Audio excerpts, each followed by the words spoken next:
Hello, ladies and gentlemen. Welcome to the Glory Seeker League Season 2, Month 1. We've got a banger of a game set up for you. Arakni Huntsman versus Verdance Thorn of the Rose. This seems like an interesting matchup for a few main reasons.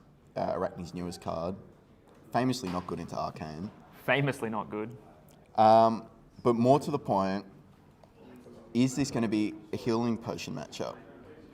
It's a slow matchup for Huntsman. He's been proactive on the banishes. So we've got Coercive Tendency. An insane card, but it's on Arakni. Otherwise... And what's the new card? Hunt's the Huntman? Hunt the Hunted, I believe. The Hunted? No, that's not him. If you just look up Assassin Defense Reaction, it probably... I'm not sure there's many of them. But it seems like a powerful card. It seems like something that you want in your hand and you want to play it immediately, not something that you really want to sit on. Just in case, Tree plus 2-card, 9 Arcane just keeps getting swung at you.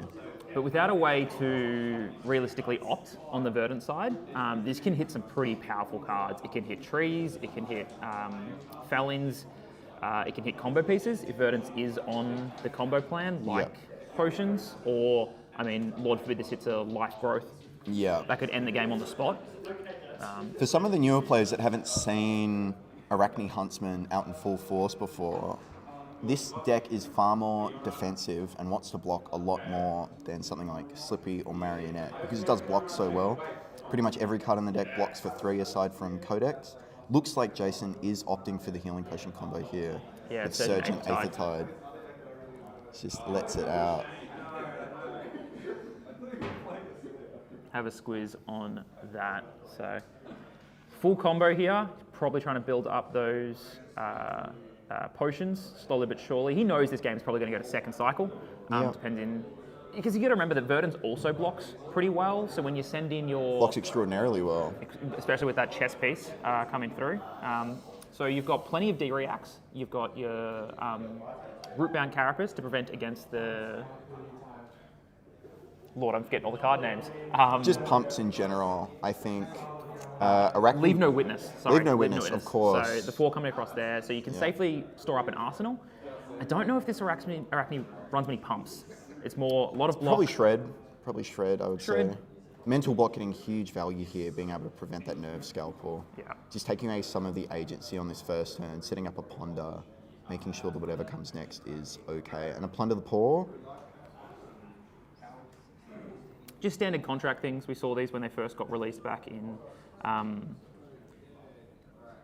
What set was came this? up with the Arakni deck.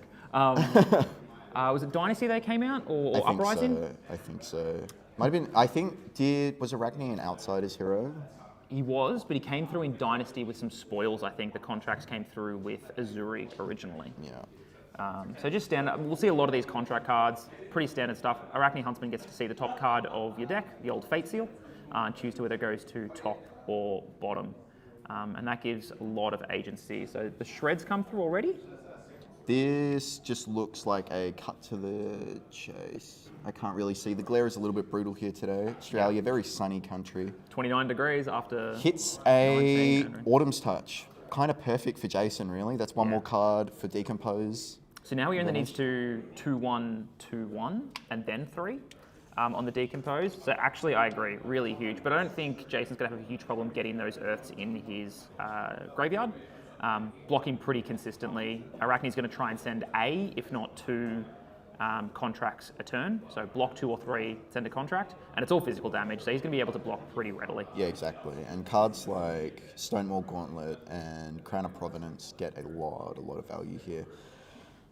Just being able to shield yourself against any Arsenal attack. Pulsing Aether coming out of here, actually removed from a lot of Verdance lists at the moment, but Jason is very heavily on the Arcane.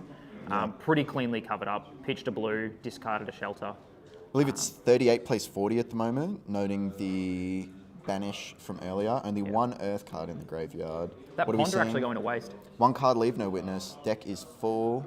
A Scour. So I don't think he cares too much about that. Yeah, Scour's unlikely to get you much value here. I don't... Most it removes a Frailty. from or a Codex of Ponder. Frailty. Unless Huntsman's running like some weird lace with blood rots or something. Not lace with blood rots. The assassin attack reaction for blood rot. Blocking with a light up the leaves and a sink below. And a sink below. He wants the decompose here, surely. But bottoming what we may think is a red because there's a felling in hand. There's got to be something here to block with such a huge power card. Maybe he's scared of shreds coming through, doesn't want to lose that arsenal. Possibly that arsenal is a part of the combo already, whether it be a growth. No, there's the growth. So he didn't get the blue. But probably he's going to follow up with a little bit of The arcane. scour stayed on top, right? He didn't block with it, so that's a scour in his hand. Surely a judge call already? What? You can hear us? Oh. Oh. I'm not afraid of the shred and it's not a combo piece.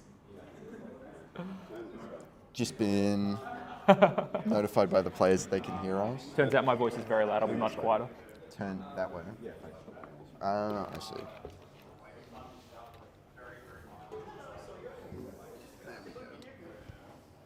I don't believe any information has been given off, because they would have known everything from drawing and topping.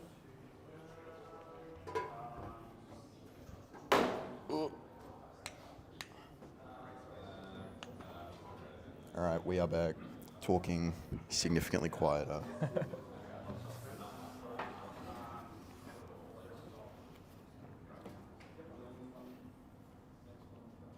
We missed the Arsenal card in that little scoop through. But no decompose. So there was thought of the overblock with light up leaves and sink. Maybe he just didn't really like his hand. There was, I think he played a light up the leaves from Arsenal there. Yeah, that would make sense because Jarrad is now on 37. Another plunder the paw coming through. Just a staple of the deck apparently. Yeah, I mean, one card for... Cards you would can't cost really be one or disappointed. less. No stealth. Cards that cost one or less, you'll be looking at Healing Potion, Rampant Growth, Scour, now that we know about it. E-Strike and Autumn starts getting blocked with. And yeah, so the coercive tendency is over the top. Insane card. Insane card. Jarrod Huntsman are really smirking to himself. putting in work. So look at the top three cards of defending player's deck and put them back in any order and then banish the top card. If you complete a contract, this gets go again. Banishing So a Rootbound Carapace. a lot of earth getting into banish. That's not bad for Verdance. Yeah, but I mean, Rootbound Carapace is such a house. It Yeah. can save you from a lot, helps with your game plan. But it really looks like Jason is opting to go for the Healing Potion combo here. At least the Surgeon Aethertide would suggest that. Does he even have an attack action in? Yeah, No, he just blocked with the E-Strike. Leave didn't no he? witness. Leave no witness always going to come through here. Yeah, I think he's forced to put Autumn's Touch in grave here. There was an E-Strike. Oh, Yeah. of course. There are his choices. It's 100% E-Strike. Well, you want to keep the earth in your graveyard, right? No? Okay. The problem is if you just have an E-Strike in Arsenal, you can't play it. But I guess you can't do the same with the Autumn Strike. Autumn Touch either. He may also bottom it. I mean, this is a card that you typically want to get back with something like Everbloom Life. Yeah. Discarding a card here. Discarding an Everbloom Life. Speaking of. Speaking the devil. And then the leave no witness. So yeah. Yeah, CFPs this bottoms straight in. away. Give him the contract. What is this? Show me the money, Looks Jason. like an EA of some description. But yeah, the Crown of Providence coming in, putting that card at the bottom. I can't imagine Jason's going to be doing an awful lot with his hand. He draws a sink off the top. Just protecting the cards more and more. Yeah, I mean, you haven't seen a CNC yet. You could get punished. The ratios kind of lean that way, and it's not like this hand isn't doing very much. It is bad raid, like ostensibly very bad raid. Did he bottom a card though? He didn't. He bottomed. He did He bottom bottomed a the card. E-Strike, drew off the top the sink, and just moved straight But to then Arsenal. didn't bottom off the sink though. No. Kept that card in Arsenal. Yeah. So he wants that. Can imagine it's something to help with the game plan here of filling a plow under. I don't know if a Huntsman's going to be able to convert a 5-card hand either. So Verdance the has daggers a lot help. of. But it's true. Well, one dagger because he's got to run the Yeah, Arcane Lantern. pitching 2 reds to swing a nerve scalpel. Passing the D react off as well. So shelter gone there. which can help against the pings, but Verdance not being online, takes the 1, not blocking with armor here. What is this? This is More assassin contract shenanigans. random assassin cards. This is the beauty of Huntsman coming back into the meta, is we have no idea what half these cards are. I don't believe it looks a little bit like Cut to the Chase, but I don't think it is. I don't think so. Nah, Cuts to Chase is an attack. Maybe it's a Fleece? Fleece. The Frail, It is do we Fleece. reckon? Fleece the Frail. Yeah, pop that one up. Opponent's cards with 2 or less block. So again, Verdance blocks pretty strongly here. Probably not going to hit too much. That's the top card of their deck. Yeah, this is not something you want to see. I mean, she runs. This is brutal. Some big power cards gone, but Verdance has now He has hit a tree 3. in it. He has a tree.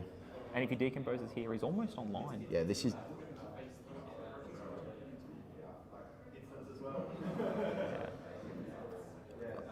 They Oh, no, are Cadaverous. disputing whether or not they can hear us at the moment. I don't Cadaverous think still they at the can. moment.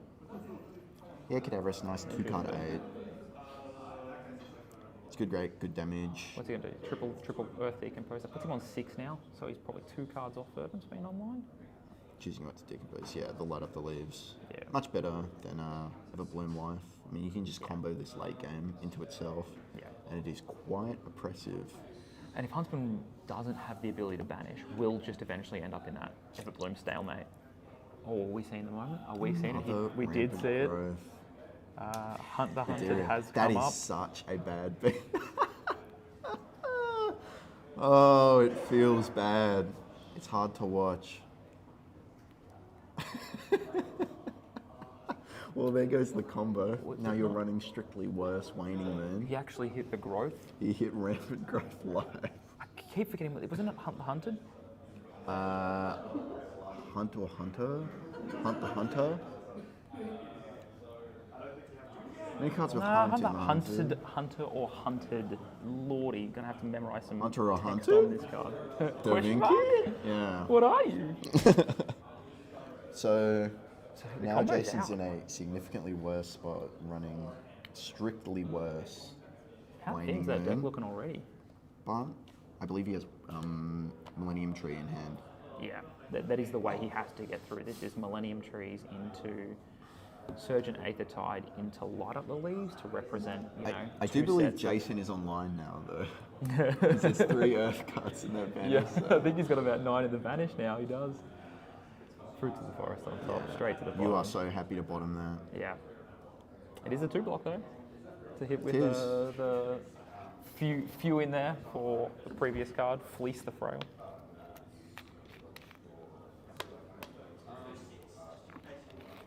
This is not looking good for Verdance. It's such a slow grind of a matchup, and I think unless you're geared towards that, I need to kill him quickly or out fatigue, Arakni can just be a problem. Another Everbloom Life blocked with. That's 2 in the graveyard. When you're online, I believe he's online, because Yeah. we saw 2, then 3, and now all 3 of Yeah. the rampant growths are gone. If you're online, it's just a heartbreaker to block with. We're going to have to see some really big setup from the Verdance in this game. I don't know if he sideboarded out Ring of Roses, but it feels like he needs a lot. I think Ring of Roses is absolutely in. I mean, it's such a houseful card. Yep, there's the healing potion. He's pitching it though. He doesn't even want it on the field at the moment. Well, there's no point, you know? I guess we're gonna have Another a combo. healing potion. He was a few cards off hitting H-Pot instead. I think Rampant Growth Life can even make real headway in a typical match. You know, you just find it sometimes. It's not super common, but you can just find it. Banishing the Everbloom Life. He says, banish a card. Must be low on green, on earth in that graveyard, because you want one of them in the graveyard at least. Yeah.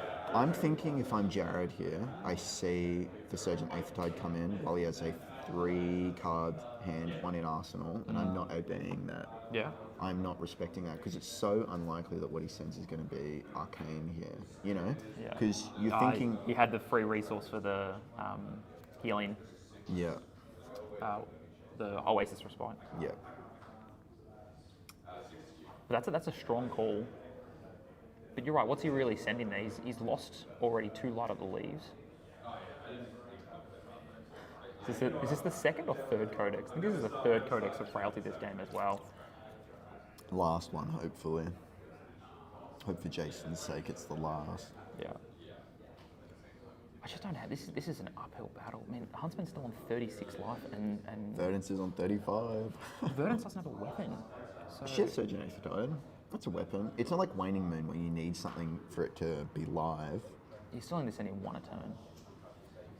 Yeah. I don't think we're going to get to a complete stall of an endgame stakes. I just think Blocking 7 on the Leave No Witnesses. I that's a am red. confused. I think he's scared of I'm very shreds. confused. He's so scared of shreds. A Shred? Yeah. Maybe he's just protecting himself. He needs Out the goes the tree. moon into Surgeon Aethertide for 4. Yeah. Big. This card is a house. It's so huge. Arakni lists at the moment are running Oasis, which could come very, very handy. Is on more life at the moment. Just pitches 3, takes 1. Yep. Next Arcane gets bumped by 1. There's nothing to follow. Nothing to do it. So the awkward moment here is yes, he's got the tree online, but for how many turns? How many trees is he going to be able to get? And at the same time, I think if there's any time to push your advantage, it's right now. he has to be now. But you're going to send the Surgeon Aethertide. He's going to pitch a blue because Huntsman's full of blues, and then you're going to send a Light at the Leaves or a Burn Up for 7. Yeah, I you mean- know?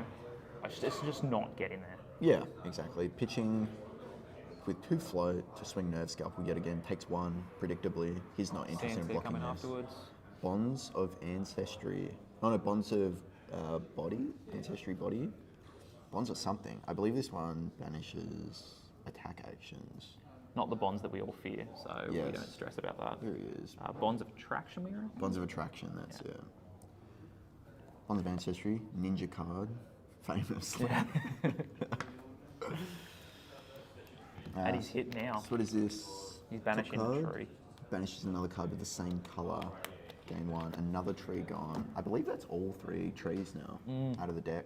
I think some plow unders have been His yoinked Verdance is also. running out of gas. Running out of gas fast. Here Yeah, we the go. Arcane will only take you so far. Did he he has draw the the Pulsing Aether. Okay, that's huge. Pulsing Aether life in hand. But even then, he's 4 still going to Arcane. throw a blue, Takes 1. Take 1. And then Pulsing Aether for 5. And with Arsenal. pitch another blue, take 2. This tree has done all of 4 damage across its turns.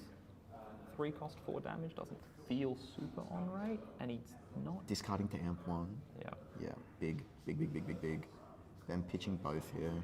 Yeah. And you know what? I don't think a whole card there a lot of the time is worth it. But what else are you doing with that hand? Right. What else are you doing with it? There's no way you're arsenaling, Arcane Twinning. Your tree is about to leave. You did not find the earth. No. Poor And again, Jason. 2 over the top, so far we've taken... Gains the life. 2... no, the amp ping from Verdance. So the ping from Verdance gets amped. So let's just bring up By the, Surgeon Aethertide here, because I don't know if that pumps. Verdance triggers. Surgeon Aethertide. Do 1 Arcane. The first card you play each turn with an effect that deals. So that Verdance still ping. amped the... Arcane Twinning. Arcane Twinning pumps the Verdance ping. Yeah, because that's an amp, and Yeah. then the Surgeon did the Aether for Yeah. 5. Now we have Jason with a full grip here. This looks like E-Strike in the filling. Not sure if Does he he has have the the blue. blue? Does not have the blue. Does not have the blue. Absolutely. So there is blue. still a filling left in the deck. We got You know, 1 It's not left, all over. and then an E-Strike for 7. There's the Burn Bears as well, so we did see the Emeritus Scolding, so there is some damage. We've got 2 Emeritus Scolding at least. I'd My suggest heart 2 to weeps for 3 Jason. Burn Bears, but this is not where you want to be at. Surgeon for 1, E-Strike for 7 off your 4-card hand. Yeah, and look, like this is powering down his turn, but you just have to feel for Jason here because this sucks. This sucks so bad that you have this full grip now and you don't draw a blue. And Burn Bear doesn't even pitch, so there's no coverage here at all. Yeah, but you know, there's always that game plan with Surgeon Aethertide and Verdance specifically where they send it, you don't know if the Arcane's coming, they have a full grip. Yeah. You're just kind of scared here. And there was that Burn Bear in hand. I believe that's the first one that we may have seen all game. Yeah. And on the bottom of the deck, he's double blue, so he can pitch stack this to at least have. Unless another Hunt the Hunted comes his way. Well, we've gone through 2, so there is definitely a third. Ooh, is there a judge call? His sleeves are a bit filthy, Jarrod. Yeah. That Arakni Huntsman, cold foil, beautiful cold foil, signed by Lachlan, now worth probably less than its weight in salt. We have the world's first, at least Adelaide's first, but possibly world's first regicide kill happening the other week. Really? From this Huntsman, yeah.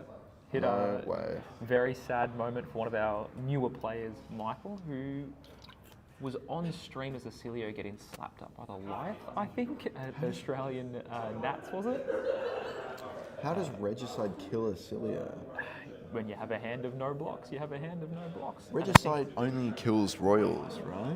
He may have been running Crown for the gold. Maybe he was on Kasai. He could have been on Kasai. I think for it's that Kai day. because you have Dominion, right? Makes Yeah. you a royal. For the gold. That so- is, yeah, a bit of a feels bad. I don't think I've seen anyone ever kill that card. You just put the entire fridge in front of it and every card in your hand. Maybe Can't you block with cards that you are have to banished go again and- from the contract from Arakni, so maybe you get to threaten quite a lot of damage. He puts it in front of that. Double shred the Jarrod regicide. really thinking about this one. Take 4 is the most damage I think it's been down Yeah, in a single card this game. this is brutal. She's going to pitch these. I believe the felling is on the bottom. Yeah, so we had to bottom the Burn Bear to the E-Strike, so that was in the pitch zone accidentally, but that needs to go to the bottom. So Jarrod getting a bit of free information there. Pitches the Oasis of Spite for another. Finds a mental block. It's a mental block, yeah, that goes straight to the bottom. Incredibly good card into all Arakni. I have to search all of these contract cards up because I've just got no idea what they do. This card looks like Plunder Run, but I can guarantee it's not. Annihilate the Armed, it looks like to me, in red. Doing it. You're contracted to banish opponent's attack action cards. Whenever you complete this contract, create a silver token. So, I mean, seeing the mental block there, you kind of want to get rid of it anyway. Yeah. Eats more of the armor up, tries to stay on a healthy life total. You can let a nasty 2-card 6 rip with that thing. It is Surge a power common for dear Arakni. Jason's doing this as well as he can. He's sending the Surgeon as many times as possible because he wants to keep the cards in his deck. When you pitch for a Surgeon, you're taking a card out of Huntsman's hand every time, but you're not spending a card in your deck either. Ooh, big. Get back that Get other back. Everbloom life, I think. Or Actually, a no, tree. tree, because he's getting the life. Yeah. Of course. That is huge. His Look only at way over Jarrod. the top now is these trees. He's got to get the amp up to get over that AB3. Look at Jared's little face. He knows. He's been quite mousy at the moment. There's a Burn Bear stack directly below that tree now. Not directly, it's 2 cards, but We know we saw him pitch the Felling and I think an Arcane.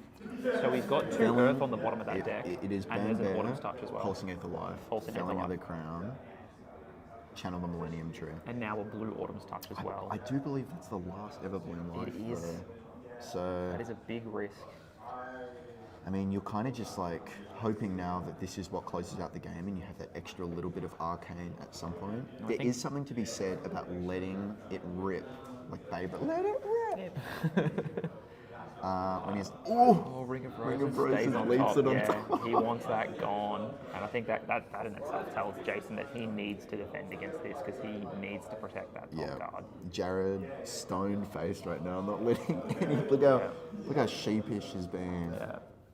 But without a D-React, how do you protect against this? Does he give the...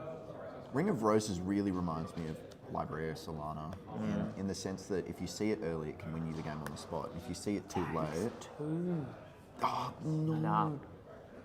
he's just going to leave that Ring of And the Roses. coercive open. tendency as well coming through. He's just leaving it there. I think there's a bit of surrender in Jason right now. This is a rough beat for him this whole game, which is just showing the power of Arakni. I feel in a meta dominated by the earth and the fire, Arakni coming out of nowhere to really target, and that's what assassins do best. They choose a deck that they want to target and they target it really well. Unless you're Slippy, in which case you win against everything and your deck is overly flexible. Was that Slippy or was that Bonds of Agony?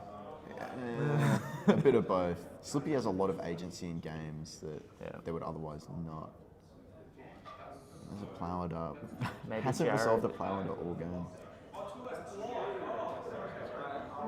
gets the silver, completes the contract. 5 silver is actually kind of enormous. You know, this just kind of allows, if you get that hand that's full of blues at some point, maybe on his 3rd cycle, the silver gets you out of a sticky spot. But, you know, black decks also haven't been used this game. You can buy them back, I believe, with silver. Yeah. I think it's because of the couple of turns that Jarrod's had 5 cards that have been D-reacts in there, so he hasn't really been able to convert. I'm assuming he would have loved to have had a few more contracts in hand. He strike for 7. A few more contracts in hand to go really, really wide and really attack that deck. I think that's what the Black Tech Whisperers can offer here when you get a really wide contract turn and just in it. And maybe we're seeing it here. Yeah, this looks like it. Maybe he heard us. He thought it was time he hadn't used the block properly. I mean, at this point, we know a lot of D-reacts are at the bottom of the deck, and this just screams of a turn where he wants to take back so much control. He needs to, because we also know that Verdance has quite a lot of arcane at the bottom as well, right? So if Jarrod draws into those D-reacts on the turn that lines up with the tree, he could be taking 8, 9, 10 tremendous arcane. amount of damage. Here we go, Double Trouble. Insanely good card in blues. Oh, this one might be in red. I'm so used to seeing it on new. Yeah, new. Love this. Love this card. With a Justinic as well. So it was a blue. Blue Double Trouble. Blue for the Justinic. And then, yeah, the boots come in. That just lined up perfectly. Again. And, you know, giving black text there. If there's no codex. Sigil. Make him sweat. Give a Gogan to play Sigil. Oh, that is brutal. But again, he's got the silver. He's got so much silver. He got his block value out of it. There's the second tree. Yep, the second tree comes out. Are we lining up? I mean, there's a sync below in hand, I think. Sigil 8th Tide. The sigil's there anyway. 4 big ones. Yeah. The Earth is in there. As long as he finds a bit of arcane next turn, this could be enormous. It's going to be really hard to get a big Stormy's turn. Like, you know that your combo is already going to be 6 max because of the Spell Void. There's the light up the leaves. Coming in for 7. This H-Pot is incredibly close to our stack. And it's not at the stack. Is that the first one? He had this? No, this is the 3rd one. But we've been through so many cards that at some point, I mean, if he draws a H-Pot next turn, I'm a moron. Was there a health pot that got bottomed early, though, from the contract? Hard to say, you know.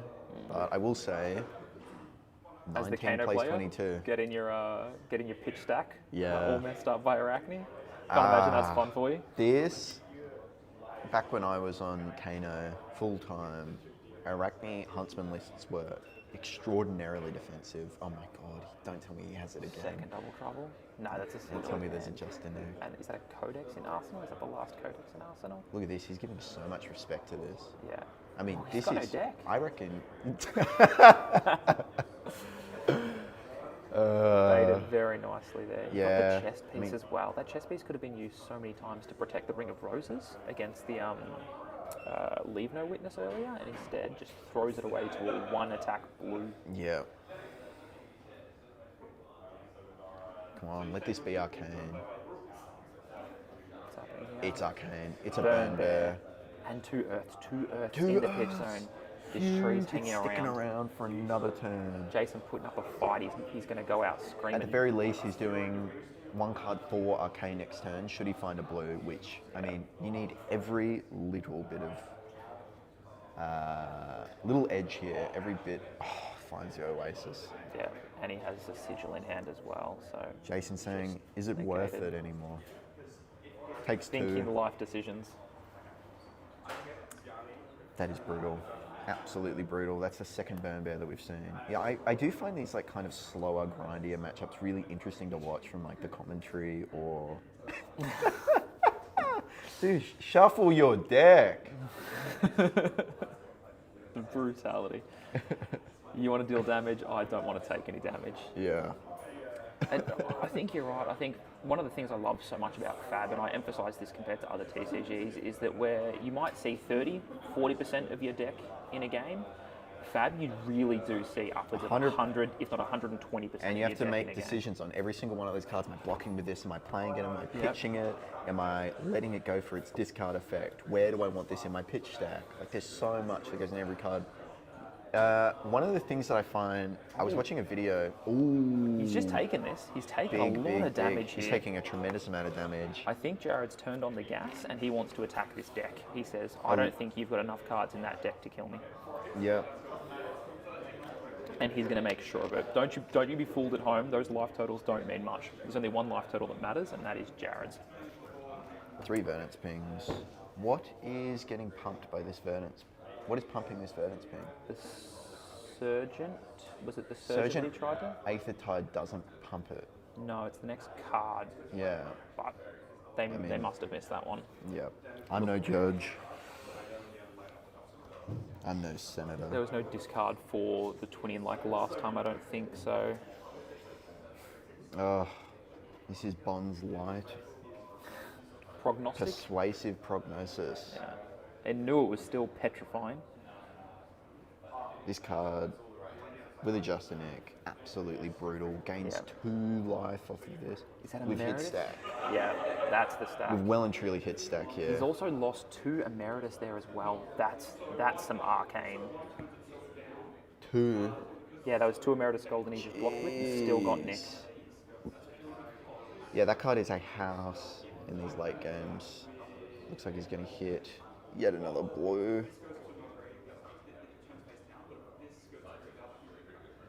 So that's 3 life gain. So this is a 2 card, 6, and if you're counting the cards off the top, even though they weren't in hand, I'm just going to say 2 value each. Yeah. So 10, 13. 2 card 13 at this point in the game. Yeah. Shit. And Jarrod also knows that now he's got, a healing pot in hand, an amulet of Panamu. Yeah, what's he going to do with this? You Plow. send it, plow. Doesn't have a choice. 2 card 6, bottom that card in hand. Takes 2 cards from Jarrod. It can't be a sigil this time. Nah. Jarrod's deck's still looking very healthy compared to Jason's though. Just give him the 2 cards. Knows that his life's pretty worthwhile here. Jarrod took a lot of damage to send that Persuasive Prognosis back to not Jason's really found a do hair much. in his deck. Just thought that was important to call out. It's not every day you find a hair in your That's deck. another Plunder the Paw coming through. Little scour. Is that the same scour that Plunder the Paw has put onto the bottom before? I think a contract has put that to the bottom of the floor.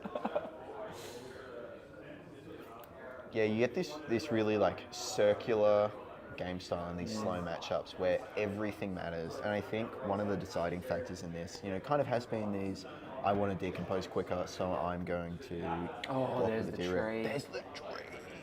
Underneath the scour. Shit. Oh my god, Jason can't be happy about that. I will say the Is that the banishes last- from No, he's got Huntsman. one more He's got tree one because he more. put one back, didn't he? Yeah. I will say the banishes this time around, absolutely brutal. I agree 100%, but I feel like every card in Verdance's deck is so important when you don't have a weapon, It just converts so well. right? Like And so all- banishing anything, banishing Felins, banishing Plows, banishing Millennium Trees. You don't want to see any of these cards banished. Yeah. I do wonder, I know he's got I believe it's Pulsing Eighth Alive in hand. Is he going to bottom this for a tree angle at some point? He's going to have to keep a tree around for a couple of turns, but again, I don't think you just want to be sending sheer 8s. I don't think it does much. There's the D-React. there's a drops card 7 out here, of hand. takes 1. No black tech block. I'm just thinking from that perspective of, are you going to threaten this at some point? But, I think Jarrad has 1 card in hand. So. Without much go again, I think he's gone through all his E-strikes, so it's so hard to push through an E-strike into Felin turn. Yeah. You really want to be lining those up to get through that life total of Huntsman. Jason's always such a good sport with these kinds of games. It's not easy getting beaten in this manner. He's had a few bad beats in his life, but he's had some pretty good ones too. Yeah, I mean, Jason, I remember many a sun and moon ago, I'd say it was probably towards the start of the year. I'm on Kano, he's on Jarl.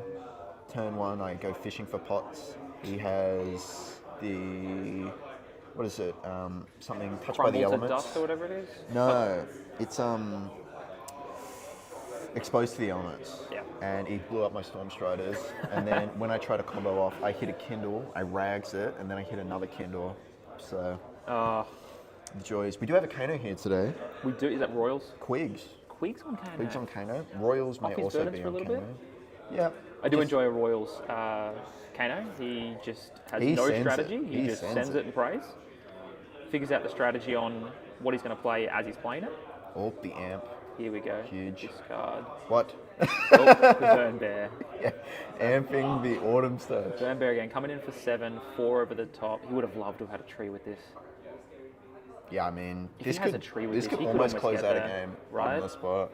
It's such a huge amount of damage, but you do know he's running Oasis. Yeah. Shelter blocks a little bit. AB3, 4, take 3. Yeah. 1, 2, 3.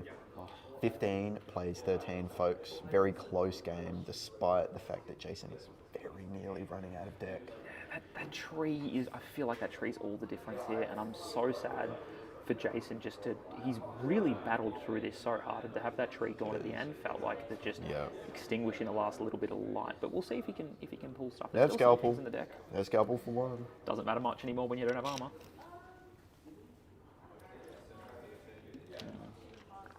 And this will be the strategy from now on. Surgeon into an arcane source if he can. But again, the healing pod's coming through. Here we go.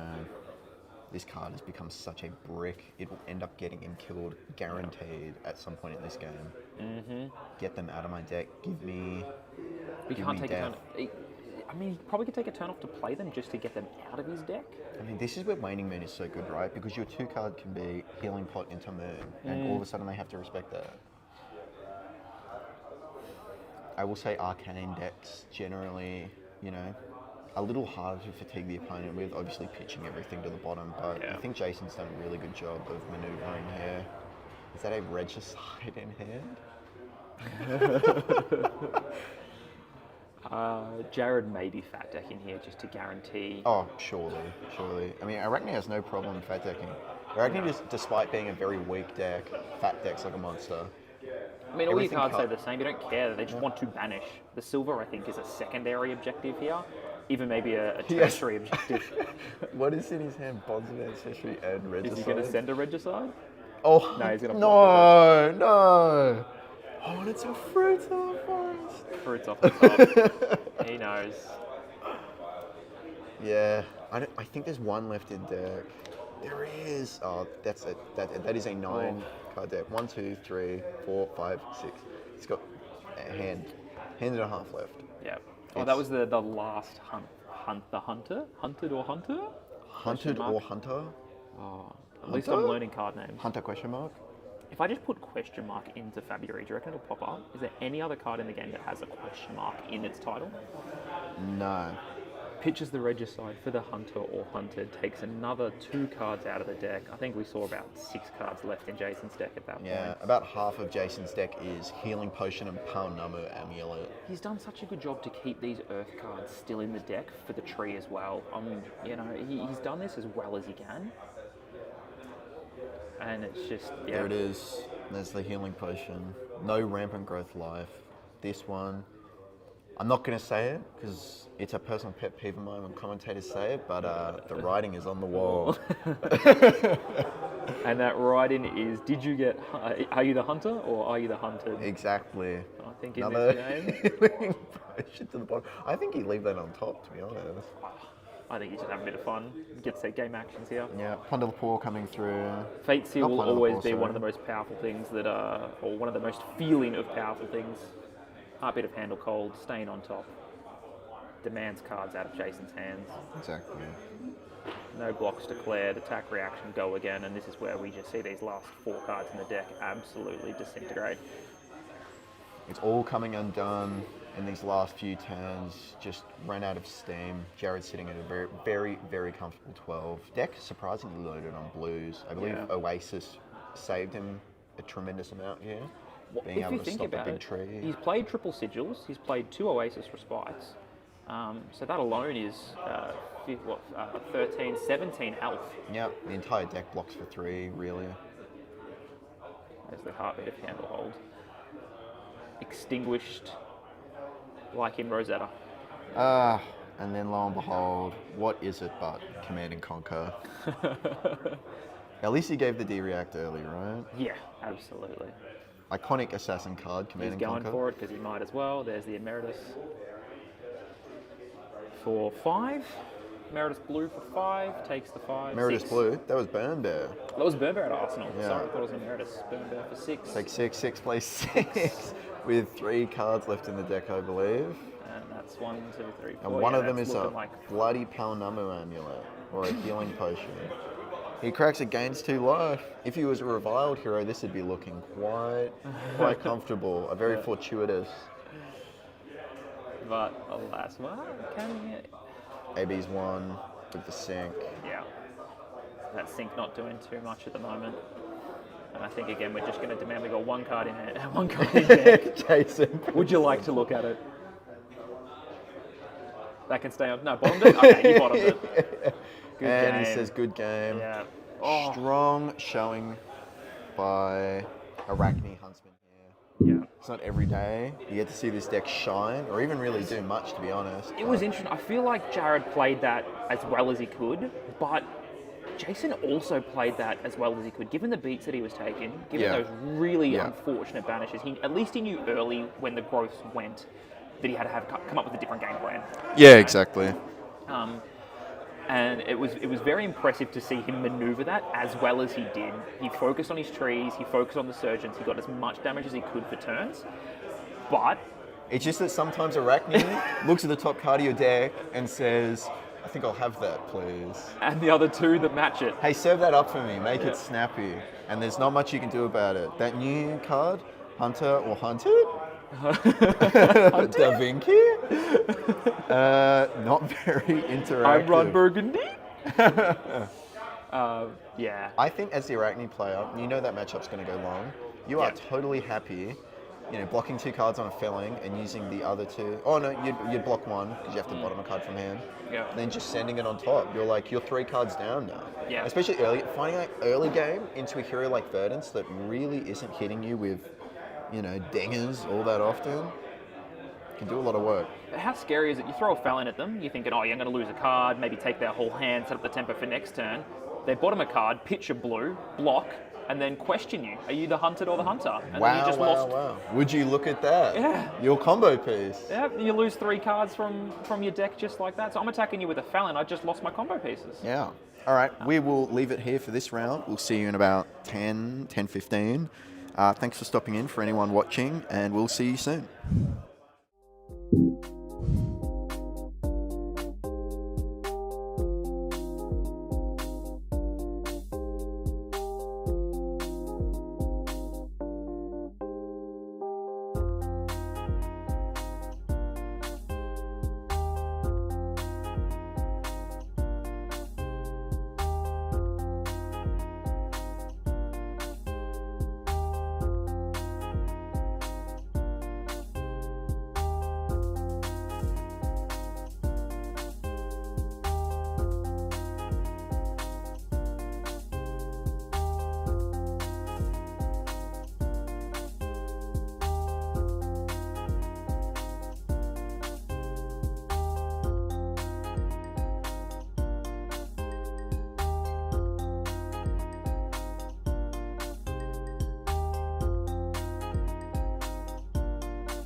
Welcome back, ladies and gentlemen, to round 2, RKO versus Gravy Bones. Wavy Bones. Wavy Bones.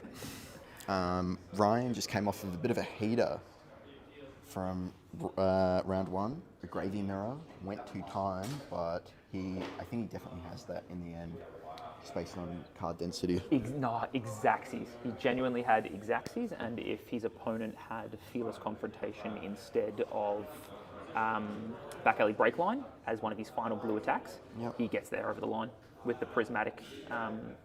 It was a crazy, crazy line. It was Call to the Grave, the second Back Alley Breakline to get the action point, to play the Rigor Mortis, play the Prismatic, crack 3 gold to get the resource,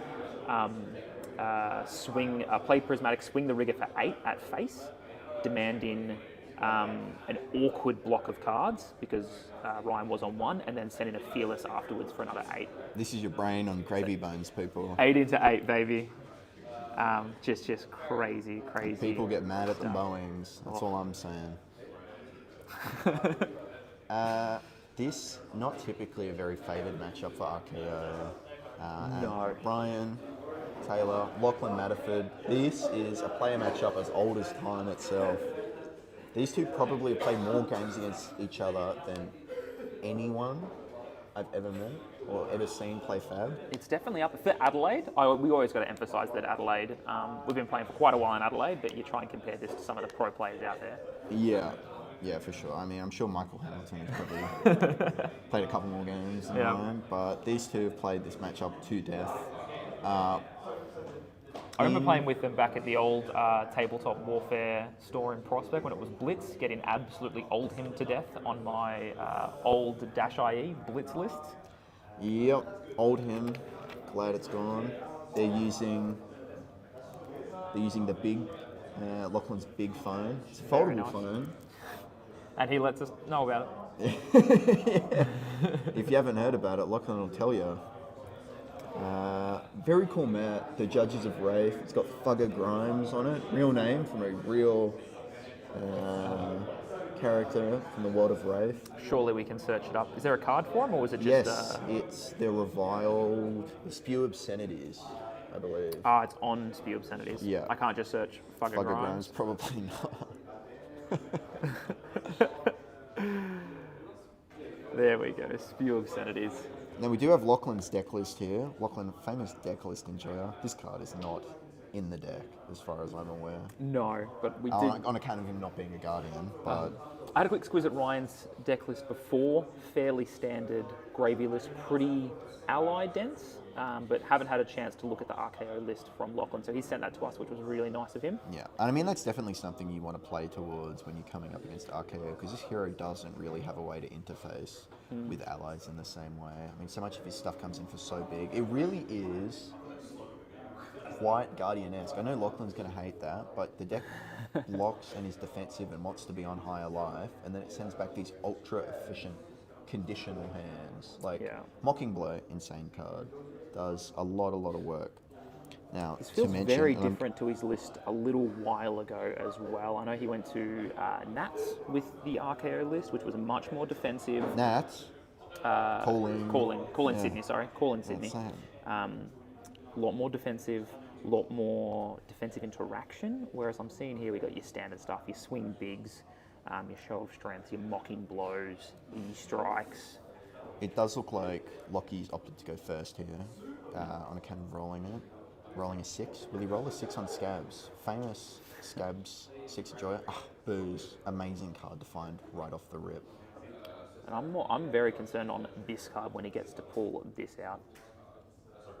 Big Bully. Big Bully is going to be the key card in this matchup, in my opinion. If he can buff this up and get some of these some of the big reviled pumps onto this, politely showing Ryan the cards, just in case he's never seen them before. Now, just going to say this very quietly so nobody hears, but Lachlan is running 2 Pummel, which is incredibly backbreaking. I think Erase Face might be pretty key in this matchup, right? Mm-hmm.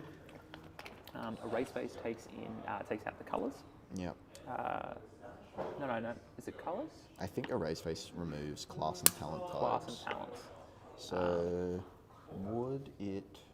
Normally, I'm more scared of Blanche. Blanche is really huge. brutal Blanche if is we do huge. run it. And I don't think Lachlan's really on that at the moment. A little 2-card Fearless Confrontation doesn't find an ally.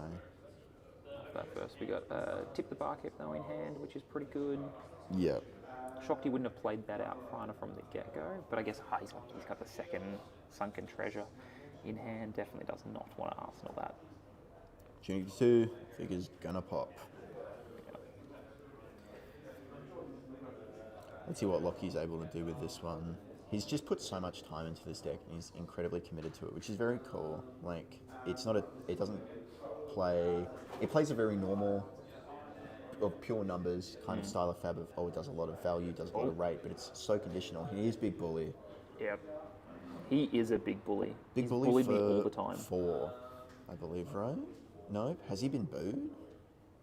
No, he has not. Coming in for... He has. Wait, of course, because 8. when Booze leaves. It boos automatically, right? Yeah. If you have more life than men boo you. No, it's no... Oh, when Booze leaves, he gets booed, of course. So this is going to hurt bad. Well, this is going to go. It's going to go to what? Flips down. It's already been flipped, has it? Yeah. Flips down the yellow from the previous turn. Yeah. Blocking with a prismatic as well. Oh, it's such a rough block. Yeah, the hand's just not converting where you want it to. I mean, you've got a Conqueror and an ally in hand. I think that's like Sawbones. And of course, he pitches the card to really come in through. And this is what RKO wants. They want to be on higher life early and play from that position. Just, if you maintain that life lead, you can, a lot of the time, like, the claws are so good at dealing with the more sticky allies. And I do think things like Chung are a little bit less scary. Sawbone's very scary, obviously. Tip the barkeep. There it is. Get yourself that Gold Kiss run. Get the blue bin as well. And I think what's so key here is that because you have the allies, Lachlan has to attack the allies, not the face. Yep. So not only are you gaining life by him sending a card at the ally, you're not bringing yourself to that lower life total that RKO wants his opponent to be at. Yep. So it's definitely a two-pronged benefit here to Gravy, but it's really brutal for RKO to get over. He needs the go again, and that's why he brings in your E-strikes. That's why you need your discard outlets to send the claw at a lot of allies. Claw's so huge in this matchup. Lachlan's hand is a little bit awkward. Too NIMBY is not where you want to be. No. Generally. Send in the Sawbones for 6. And again, if he doesn't block this, then they're on same life parity again. He's 100% going to block this. There's no way you let this go. Just give 2 cards and move on with your life. With a Swing Big and another unknown card. Something in red. New Swing Big altars look incredible. Beautiful. They look so good. Yeah. It really makes you feel like you're swinging big. I love these small text cards. I think the extended art Have you is seen so beautiful. the MTG deck that is unreadable? Like every card is an extended art borderless and there's no text on them. No text on them? Oh, that sounds horrible. It's fucking, it's pretty rough. Do not want to borrow that. Vigor Pops sends the NIMBY. I mean, NIMBY for 6 here is definitely like a fine play. It gets you that nimbleism for next turn. Gets him to shuffle his deck a little bit if he wasn't happy with the pitch stack, which I must admit I have not been paying attention to. Nah, nimbleism he's pitched 2 or 3 blue cards, so I'm as sure well. he's not too stressed about that one. But yeah, the So blue it looks like he's nimbleism's going to funny. pitch the nimbleism blue and keep the card in hand for Arsenal. Gives him a jittery bones, no stress on that one. Pumps it up, very cute. I think that's a hilariously cute play. And just show him what this RKO deck does. I mean, blue NIMBY into a blue. It's a one card 6. Yeah, it's weird. This deck plays like a brute in the sense that you just have huge attacks and you're mildly high on variance, but it really feels like cheating when you have to play against this thing. LSS did a great job with Super Slam. Love that set. Jittery bones coming in for 2. 2, go again. Binning a Rigor Mortis.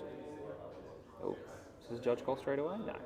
Nah. Lachlan being our resident judge here, Yanni's having to cover him. Oh, Will was walking by, not playing today, but just stopped by to say hello. Yeah, Rigor comes in for 6. This is a particularly difficult card. Pitches the Chung for this. This is really awkward. Ryan not seeing some great hands. It looks like Lachlan may have outside interference in his hand. Have you seen that interaction where you swing claw, discard outside interference, grab a card back, gives it go again, clears the Rigor, then comes in? Because by that point, you're able to grab that there's that reviled 2-card 7 that everyone likes. I'm not sure if it's outside interference. It is the outside interference. If we do need a very powerful card. One of the first times we've seen kind of access to inventory unconditional. Yeah, this card's insane. So normally there's pretty conditional inventory access. It's a 2-card 6 that can be anything Yep. reviled if it's in your sideboard. I mean, come on. You're right, being a 6 attack here, a blue 6 attack, there's a reason it blocks for 0. Let's be real here. Yeah. Brutes aren't allowed to block. Here we go. Rotten Remains, pitched for give and take. This is a card that used to be played in old Emperor lists. Shout out to Emperor. Completely dead, unplayable hero now. I mean, text does not work. He'll never come to CC because he's dead. Look at this. This is really brutal here. So give and take, go again. Claw, go again. And there it is. There's the outside interference we were talking about earlier. Just so much wider than I think What's he got in the... Ryan was happy to block with. I think Lachlan's got quite a number of singletons in his sideboard list here. Yeah. And here it is, a big bully as well. And he's got the tunic up. Boom. Pitches it. Talk about a powerhouse of a turn. This has gone so wide. Started clearing a rigger as well. You know, he is absolutely. This is like I said, where ArakRyan wants to be. He's putting on the pressure. Even if you're racing and you're both, you know, taking each other's life totals down pretty rapidly, he's still ahead by that 4 life, which is so important for this big bully coming in for a boo. Yeah. 6. Even if it's 8. 8. I think it's 6, right? 4 and 4. No, it's 8 because it's got base 4.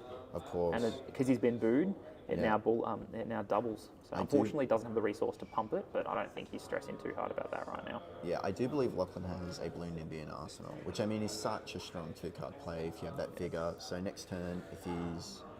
Ryan keeping the Whalers in. Yeah, I mean, Whalers... I don't know if I want to enter this matchup. Yeah, I don't agree with. I've seen this played out before. It's too slow. Yeah. And the deck is made of 8 powers. Here comes the horn. Boat. Boat for 8. Go again. On hit. Blow up your arsenal. Kick your nan in the shins. This is looking like a great time for Crown. Demand your firstborn. Demand your firstborn. I think looking at Gravy... Marry your sister into the goat herders. So he tippled, but didn't hook this turn, which is probably a misplay by Ryan, because if you hook this boat, even if he uses...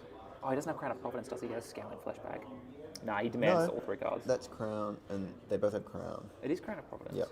So you hook the boat there, in my opinion. I mean, you might as well, because you've made the gold this turn. Did he not? Where was the gold? Or did he crack the resource to draw a card in the arsenal? Okay. I think so, yeah. Because that He way, used the resource of dead threads plus the one floating. Of course. Because if you do, even if you crown the first Conqueror, which many people do, by hooking that Conqueror, it says, I don't care if you crown, I'm still taking my gold. And we can see now that Gravy on 0 gold, so down in life, a Whaler in bin. Show of strength. This is not going well for the Gravy. Just has not got online yet. You know what might be an arsenal? It might be a pummel. If this is pummel, actually no, it can't be because he's tunic. Having to block with the Loan Shark as well is brutal here. Yeah. Loan Shark? He's just so desperate for the gold. Like, I'm not a huge fan of the card, but I see the importance of it in a scenario right now where you're out of gold. You're struggling to get gold, you desperately need something, and he's kind of hoping that this chart hits, because if it doesn't, the Remembrance. Wow. That is insane. Ryan Taylor cannot help himself. He says, I'm playing FaB, I need recursion. Yeah. Again, not a huge fan of absolutely disgusting. And his Lachlan words were, is just in disbelief. What's better than 3 boats? 6 boats. Lachlan, I get it. 6 boats are pretty good, but if you need 6 boats to kill someone as Gravy Bones, I feel like you're probably not playing the deck too well. Here comes the Whaler Humperdinck. Let's see if Lachlan does have a 2. Not even attacking. You need an 8 for this. You need an 8. If you get Fearless Confrontation here, you might lose the game on the spot. Yeah. So I think but again, if you're actively choosing to play the Whaler and do nothing then a Sawbones, and at least take cards out of Lachlan's hands. I mean, this is so sad for Lockie right now. Like, he can each strike for 5 into Claw, which does clear it, but now you just look at these cards. What do you give 4 cards, 12 value? Do you not respect it? You respect. If he can send 15 damage, or whatever the big numbers on Kayo are, which is upwards of 12, 15 plus, directly at Ryan's face, he still needs 2 cards. So at most he's going to block with maybe 6. He has Fearless Confrontation in hand. So at most he's also got an eye. He can't block with an eye. Yeah. Oh my god. So- Oh my god, if I'm blocking him, I am fuming. And that's the question. Do you take the risk or do you just send 15 to the face? He blocks 6, he takes 9, all of a sudden he's down to 12 life. Yes, he's got a whaler, but Looking for a scrap. Is this the red or the blue? 5, go again. This is red. Because I know he's running blue in there as well. And that's at face. That is at face. Yep. Lachlan in display. I didn't really catch what he just bottomed. Not bottomed, sorry, turned face down. I don't think Kayo has too much graveyard interaction. I believe it. No, he does. Looking for a scrapper's graveyard interaction. If you kill Sunken's all the always ones out hit of the me deck, yellow, though. It might have been like rot remains or overcrowded, something like that. Yeah. He's rolling scabs. Scabbies. Hey! And the first gamble of the game. Lachlan, similarly a man that cannot help himself but do the wrong thing. 2 Roll action scab points skin here. leathers. I mean, max reward here E-strike, there's for the 7. He's sending for 7. There's the fearless. Fuck. So he did insulate himself here though. He did Yes. insulate himself Yeah. because now He's got the 2 floating he can just send a claw for at it. claw. He can just send a claw at it. But again, this has gained Three Ryan, value. a lot of life. I mean, this thing's eating 10. This is my question. What happens if you just send 10 in his face right now? No. Drops down to 9? There's no way. Like, because he'll just eat it and then, build another ally. Then you see the Sawbones there. All of a sudden, you're looking at trying to clear this thing with a Sawbones on board. Or you're not trying to clear it, and again, you just go and face. I don't think he can afford that. He can do a lot of damage to If Kayo he, decks. if he bricks and his deck is Yeah. 2 blue nibbies and 2 pummels, Yeah. all right. I mean, Maybe Lachlan's not as much as a gambler as I thought he was. Murderous Rabble comes in for 3. Known information, the Avasti on top. sink below, probably going to get saved for Cracks the Sawbones. gold to bin a card. What's he binning? He wants the Swabby. Swabby, So big. that he's still got an Eye of Ophidia in his hand though, which is just Is he really going to ship them awkward both right now. out with Gold Kiss? Nope. No. Scry 2 here, set up his next hand. Gravy just gets so many actions, he gets so much versatility. I love this deck. It's so clean. It's such a fun deck to play. Yeah. Like, good lord, it's Bottom. difficult. I legitimately think you need about like 50 reps playing into the deck to just understand where they can go and what you can and can't play around. So there's a lot you can't play around. Yeah. And it really pays to, take mental note of what allies are gone, what allies are You have still no in the deck. resource. You can't. Lachlan, You can't play the Sawbones. Is Yeah. he just going to swing the Sawbones? I don't think he developed 2 allies into the I think Arcade Ryan's board. just noticed that he doesn't have what he needs to do this. No, he does have, but he's going to swing the Sawbones instead of the Swabby. Dead Threads. Yeah, Dead No. Threads here. Sawbones for My 6. question here is- Look at this. This is representing 13. Could you imagine if there was a whaler on But top of this these is two very developed? easily cleared. You reckon? Yeah, it's a claw into an attack. Remembrance. Yeah, that Remembrance instead of it. I told him, I was like, why are you playing Remembrance, brother? He's not hooking this. He hasn't made a gold this turn. True.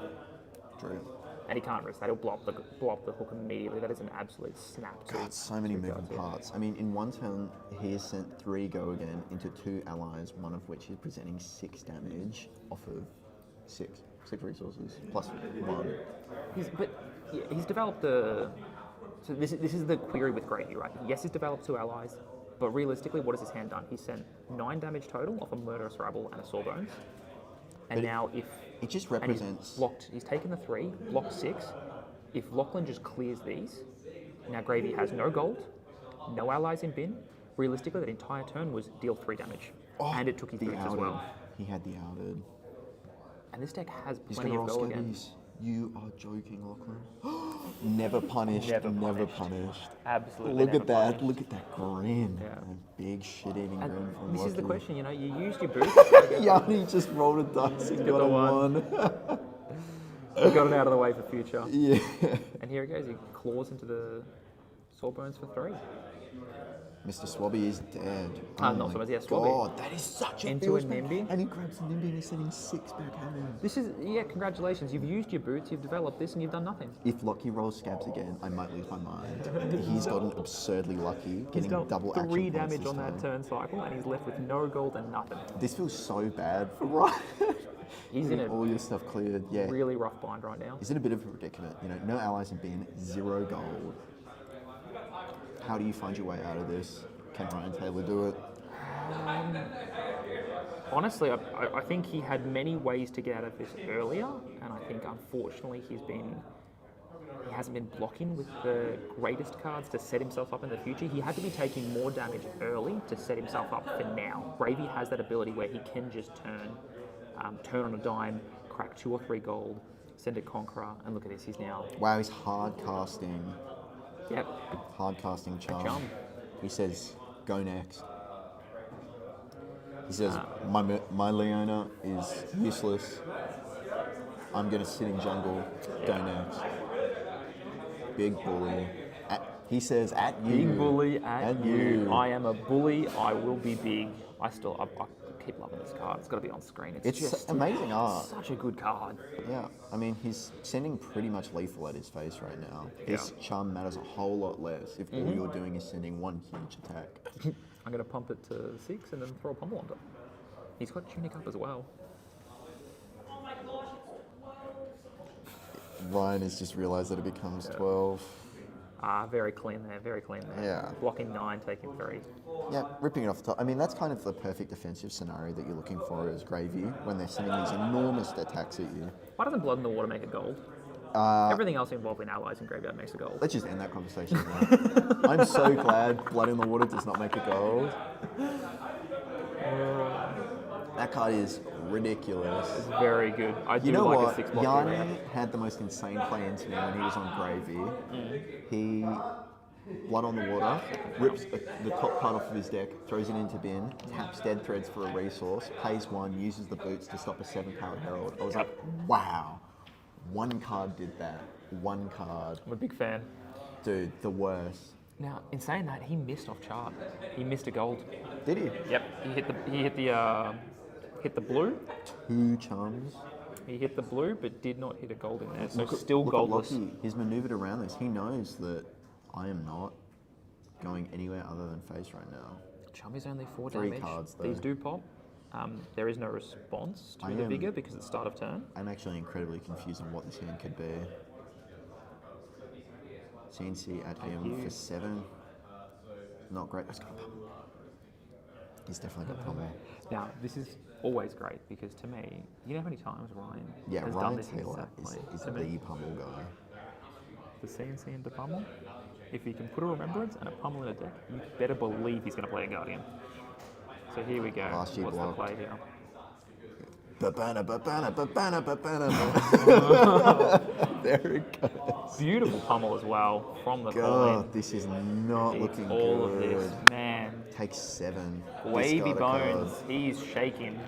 6 plays 30, ladies and gentlemen. And that is the danger to pummel, though. He does just get a free ally in the bin. But come on, I mean, come on. Looking at the bright side here. Ryan has missed every... He has a port side.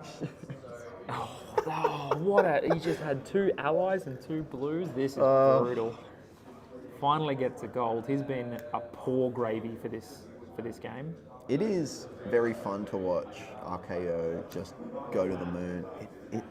Is that what I think it is? On the right side of Mr. Lachlan Chatterford's hand. Is that another pummel? I know he has the Looks like a Shizuoka sigil. ones. No, it He's might got be. a sigil in his hand. Oh, it's the outside right his up front. hand. No, that's not. Because it's a full art, so you would have seen. See Yeah. how it's got grey on the text box? Oh my Blocks god! with the Here comes overcrowded. overcrowded. Blocks with the... This might be my favourite card of the year, to be honest. Overcrowded? Overcrowded. Yeah. Incredibly cool tech piece.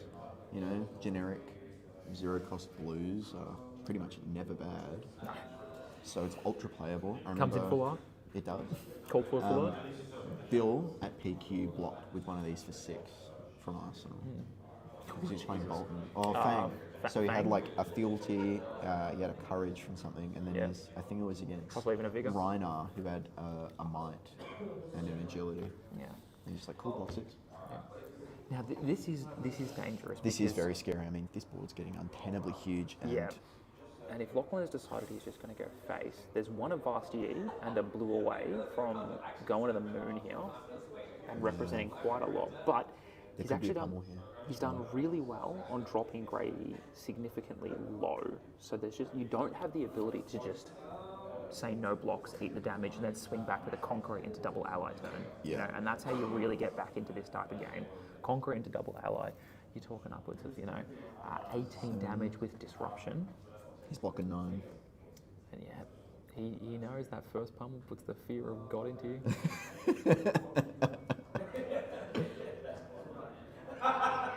He blocks 9. What is this card he that blocks Lachlan's playing? 8. Show of Strength. It gets -1 attack for each 6 power defending it. Ah. So it's like Swing Big Light. Yeah.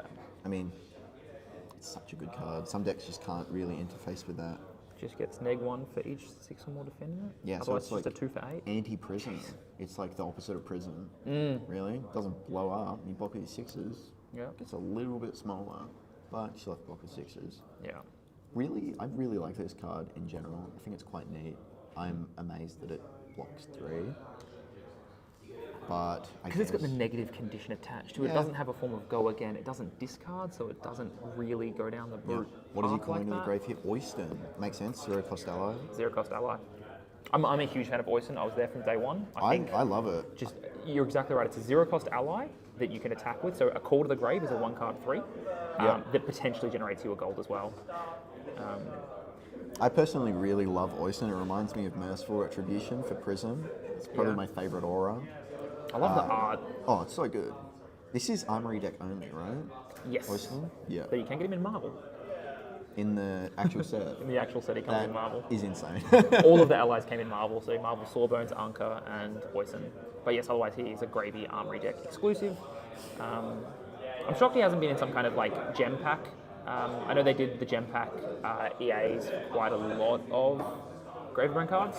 Yeah. You know, I'm going to say it. I'm scared for Lachlan right now. I thought this was so in his favour, but this board is enormous. Enormous. Yeah. Double Chum, Rigger, Sawbones. It means that he can always convert.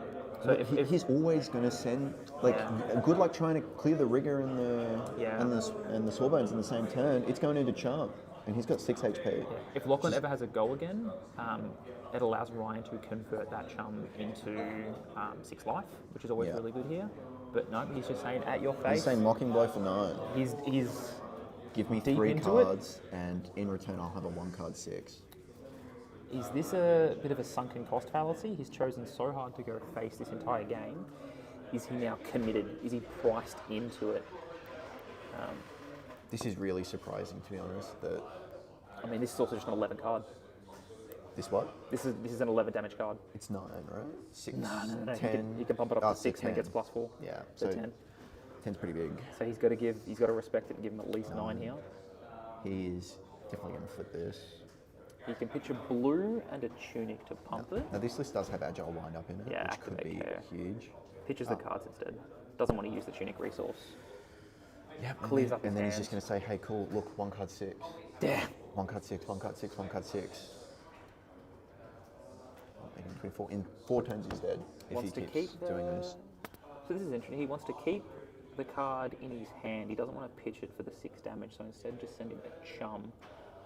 So that's really interesting. What could this card be? Maybe a Conqueror? What kind of card does he want to keep? Maybe it's a blue that he wants to save Honestly, for later? I think he wants Gold Kiss more than anything right now, right? Yeah. I mean, just being able to go, look, you're not attacking my allies. My deck's very comfortable blocking sometimes. I've seen 1 Blood in the Water. I've seen, I think, 2 or 3 D-Reacts. If this was a Blood in the Water, that would be very good. But he probably would have blocked with it last turn. I don't mind trying to save that Blood in the Water, keeping it in Arsenal for future pummels.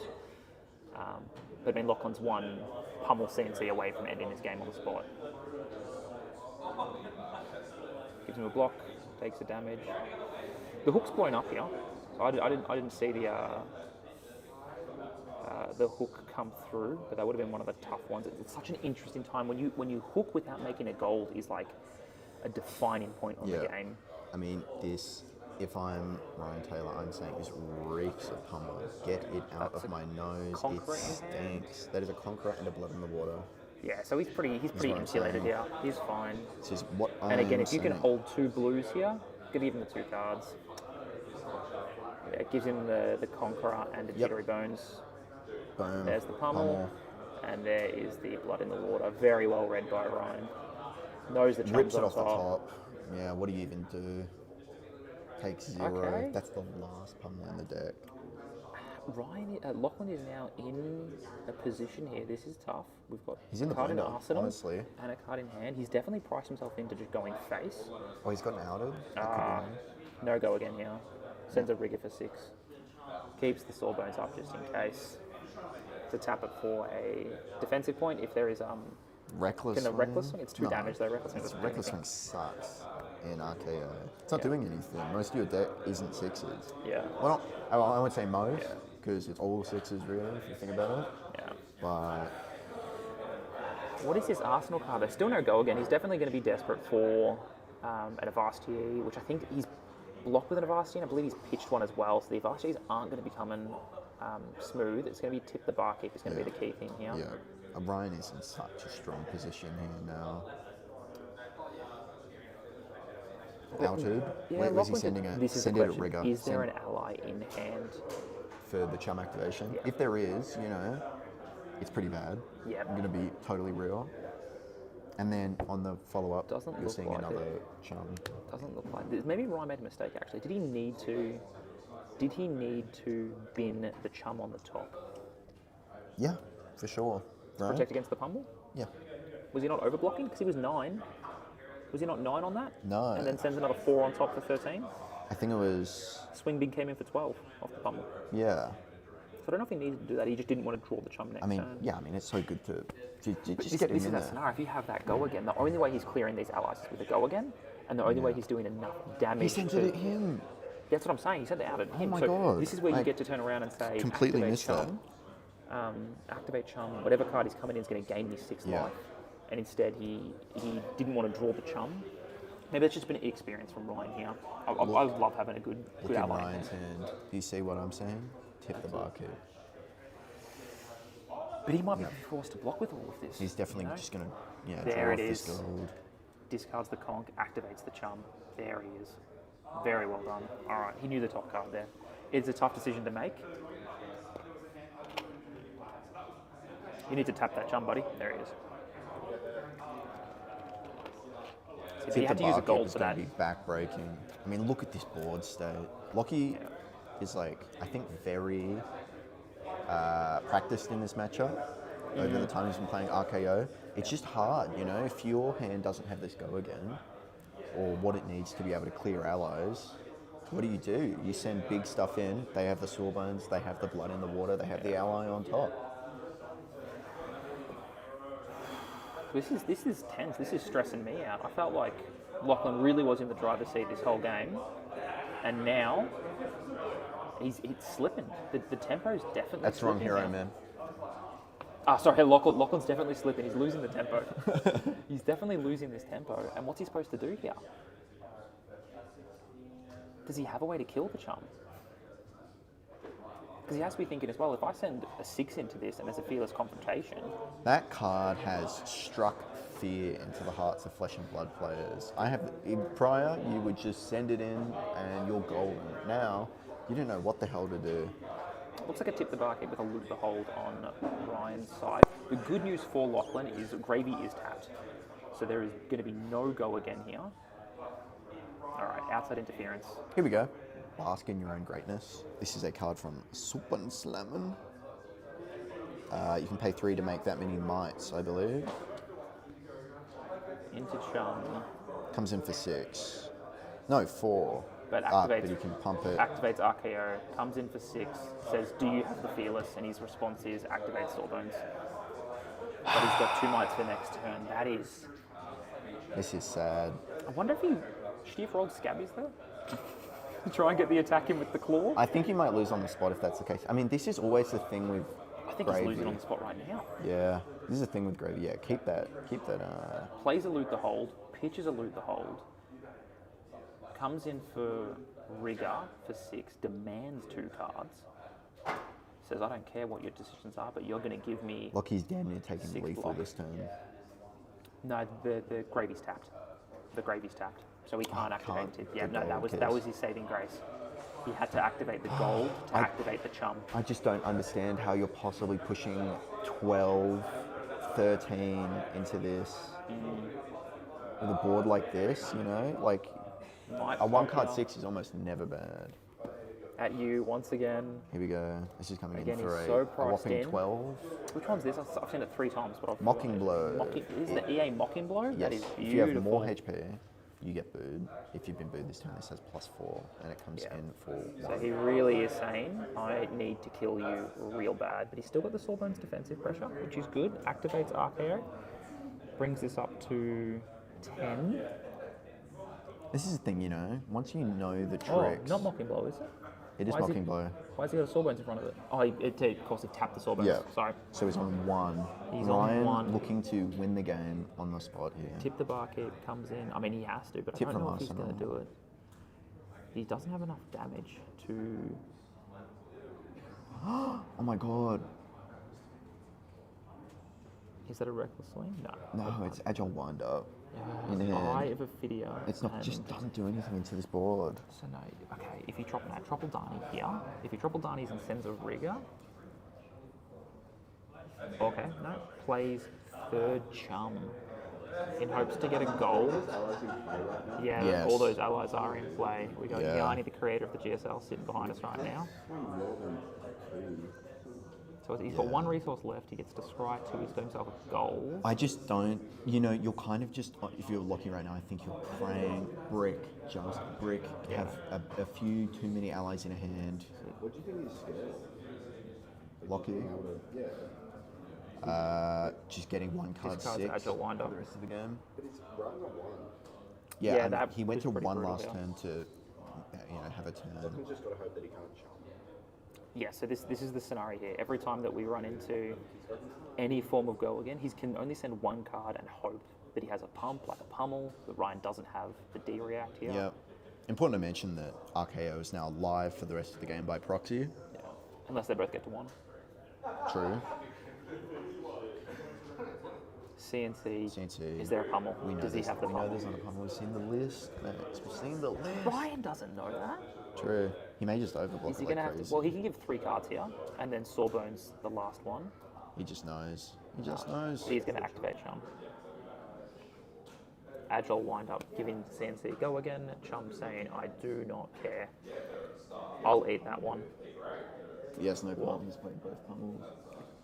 There could be a 3rd, but I think running 3 pummels on a list is pretty psychotic behaviour.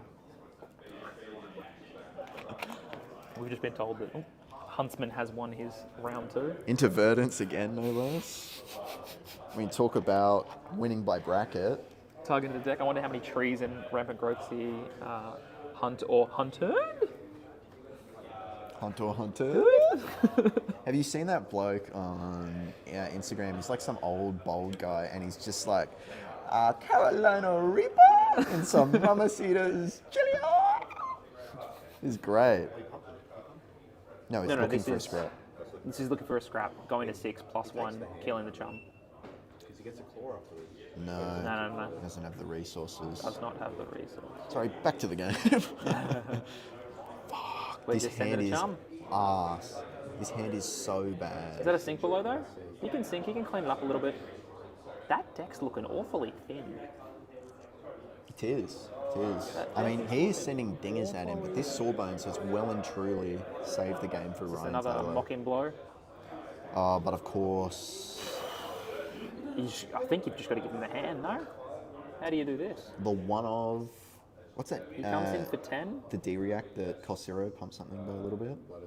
No. No. Oh, the The- attack react, sorry. Activate this. There's the blood in the water. He's got it. Blocks for 10. Very clean. I don't mean to say no. I don't want to be partial, but it is... I do. I'm on the gravy side. You're right. Yeah, we all know that. It's so... This is it.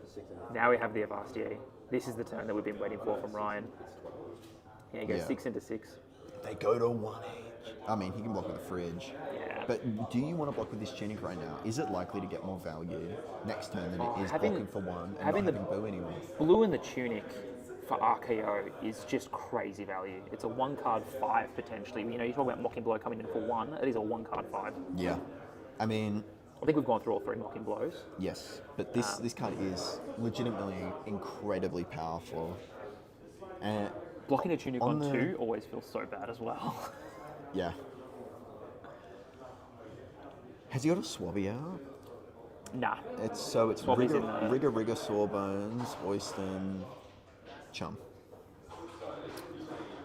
Yeah, we'll rigger into Rigger here. Keep a Sawbones up for protection. Yep. 12 cards, 2 cards 12. Let me check a list. What haven't we seen so far? I think there were still some sigils that we saw. We've got one more swing big.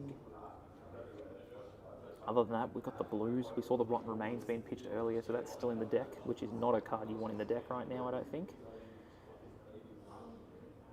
I do declare. This deck is a little older, this deck list. Might not be perfect. Rigor Mortis again. Yeah, I don't see there's too much in here. This is a 2-card 12. We've got or the 13, 6 really. Mocking Blows in there, so maybe we got Goes a to couple more 1. blows. He thinks this tunic is worth it. This resource will make the difference. No, he's putting it in front of it. Never mind. No, he's going to put the tunic in front. He says, sorry, because that keeps him up. That keeps him in boo range. He can still get booed, which is huge. Yeah, this is so hard. And it is a hard watch, to be honest. I mean, he was on top of this, but you're right, halfway through what? I mean, All just Rotten Remains. letting it live. How many? He gets the 3 tipples, or at least 2 tipples. This Rotten Remains could be pretty big, and the Swell Tides. This actually could be huge. This is for 9, I think. Rotten Remains costs 0, yes? 3 swells. He gets the tipples. He can get Another 2 tipples. another I think tipple. 2's been pitched. I think it's only 1 tipple. So that's 4. That's 4. And if he has 4 ones in here, smokes. we probably should get this card up. I don't think we see it at this level of. We don't. It's a very, very neat card. I believe it was originally printed as Nuhate. Yeah, this is +5, and he can't pump it. He doesn't have the resource to RKO. No, he does. He does. How much? This is for 5? Oh my And god, then- it's coming in for 11. And he can make it to 6. It's coming in for 11. He's got an ally. He's got 1 ally in hand. Oh my god, it's Lachlan. He can Lachlan's gravy. face. He can gravy this. Stone cold. If that's Stone cold killer. not an ally on top, that was not a This good is case. so clever. It is so rare to see this interaction play out in a game where Rotten Remains is the deciding factor. Look at on whether or Lachlan not right he wins. now. He's locked in, dude. He knows that he has put this card in this deck for this exact moment. And he says, I pitched it, and I'm pitching it, and I'm pitching it, and now would you believe it, it's my 2nd cycle. Rotten Remains makes its debut entrance.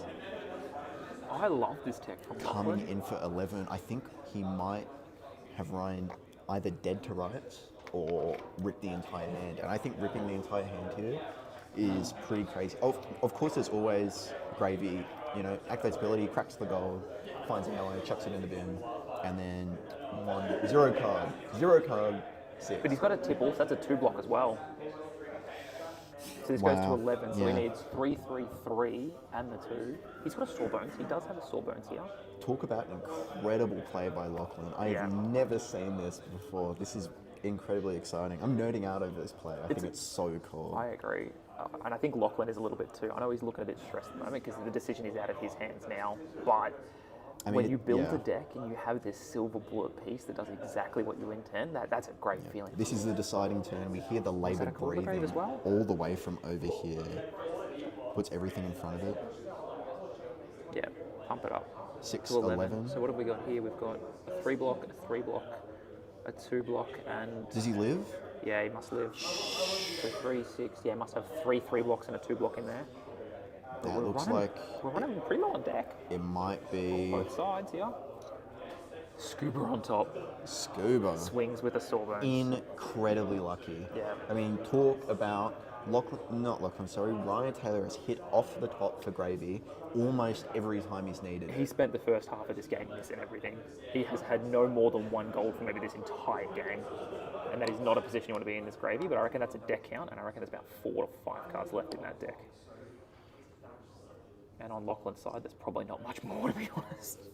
Wow. What a game of Is flesh that a and blood. sigil or remembrance? There's the sigil there Yeah. to even it out. It's effectively blocking 6. Yeah. God, how do you find a way E-strike out for here 7? for 7? Yeah. 2 cards and a Sawbones. That is 4 cards in his deck. That is 4 cards in his deck. Oh my lord. Gives 2 cards, yeah. Yeah. Gives a dead He's got threads. the golden tipple. Blocking with the tipple's rough because it is an attack. It is a go again attack for 1. I think Lachlan probably has infinite 3 blocks in that deck. Oh, man. So close, but so far. I mean, talk about the illusionist experience as well of thinking you just have them and then they stabilize like this. It's 2 cards. It's an Eye eye of Ophidia and a tipple. Or Richard's a triple Dani? I think it's a Richard. No, surely not. Because he pitched them both at the same time earlier, remember? And I don't think it's been in the bin. I mean, he's out of deck now. It must just be the 2 gems. I think you're right. If he survives his turn, doesn't he win the game? Because he's got 2 no blocks. If Lachlan does, yeah. If Lachlan survives this, he gives that. He's scrying too. Sorry, yeah, he gets stopped. It's very important. Got to make sure. You know, you can never be too optimal in these tense scenarios. It looks like Lachlan. I was, to be honest, I was not taking note of how tiny that deck was, but he has I thought there was 4 cards. I guessed that completely. Activate a gold, draw a card. The relief on his face. Discard a card. He gets there. Wow, what a game! Woohoo! Wow. I mean, talk about. So there's a couple of key things in that game where Ryan not getting any of the gold early, not getting those power cards early, it means that in that mid to late game, you don't really get the convert in turn. You don't get to send a Conqueror with an ally. You don't get to do he took his Prismatics out this game, but you don't get the opportunity to Prismatic into a blue, into an ally. You don't get these big swinging turns that say, I have the temper, I demand your hand, I maintained a board state, now it's up to you to try and beat me. He never got that. Yeah, you're exactly right. I think the way that Lachlan played this out was so masterful, and I think robbing him with that Rotten Remains at the end of his entire hand, I mean, play the game for sure. Yeah. Incredibly cool to see that card work. If we had the time, I think we would love to do a winner's interview. But I'll throw him on. If you want to chat to him, I'll throw him on. I think we're saving them for top 8. Just save them because, for top 8? Yeah, just Okay. because the time restraints, you know. Well, we don't we'll see want if anyone. I think that was the last game. Yeah, That was the last game. that was the last game of the round. Talk about a great finish to round 2. You know what that was? You don't see a game like that every day. What? That was a great game. in the flesh and blood. Exactly. We'll see you for round 3.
Welcome back to the Glory Seeker League. We have another very exciting game in the 2-0 pod with Tom Malek on Verdance and Ryan Royals on Mario. The names haven't been changed yet, but I assume that'll be fixed shortly. Malek on a wizard tear, was on Acilio for a long while, took out many armories and... Took out a PQ. PQs. Beat me on PQ on Aurora, so it's either Lightning or Wizard, that's his go-to. I think he just likes talents, the elemental talents. Yeah. And arcane damage, it seems.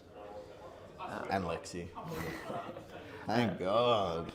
Get her out of here. And he did like Lexi, actually. He was a big Lexi fan. And then Ryan Royals, not on Kano, so not just flipping cards and seeing what happens. Instead, on one of his tried and true Assassin. Now, Ryan Royals, back in the day, picked up Azuri, and he was a hardcore Azuri player for a long while, so well versed on Assassins. In between Azuri, definitely jumped on Slippy for quite a while too, so really loves his disruption, really loves his effects. And now on to Mario. He's been trying to get Mario to work quite some time. I know there's been 3 or 4 different iterations of oops all attack reactions, oops all non-attack actions. So we'll see what he's doing today. But Mario itself, very dagger-centric deck. I assume that's what he's going to be doing. I don't have a chance to look at his deck lists, but we'll see lots of Saber Bloodsheds. I think he's a fan of what's it? Tip the Blood Rot? Not Tip the Blood Rot, that's the... What is the Assassin attack reaction? There's many of them. It costs 1, and it +3 and Blood Rot on hit. Oh, yeah, I know what you're talking about. It's not Lace with Blood Rot. It's the Assassin equivalent. Spike with Blood Rot. Spike with Blood Rot, thank you. So I'm expecting probably a Spike with Blood Rot, honestly. We'll see what chess piece he brings out. Will be really interesting. You know what? I think we won't see Spike with Blood Rot, considering it's only on attack actions. And the deck is... Nah, it's all dagger-centric, I vastly guarantee. geared towards daggers. I mean, the deck converts so well. It's surprisingly defensive. Yeah. It has more 2 blocks than you'd think, but it does work. This deck has gotten me many a time on Prism. I know Royals has Blanche in this list. Okay. So I think that's a very reasonable card in Gravy. the meta with Gravy. And Prism. Yeah. Erase Face is the one that you want for Verdance and the Elementalists. Yep. Takes off all of the green wherever it may be. So that's Pitch Zone, Graveyard, or Banish, which is really huge for removing trees pretty rapidly, as well as preventing any decomposers. Yep. So we'll see. Don't know if he's running a Race Face if he's that type of list, but Blanche definitely. I know Royals has been a big assassin guy for a very long time. Started on Azuri, moved to Marionette, found Slippy, said, well, this Marionette deck sucks. Bombs gets banned. Actually, you know what? Marionette's not that bad. Marionette's got some juice to him, he's got some sauce, and sure does. I mean, this deck converts incredibly well. It has amazing plays off of these tiny hands. Mario does that. We'll see if this deck does that, because historically he's put a lot of Chaos cards in that deck for no reason. Yeah, he's been known. Put I don't know if there are any... Oh, yeah, you could put Mental Block in their arsenal with Schism. I mean, that might be a game winner. Work. I've copped it before. Schism of Chaos. He's done it to me before. It wasn't great. It wasn't a block card, fortunately, but it wasn't... I think it was like a blue Fruits of the Forest or something. It was just like, I never want this in my arsenal. Yeah. But even in Gravies, you can put allies in arsenal, which is really bad. True. I've had a Figment put into my arsenal before. Yep. So there's a lot more hits than you think. Even, you're right, Mental Block here. How many, like, you never want one of the Arcane Twinnings. Is Arcane Twinning the discard to amp?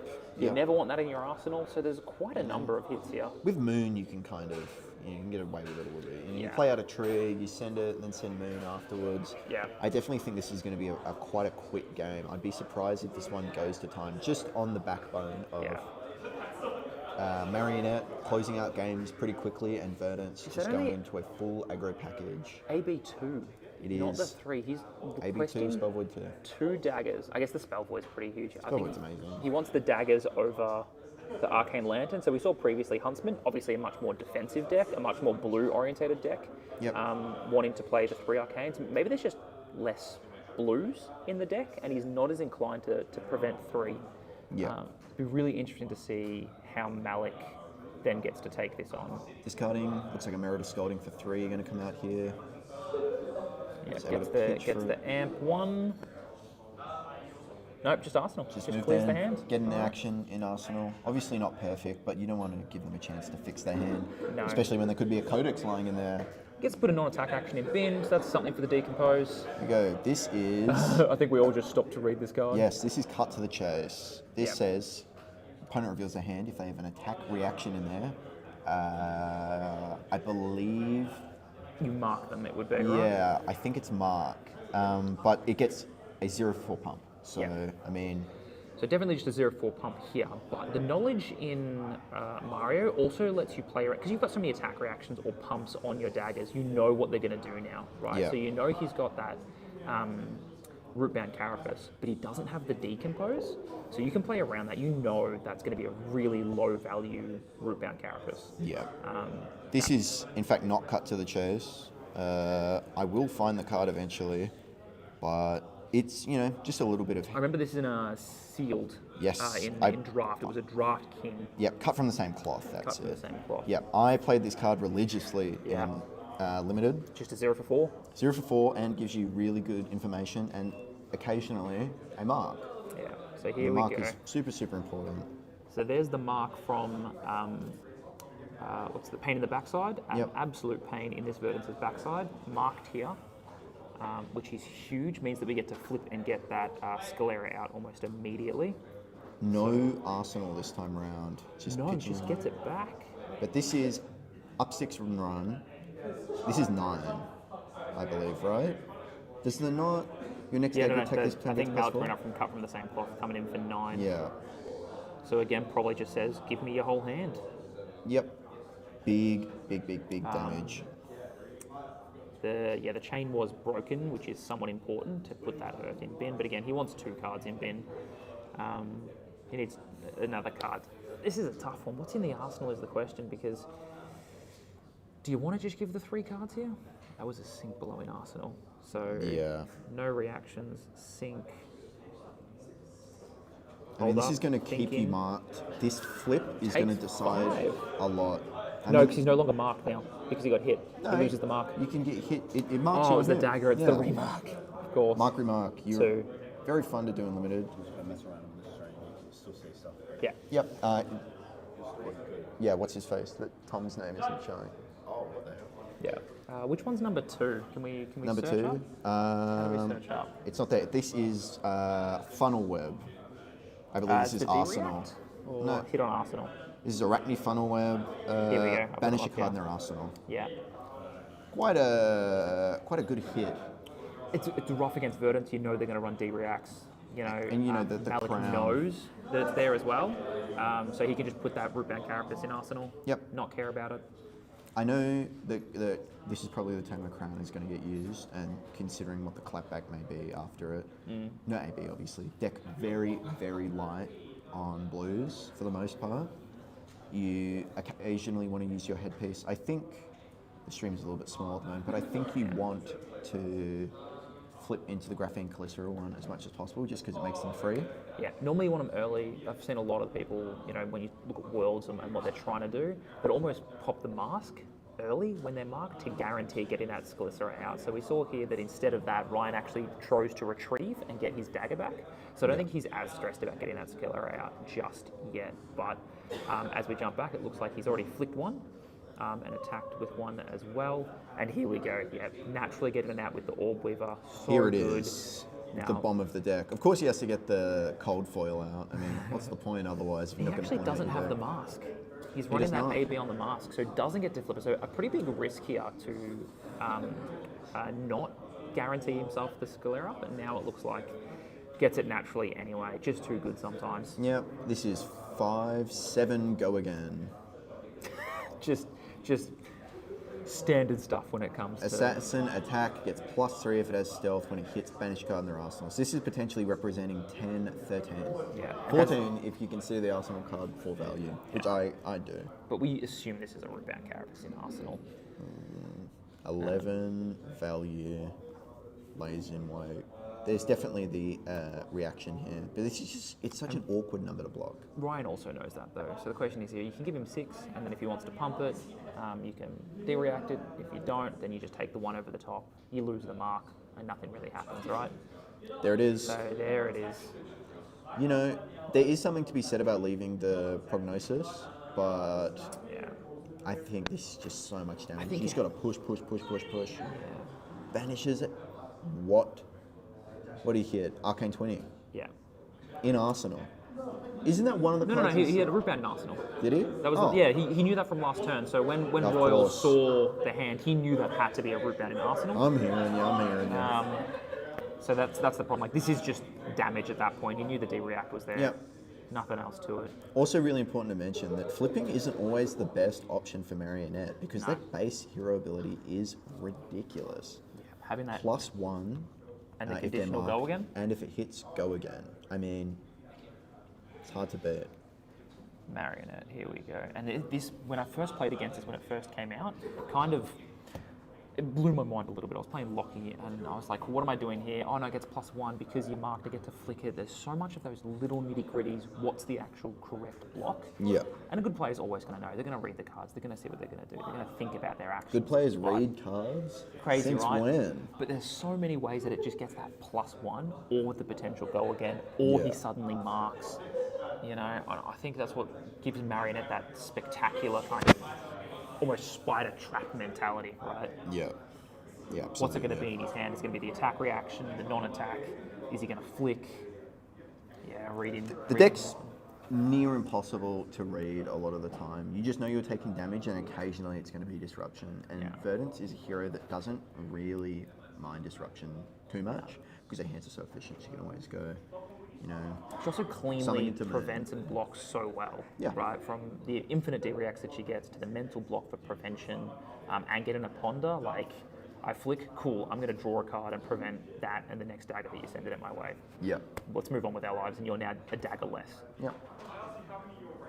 I imagine for Tom Malek, it's going to be pretty tough to steal momentum back once it's given to Marionette because the pressure that this deck puts on and the amount of cards that work so synergistically with it really just, you know, again and again and again and again, when does it end? And then all of a sudden they come out with a huge Save a Bloodshed turn. You're marked, they flip into Calicera or Black Widow, which in my opinion I think is the best brood target. The Agent of Chaos, that's it. Orb Weaver for the skill For the round? Calicera. Yep. Cost And 1 less to then, activate, you get to go wide. Black Widow for the hand attack. So it was a good discard here. Pretty standard stuff. You see a dagger come through for 1, you discard. But here we have point the eye, is it? Point the eye. Point the eye. Pointy eye. Pointy eye, pointy cock? I'm dagger almost certain point? it has point in it. Yeah, I'm adamant it's got points in it. Having to remember all of these dagger cards. Bloody assassins. To be fair, there's a lot of cards in this game with point. There it is, to the point. To the point. I was almost there. So target gets Plus 3 if it's marked, plus It gets 4. +4. So not marked here, and definitely can't mark. Has the D-react and the prevention. So no stress here. I think we all know what kind of Mario is going to do. They're going to attack, they're going to be aggressive, they're going to try and disrupt. And the choice is, do we go tall or wide? This is a real favourite from... Ooh, nice. Light up the leaves in Arsenal. This is a real favourite from Royals. This Codex of Inertia, so brutal. I mean, you're pretty much asking him, hey, put 2 cards in front of this and now put a card really in front of this. I believe it's Leave No Witness. I'd be shocked if it were anything else. Read 'em and Inertia wait. of Codex. So is it from the top of the deck? Top, yep, and then Top. they make an Inertia and you make a Bulldo. Yeah. And again, keep Verdance off. Mental block's Arsenal? a good counter to this, you Yeah. know? Just order the triggers. Old Azalea trick if you ever had the miserable experience of playing against Azalea. Love that deck. I miss her more every day. Light up the leaves. Just 6 arcane. This is the big question here that Tom has to kind of ask and answer. And we know what Ryan's going to do. He's going to be going either wide or tall every turn. But is Tom going to play defensive? Is he going to try and be aggressive? Is he going to go arcane aggressive? He's got the waning moon here. And again, Doesn't we haven't wing seen a man. lot of Just- blues. Just rips it to the inertia. Yeah, I didn't catch what card he had in possibly his hand. would have had to have been a red, I have to assume. Not getting to Waning Moon. Yep. Yep. And we've seen this with a lot of the Verdances nowadays just being more aggressive. You know, when it comes into gravy and things like that, just saying, cool, if you want to race me with your big boats, I'm going to race you with my big leaves and my burned bears. My big lead. Big leaves. We got them big leaves, baby. This match has gone surprisingly slow. I mean, we're on, I think, around turn 5 or 6. And Well, that's kind of my question. Tom really gets to choose the pace of this game in how he blocks, how much damage he takes, what Flicking the disruption he lets Calycera. come through. yeah. Flicking the Calycera, this is such a signal that Royals has some way of getting this back. Even pitch and Orb Weaver as well, which is so interesting. So Yep. he's pitch and Orb Weaver, he's Closing flicked the the chain. Skiller, and I'm assuming he's going to have another This one is here. probably up 6. Yep, there Yeah. we go. Boom! Holy moly. Tick tunic. Up six Don't runs. even need to. Into a Skiller. Big Calycera for, what'll this be, 7? Yeah. Absolutely monstrous. You've got to wonder what's sitting in Arsenal here. So again, Tom a bit in the blender because he really has to make these decisions now. How is he going to play this game? Is he going to block out? When does he try and convert into damage? What hands are worth the damage? There's no disruption happening. So this is just raw damage. It's great value raw damage. And if you do just block, you're going to run out of cards eventually because, you know, Ryan is just sending a dagger at you every turn. So he's demanding 3 cards for his 2. Tom Malek opting to, oh, there's the mental block. There's a mental block. There's the It's mental not where you block. want to be playing the mental block though. You know, it's 5. It's something. Take 2. Yeah. Make Gets yourself his a ponder. but I really wonder. I think there's just a Fruits of the Forest or an Autumn's touch in here. Yeah. Discard. There gain it a couple is. life. Is he just going to discard it to gain some life? Absolutely. Not yeah. something that you want in the arsenal. Fills up the graveyard with some greens. Ponders. Gets a free arsenal piece. Leading along with what did he draw? Whatever it is, Couldn't see it, a but- little bit of a ponder before chucking that into Worthy the of the arsenal. arsenal. So we got 2 Cadavers telling us sink below and light up the leaves. He has All got- red hand. Yeah, he has got that Crown of Providence to clean up that arsenal if he doesn't like it. And he's always got the Plough Unders. You can use that offensive Plough Under to clear a bad arsenal card. Yeah. So you do have that little bit of luxury when it comes to having to force those mental blocks in there as well.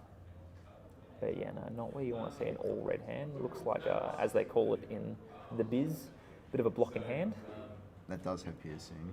It does have piercing. Stonewall Gauntlet will take it down. Yeah. So, It'll get +1, -1, so it still just blocks 1. look, Royal saying just block with it. Yeah, It's not going to hit. Who wins out on that value? Yeah. And this is a small judge call, just clarifying.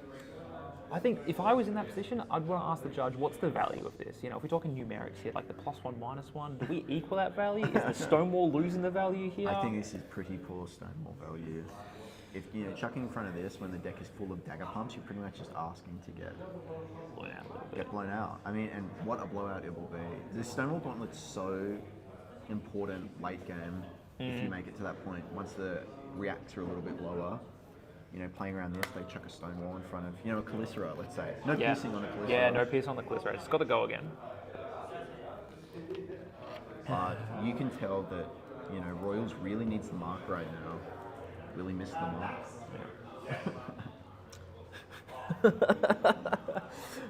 Yeah, I mean, this hand is so awkward. Yeah. I think you're kind of happy. You just can give a getting card. Cadaverous in there. Blocks 2. Yeah, I mean, you see the codex, right? This is a card for a card right now. Yeah. Obviously, card negative, if you're talking about how long this game is going to go.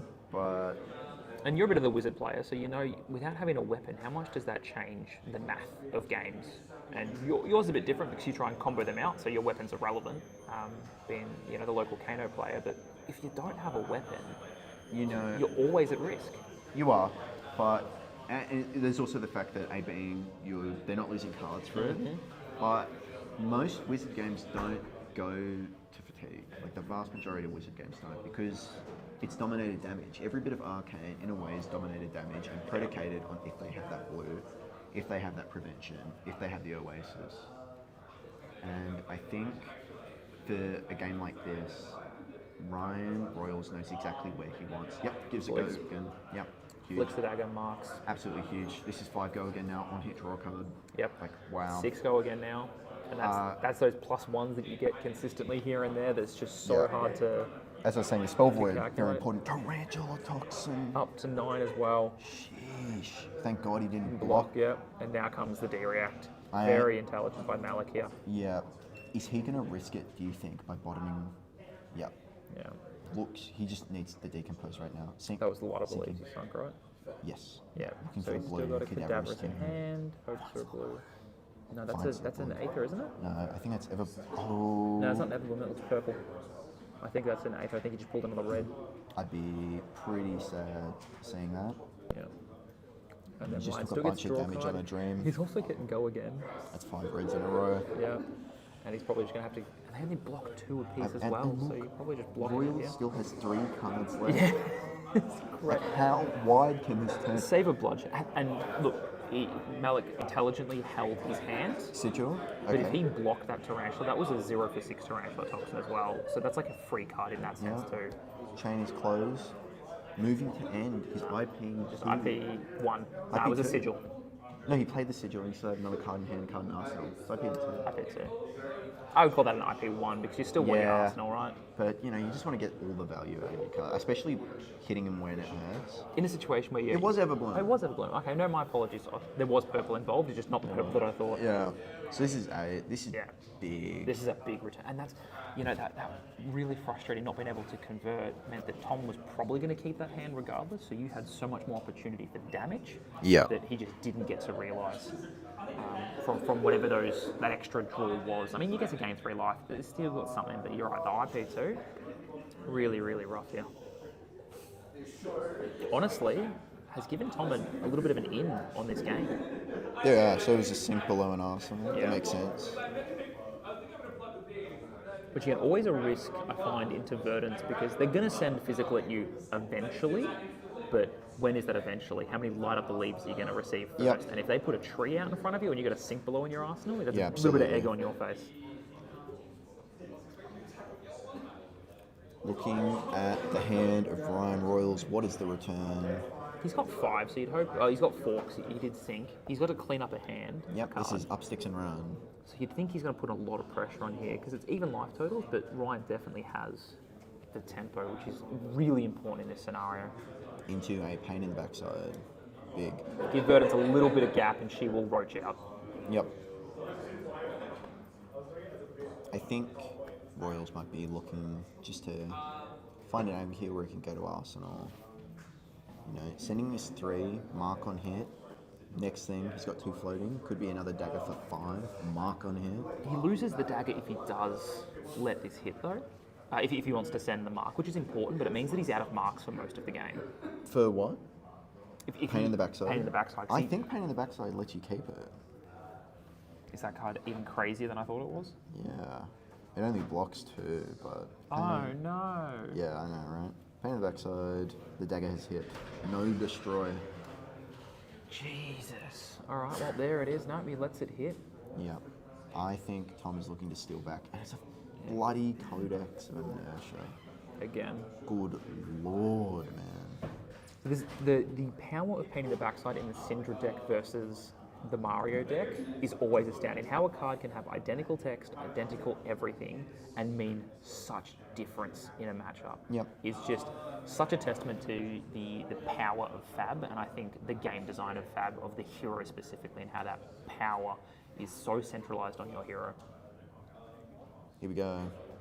What's the return going to be from Ryan Royals? If it's a CNC, I swear to God. Oh, it's another dagger bump. Then sends the Calicera with go again. On hit, nothing. Now, honestly, I don't really understand why you send the Calicera over the Hunter's Mark. Maybe for the flick. Cheaper. But he's got 1 floating. What is the other? No, he's out of resource on that one, no? No, 1 floating. Oh, 1 float. Mate, okay. I don't understand this. I'm sure Ryan has a reason for it. Very accomplished player by this point. Gives him 6 here. The E strike.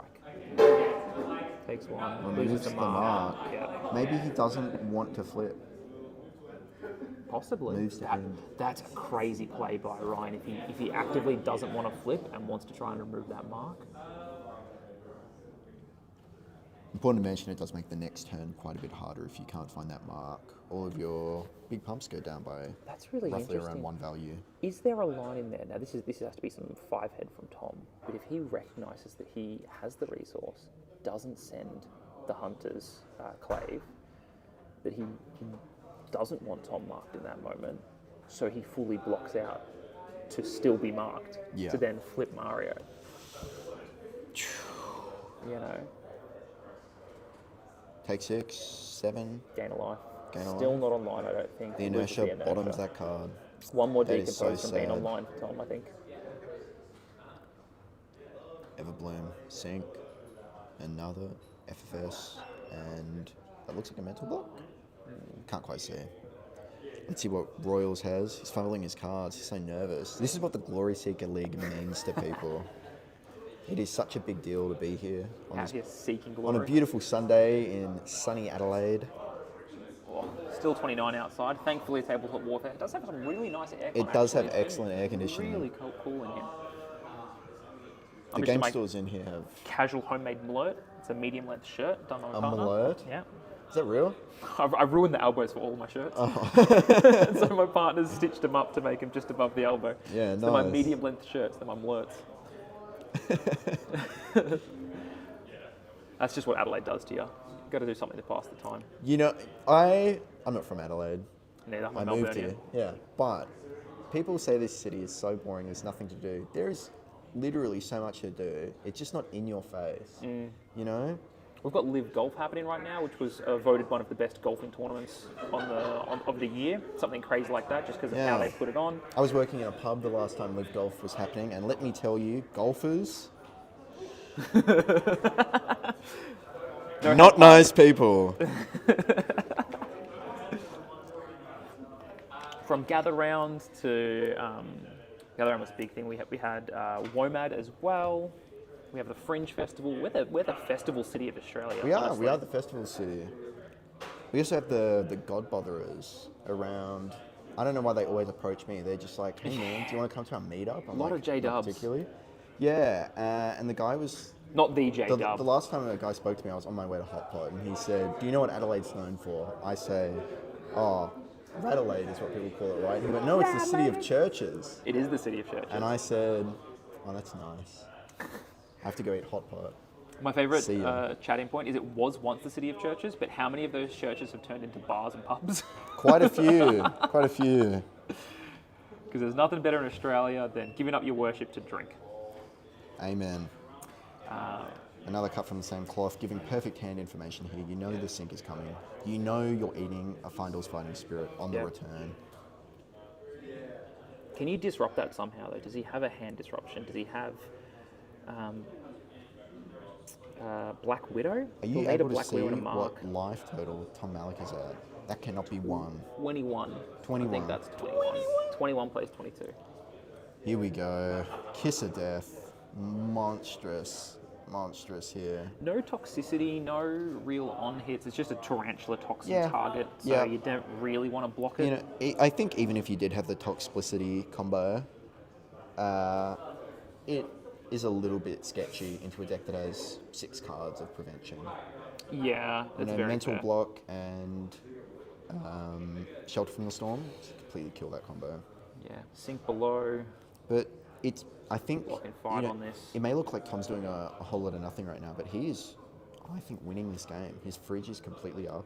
Yep. He has not blocked with it once. I believe he's up in cards, miraculously. Well, he's sending these haymakers, right? So Yeah. he gets to send a tune. He's lower life, so the Fendels is actually a 3 for 8. Yep. 2 Gain card for 8. life. And does not ping for 1.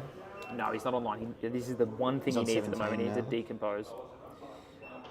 This is 7 big ones. He's got a Taking ponder on this. the end of this as well, so he's doing really well keeping that arsenal stocked, which you don't always want to do into an assassin because they've got, the Black Widow, Hero Change, they've got Leave No Witness, they've got Codexes. Yep. It does seem that Royals has, I think, flipped once all game. That's a Fruits of the Forest. Yeah.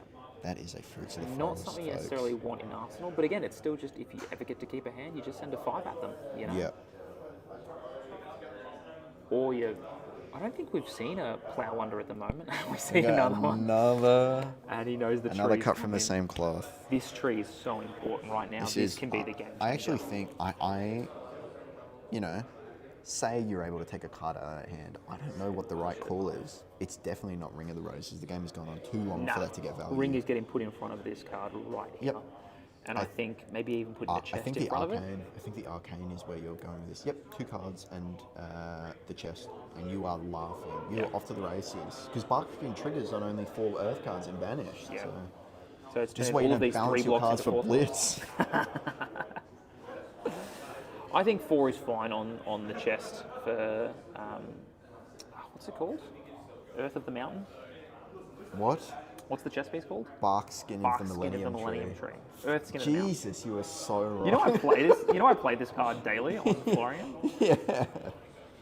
Bark skin of the Millennium Tree. Very, very, very strong card. I mean, a staple in pretty much every Earth deck at the moment that just needs to block more. It does require In 2 Florian, decomposers.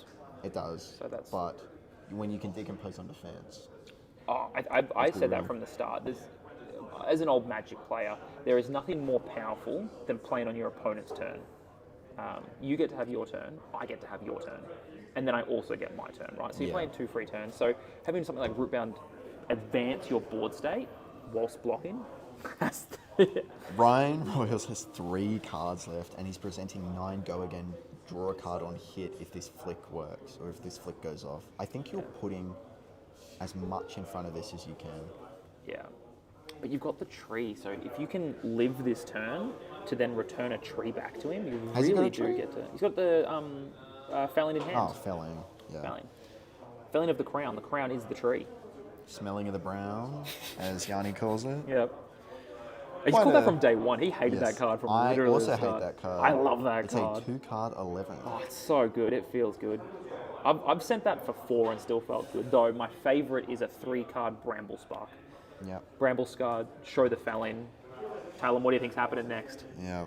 Tom is really, really labouring over this decision and whether or not it's the right call. You know, I think Crown also isn't a bad option here, but 4-8 That's a good shout. Got Yeah. it just in front. It clears the arsenal, so you Yeah. get rid of that. and the gauntlets Yeah. really does not want damage this to hit. No, still not wanting to put the tree in front though. So I mean, on hit this is 3 value. 3, 6, you 7, know. 8. He's blocking 9 Finds on this. another felling of the crown. Oh. Which is not as good as what you want because that's going straight to the bottom of the deck. Incroyable. Most likely, I'd suggest this one's probably Does flick blocking. it. Goes to 9. Is there a pump? There is a pump. +4. Goes to 13. 4, 8. 9, 10, 11, 12.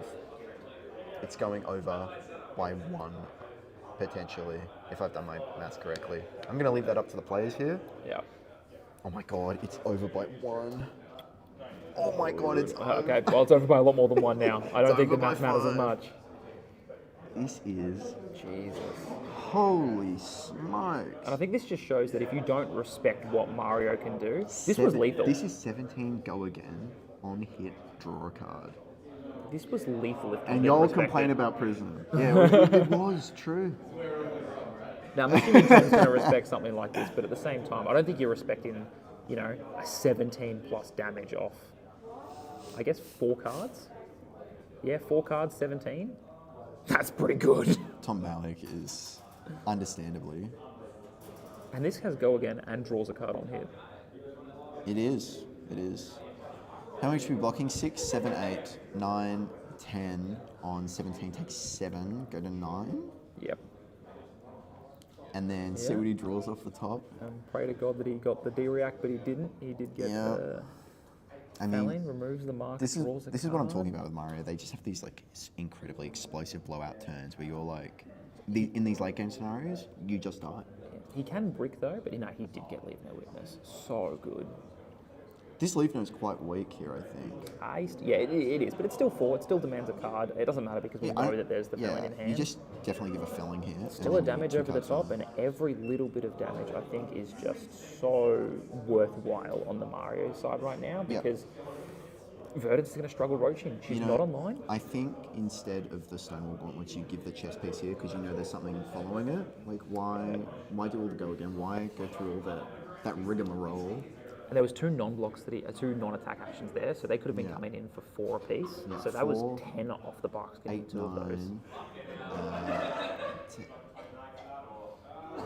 Ends up blocking very similarly. 8, 10. You block. Yeah, you block pretty much the same.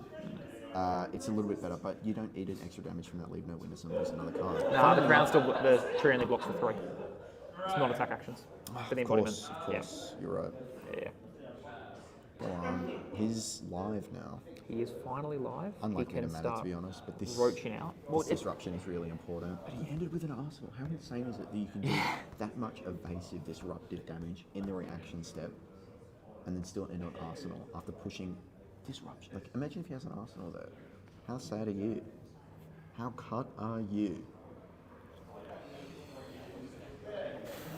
Royal's asking Tom a lot of really difficult questions, and all Tom can really do is occasionally send 2 cards back and try his best not to give He's Royals keeping a this full game grip. as close as he can. This drops Ryan down to 8 if he doesn't respect Pretty it. much at parity, and a 2-card 11 is nothing to shy at. But at the same time, then he sends back a 4-card hand and you're on 7 life. And how much of that is, as you say, attack reactions, so unmanageable. We've seen, 2 or 3 Sink Belows already. We've seen 2 Shelter of the Storms.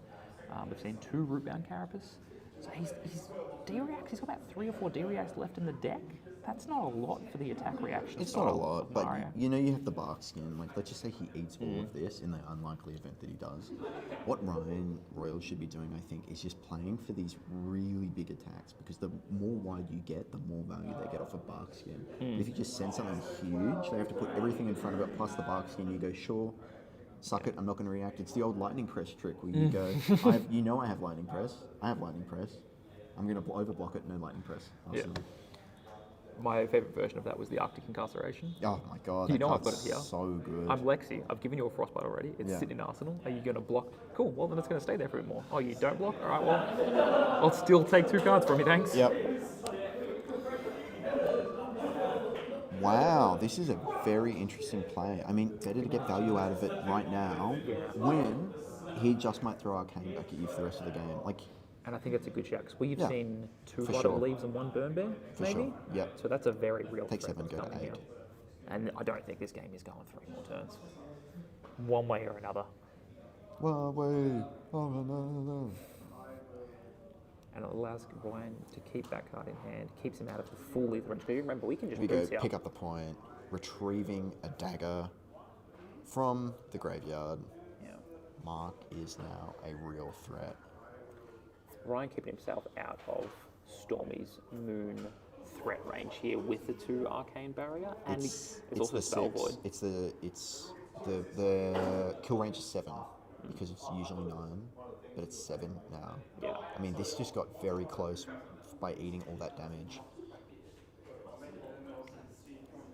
And the Spell Void keeps him so safe here as well. Like, he knows that it's 7 from that Spell Void.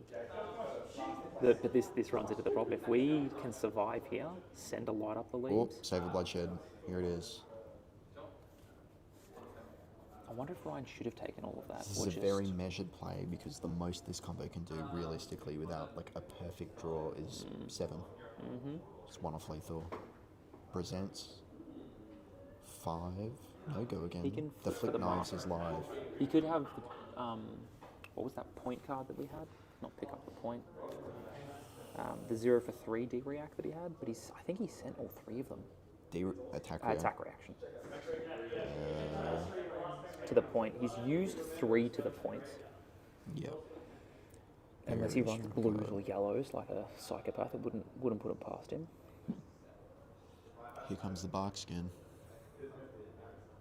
Prognosis pitch, so we're not stressed about that. But Save a Bloodshed, that Save a Bloodshed is such a scary card. I mean, yeah, you don't know what it is. They don't know what it is. It's like being in a cult, you know? Everyone knows it's bullshit. It's just so good. Yeah. Now this is where Tom's begging for a mental block or Shelter of the Storm to prevent this flick, because the fact that Hunter's Clave comes back means it's flickable, meaning he can get marked, meaning this will draw a card, or at the very least have go again. Yeah, and Tom is the kind of player who really, I mean, you listen to him talk about the way that he maths these situations out in his head, and he really, really likes to think about it, and he's very good at it. I mean, that's what you get when you play against Bill for years. I mean, Bill is probably one of the best blockers. A very underrated skill in FaB is just being incredibly good at blocking or knowing where your defense is in your deck. And Tom definitely in that similar vein of very structured player.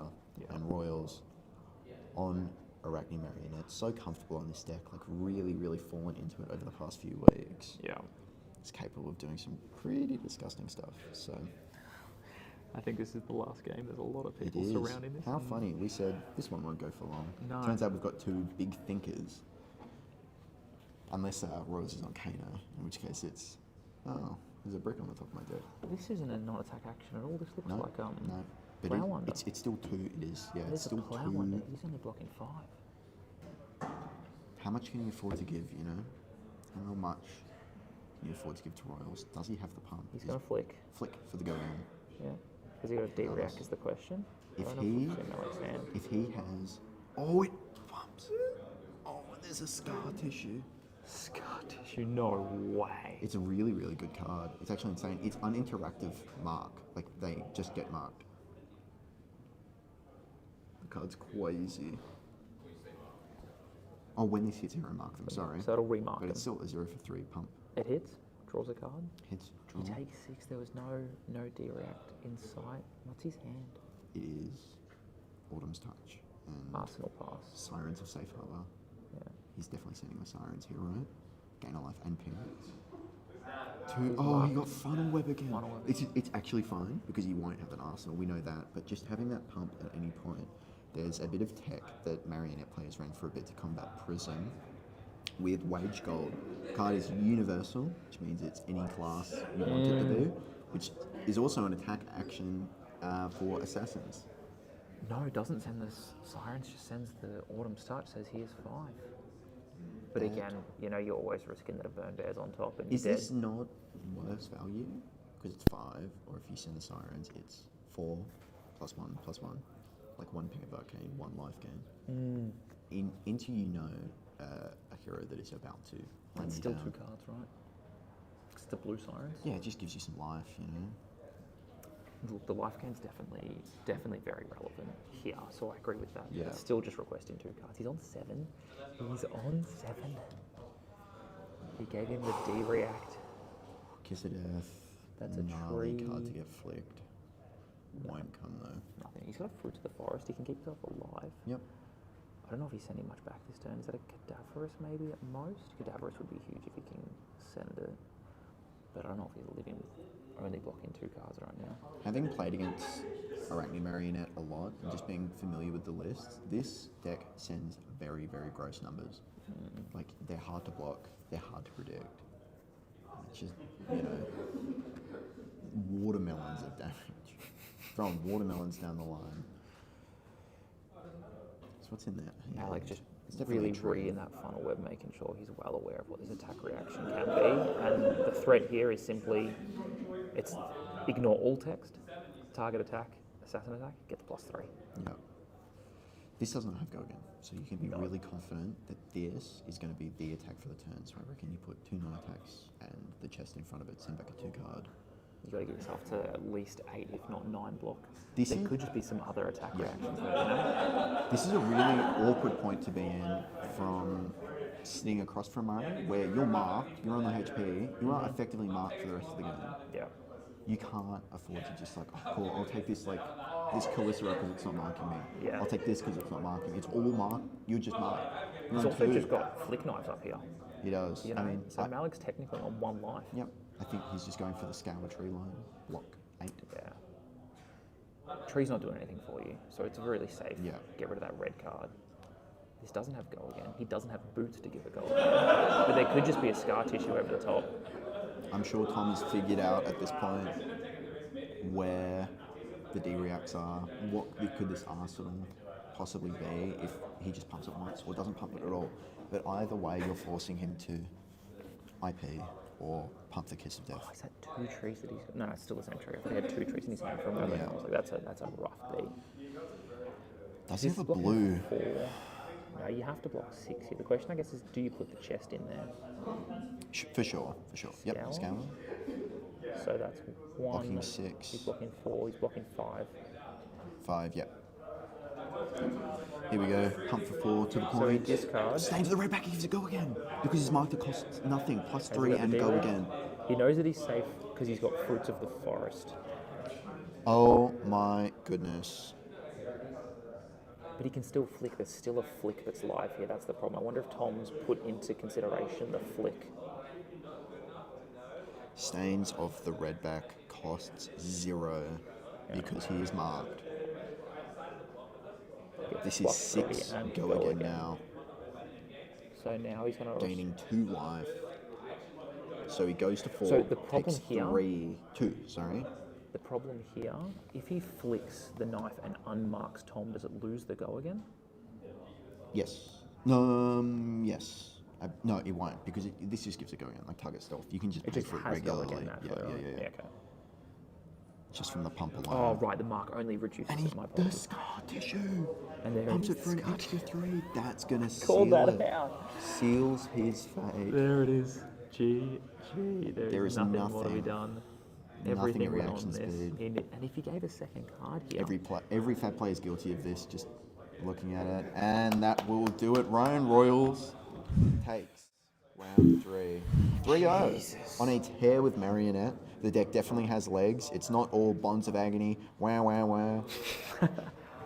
and this is the front pumps. I remember chatting with you about this when we did, I think it was PQ draft, where you were just like, I just drafted all the 0-4 attack pumps, you know? And I was like, oh, yeah, what if you just front pump it? Who cares if you know what's coming? It's still just straight damage. Yeah, and also, like, this is just a bit of a side note, but for Limited especially, the Red Alert set of equipment is so powerful for the Hunted. If anyone was there and played that at their RTM, the Red Alert set was so good against Fang that you were often incentivized to just pump these, things up front for 4, and we see that here with Ryan Royals taking it down. Still getting the scar tissue and still getting the... Yeah, I mean, scar tissue is just so good.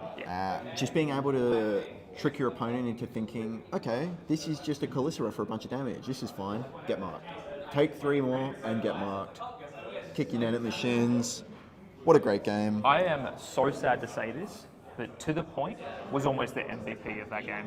You reckon? That put in so much work. You know, when the whole deck is gas and one card is an underdog, it's easy to see, but I mean, I just think this deck converts so well and it has such evasive damage. You know it's bad when not even a deck like Verdance can pick it up and deal with it. I think Tom maybe just a touch greedy, but you kind of have to be when you have to you get make the lucky. decision, am I going to lose or am I going to win? And, Yep. and are you going to play to not lose or are you going to play to try and win the game? Exactly. I think you tried to play to win the game there. Oh, wow. All right, we will be back shortly for round 4. Thank you, everyone that's tuned in. Hopefully it won't be too long of a wait.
to round 4 of Glory Seeker League. Final round before the top 8 cut here. Exactly. We have Dexter, Chung and Tony Nguyen on Dio and Vynnset respectively. Something special that we're bringing today to see what we really can do with the Adelaide meta. Normally not decks that you'll see too commonly. Dio's a bit of a mainstay, you know. Some newer players pick her up for a bit, and then We've had a lot of mechs in this town. we've had a disproportionate amount of mechs. Should be a good game. All of our games have gone very, very long so far, so hopefully this should be a shorter one. Had very little downtime on the stream. It's been talk, yep, wah, wah, wah. I don't like Guardian. I was going to say, that's what all the Dios showed up and all the mechs showed up because Ultim finally left. Yeah. And we could exist again. This should be a pretty quick one, I think. I'm interested. Carrion Husk or Tunic? It's got to be Carrion Husk. I was thinking the same thing. You know, just stop a throttle. It's so important. If there's a boom grenade under it, you don't want to give 2 cards to that. Yeah. It's But alternatively, if Dexter keeps sending 0/4/0/4s, where's the value that you're going to get out of it? There's no pumps in that deck. You're not going to run BIOS updates, I don't think. Yeah, but you know, the deck runs a reasonable amount of D-reacts, like more than you would expect, I think. Yep. So something like Carrion Husk and a D-react on a max speed, provided it's not Goliath Gauntlet. I can't imagine that Dexter will be running anything other than a full, strictly aggro package. Dexter's one of the newer players in the FaB scene. Lovely, lovely bloke. Very glad to have him. He's been trying to make Max work for a hot minute. Yeah, I don't think LSS knows how to make Max work. So The good new luck with that card, genuinely. Is I good. swear to God, we're one more card away. We're just Dude, one more card away. It's Mech Bolton at this point. It really It's is. one more M, and the deck will be playable. I'm just excited it's an attack. I think we've had so many non-attacks in Max, it feels like you're really clunking up the deck with, you know, do-nothing type cards. It doesn't progress your board state, it doesn't put pressure on, and they get to have free game. This being an attack makes me feel like we can put some pressure on, which is nice. Yeah. Look at the old him sleeves. Before his time, I think Dexter would have made a very nice old him player. You know, Dexter's such a nice bloke. I think even if he played a deck like old him, he would have been chill about it. And Yeah. Really sweet. You couldn't have got angry at him. He's just giant smile on his face the whole time. Ryan Taylor on the other end. He'll hit you with Ice React plus Stalagmite on a very important turn and then take a picture of this board state. He's done that to me a few times. He almost misplayed Ryan Taylor. He activated a Gold Kiss run and then went to play a Chum rather than activate his boots for the Chum. Just saying. Oh, Just that could have saying. been big. It's the old, if anyone's a Hearthstone player, it's the equivalent of doing prec into coin. All right. Look, I know we've taken 3 minutes to set up here, but trust me, we're not going to need much more than that to finish off this game. So, Tony has big hands, you know? yeah. That's why he just shuffles too much. I had a quick chat with Tony and said very simply, if I disrupt him early, we're in a good position. If we don't, well, I guess I'll just die. There's the husk. Is that Didactic Carapace? I think it's Didactic AB3, Carapace. I don't, sorry, Dexter, I'm not sure that he is aware that Vynnset only brings AB1. I don't think he can do more than that. Yeah. You'd definitely rather a Crown of Providence there to kind of clean yourself up. So just showing a little bit of inexperience from the local players here. Dex is cheating, looking at the top card of his deck. Wait a minute. Hold up. That is on the dash IO 0 cards. So I think there's, Starting off with an Expedite. what is that chest? Is it Didactic Carapace? It looks No, like- that looks like an Aetherborn. What is it? The 2 Temper. That's Didactic Carapace. Didactic Carapace, thank you. I was thinking the Aether Weave, but that's not the one. Expedite into, what's this? BIOS There's a update? BIOS update. Sorry, Dexter has immediately told me that I'm wrong and that the BIOS update was there, and this could have been a clean 6-block 4. Oh, he hits it. Wow.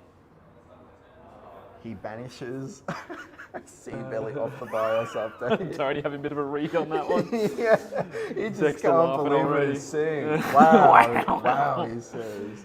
Turn 0, not too shabby. See, this is the Dexter experience. You play against this guy, he fists your shit in, He can and then also- he has a little laugh about it. You can also crank here to get the action point back to draw a card to keep this There's, pressure up there's, against there's Tony. no way, right? He just leaves us with the action points. He says, next turn, I'm drawing cards, and there's nothing you can do about it. I can be. You can. Was that a? That's a yellow. No, That is a blue, I It is a believe, blue. right? If it's coming in for 5, it is. No, it's the bigger. Yep. Yeah, okay. Just I don't know, saying it. I mean, if you it's can hard to be split mad some about. damage, you can put some extra damage on Exactly. here. Turn It's 0. hard to be mad about hitting a Seabelly turn 1, you know? I mean, Tony's probably feeling pretty mad about it. Yeah, Tony, understandably so. Yeah. That's all. He's feeling happy about it. He's just here for good games in the flesh and blood. Yeah. We know Tony. Tony's kind of, he's been on a few decks in his time. He hasn't played Vynnset for a little bit, but he has a special place in his heart for this deck, as do we all, I think. I love playing Vynnset. I hate playing against her, but love playing as her. I've had my round as Vynnset as well. I played Vynnset a lot in Blitz. She was a lot of fun in Blitz. You just get to blow someone up with some brutal damage. Yeah, it's very fun to play these heroes that just play on a completely different axis, and she's very difficult. You know, I think one of the big contributing factors to these weird, hard decks is that not a lot of people play them. If you're the average Joe that just loves Vynnset, you will go far, because you just will discover something new, whether you like it or not. It's the same thing with someone like Prism, where there are a fair amount of Prism players, but not a lot of really good Prism players. And if you play that deck enough, you will find out something new about it. Kano as well. I think the talents definitely lend that to a lot of players. So Shadow, I feel like, you know, same as Levia. You play a bunch of Levia and you've got your one tricks, and you come up against Levia like, what the hell do you do? Oh, don't worry about it. I've only been playing this deck for 4 years straight. Yeah. You know, and it's that unique axis, as you mentioned. I think Chain's probably the one that doesn't follow the unique axis, because it's so simple. It's just you get go again, right? But Chain the others, Chain's a different ball game. He's a deck in Flesh and Blood. But all these other shadows have, you're right, such a unique way. Taking 1 point of... Welcome to the world of Levia. Blood Dirt. Just says, this is worth more to me. Next turn, when I can have a huge pop-off, hits a red boom grenade. Boom grenade off the top, knowing, again, and this is the second action point he gets, he's most likely drawing a card from the cerebellum processor this Might be a turn yellow as well. boom grenade, more that I looked at it. But this has got to make Tony a little bit scared. He's going to be really incentivized to block smartly here, or block not at all. Of course, sitting on 37 gives himself a little bit of a buffer, and a Malefic Incantation. So this is going to help with that game plan. The rough part of Vynnset here is you got a boom grenade in front of you. You're going to have to give a lot of cards or a lot of armor. So what are you taking one blood debt? Are you not creating a rune shard? If you only have one card in your hand, you're still banishing it to create a rune shard. What do you do? How do you not take damage? Or live even? Yeah. This is kind of the dichotomy of Vynnset and a lot of these, I would say, more aggro, more just kill the other person matchups, where if you don't hit your setup or your fast setup, you just kind of burn out. Throttle coming in for 6 by the looks of it, banishing a blue 0 to 60. Already putting on the pressure, because that's a 5. That is an awkward card to block. He's demanding possibly the chest piece in a card, or 2 cards, depending on how Tony feels right now. And you can see him, he's looking over at that armor. I mean, you must be thinking to yourself, this deer has an arsenal. This deer has 5 cards in their hand. Goliath Gauntlet, Max V, all online. She can look at the top card. She decided to draw something. We don't know what she drew. Could be a Max V. Where am I saving this for? And am I putting 2 cards in front of this? Or am I just eating it? Am I eating it and hoping to disrupt it next turn? What does my hand do? Are you realistically blocking out this boom grenade? I don't think you are. When your opponent has 4 cards staring in hand.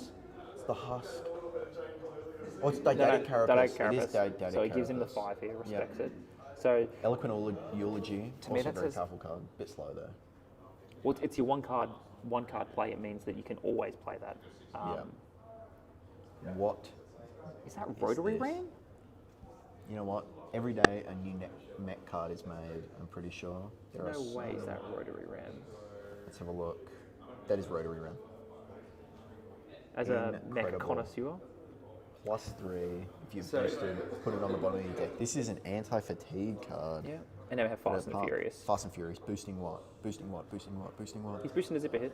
He boosted a zipper hit? Yeah, not great. But this is coming in for 4. For 7. 7 it should be. Yeah, the 1 on the end of it. 7. How does Tony respond to this? I'm out here yelling about not bringing Carapace because what buffs are you going to play? And Tony's out here. He's shown a BIOS update. He's shown a Rotary Ram. You know, breaking the chain here hurts. It hurts bad.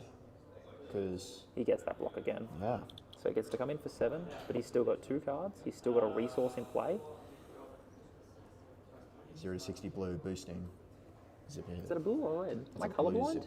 That looks like a blue to me. Don't worry, Dexter has us sorted. You know, I think Is he blocking out here? He gives him Phantom Wraith. another card. Here we go. Is this a max V out of It's Arsenal? max V. It's maximum velocity. With Because a this boom is- grenade. This is brutal. You cry over this. Goliath this is a gauntlet as heartbreaker. well. So you got a Goliath gauntlet. Bios up Banish there. your BIOS up down 0 to 60. No one cares. Go up. Goes to 2 2. resources. Look. Goliath gauntlet. No. you don't. Boom! The resignation on Tony's face is unlike anything the South Australian flesh and blood scene. Potentially missing some damage here by not Goliath gauntlet in that, but potentially again keeping that for a future boom grenade if you have a Exactly. 2 cost coming in at a later point. And worst part is, Seabelly's still on mine. It's still up there. What is this one card going to be? He's taking another blood depth as well. Yeah, he down can't to do anything. 23. He's half his HP. Activate Vynnset, cry just put it inside. Alright, Painful Passage, Eloquent Eulogy, some other cards. They all look the same. They're all Shadow Runeblade cards. They look There's some so cool. purple and some dark, and sometimes a weird ghostly figure on it. The Vynnset cards look so cool. I'm still losing at Rotary Ram. That is sick tech at the That moment. is to try and- such a gross card. Of course, you haven't seen Maximum Velocity before. Comes in for a 10, only if you're boosted, I think 3 times. 3 times. Yep, And it boosted does 3 say more times not this turn. chain, it just says boosted. turn. It's a very important differentiation because Yeah. there's a lot of boost cards that care about the chain or the previous time you've boosted this chain or think the Pulse next Wave time you Harpoon. boosted this chain. Yep. Pulse Wave cares. There's an old card that dominates. What's it called? No, The Ground and Pound. Convection Amplifier. No, there's a Ground and Pound card. Ground and Pound? Yep. Oh, We're no gonna go Hunter. way. He's cracking Visitronic. I've done this a couple of I times don't think in I've my ever life. seen a mech player crack Visitronic. I mean, it makes sense. You kind of just have hit that point where you realise, oh, Yeah, you just if you got an He's sending awkward one hand, arcane. you can genuinely clean up your hand really well here. I wonder if Dexter is so aggressive he intended to use it this way. Because if you've got too many items in your hand, if you've got too many non-attacks in your hand, because he's running the pumps, he might run into a situation where he doesn't have the boost cards. Yep. If you've got a max V in the boost cards, you can actually clean up your hand. Yep. So he's going to boost, draws, and then puts a card from his hand on the top of his deck. I mean, honestly, really kind of smart, you know. Find a sea belly, put it on top. I think that might be a sea belly. No, he's pitching to dash. Flip it, show me the money. Oh, did he pitch after the zipper hit? A little bit of a dubious rules situation there. Yeah. But, you know, it happens to the best of us. I mean, if he just has the Activate item, deer. here we There go. it is. You're joking. Oh my god, it's disgusting.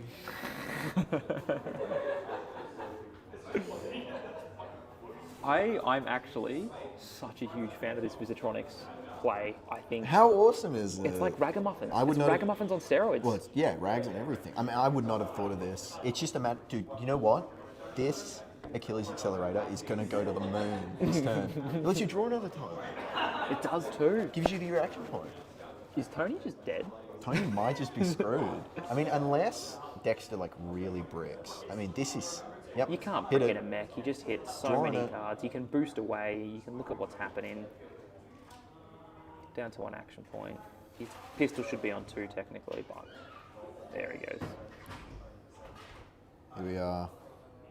I would imagine Dexter's really living on a prayer for another Max V right now. I mean, this is the Dash is such an interesting deck because it gives you so much versatility. in Should what be you on can 1 do. action point, yeah? 1 action point, yeah. You can activate the chest to clear the top if you don't want it. You've still got your Goliath gauntlets for extra damage. He's sifting his hand every time he boosts, so what card does he want on top? What cards do you still want in your deck as well? Because you can also sculpt the hand that you're drawing next turn. Yeah. I mean, we've seen Dash do precisely everything this game that she wants her deck to do. Boom grenades, sea bellies, Max Max V, V. no Goliath gauntlet, but I'm sure we'll get there. Yeah. I've always found, from my history as mech, just throwing the Goliath gauntlet the first chance you get, because you never know if you're going to draw another throttle or another Max V. It's a good point. If you're going to get it off. Yeah, if you just find a handful of 0 for 4s, yep, there it is, the Achilles Accelerator. Yeah. Goes to 2 action points. He Taps wants the to draw this C-belly. card. He knows what it is. He I wants reckon that's it. probably a max V. He's back to a 4 card. He's already boosted once this turn. He's got a resource. He's technically got 2 resources if he wants to activate the chest. We're just saying, have a look, Dexter. You earned it. Boom grenade from hand. Cranking. Another point on the pistol. That's interesting. I don't know if I want to care about the boom grenade right now versus just boosting as much as I can I mean, and just putting the items on top and boosting them away. his best equipment for this is dead. Here we go. Twin drive. Boost, boost. Pitching another blue, by the looks of it. Boost, boost. What is it? What is it? Backup protocol red and It's red. a lot of items. Boom grenade. That's kind of sad. You know, those two are both insane. If you find a backup protocol red here, you're able to potentially max V. Just off the rip. I reckon he's going to max V. I reckon that's in his hand right You now. reckon? Backup protocol. I mean, he's boosted 3 times now, right? Yep. So he gives an armor piece and 2 cards in hand. He's now out of cards. So this is hitting, and this boomer grenade is going to hit. It was! Oh my god! Face purged him. Calls him out. He The says, face purgatory get that is shit out of my real." game. Holy. Very well played by Tony. He knew the Oh right my moment to call it there. That was smart. That was just smart. Like, And now he's out of you know cards. what? I think there's a world where you just don't play the boom grenade, right? You just hold it in think so. hand because you know that face purgatory could come. And then think you just so. get max V. Then you just Like, get max V. what is this doing now? Yeah, he's just sitting gun for 2. Wow, Yeah. this might be Tony's angle to get back into this game.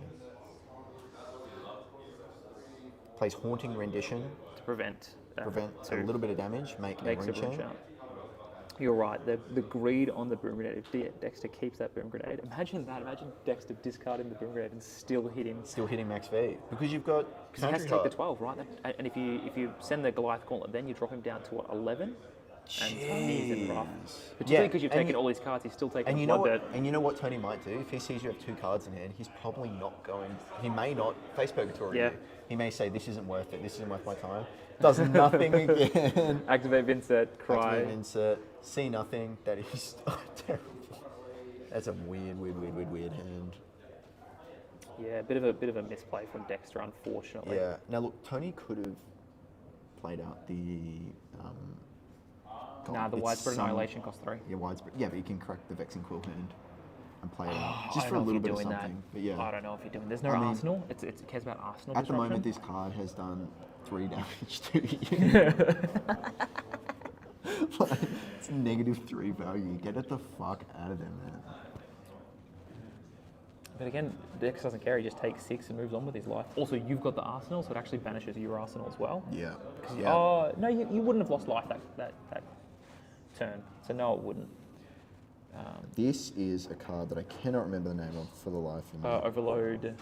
Is it Not Overload overload. Script? I think it's overload script. Penetration Script? Nah, penetration script +1. Overload script gives it overpower.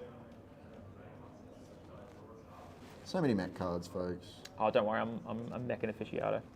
Yep. Because I went through every Overload single one of script. them and argued vehemently how bad they all were. Oh my god! Is it? Dude. This isn't anywhere near as bad because he just doesn't have the action points for it. So I don't know if this is a great use of. Oh my god, he's got a Spark of Genius.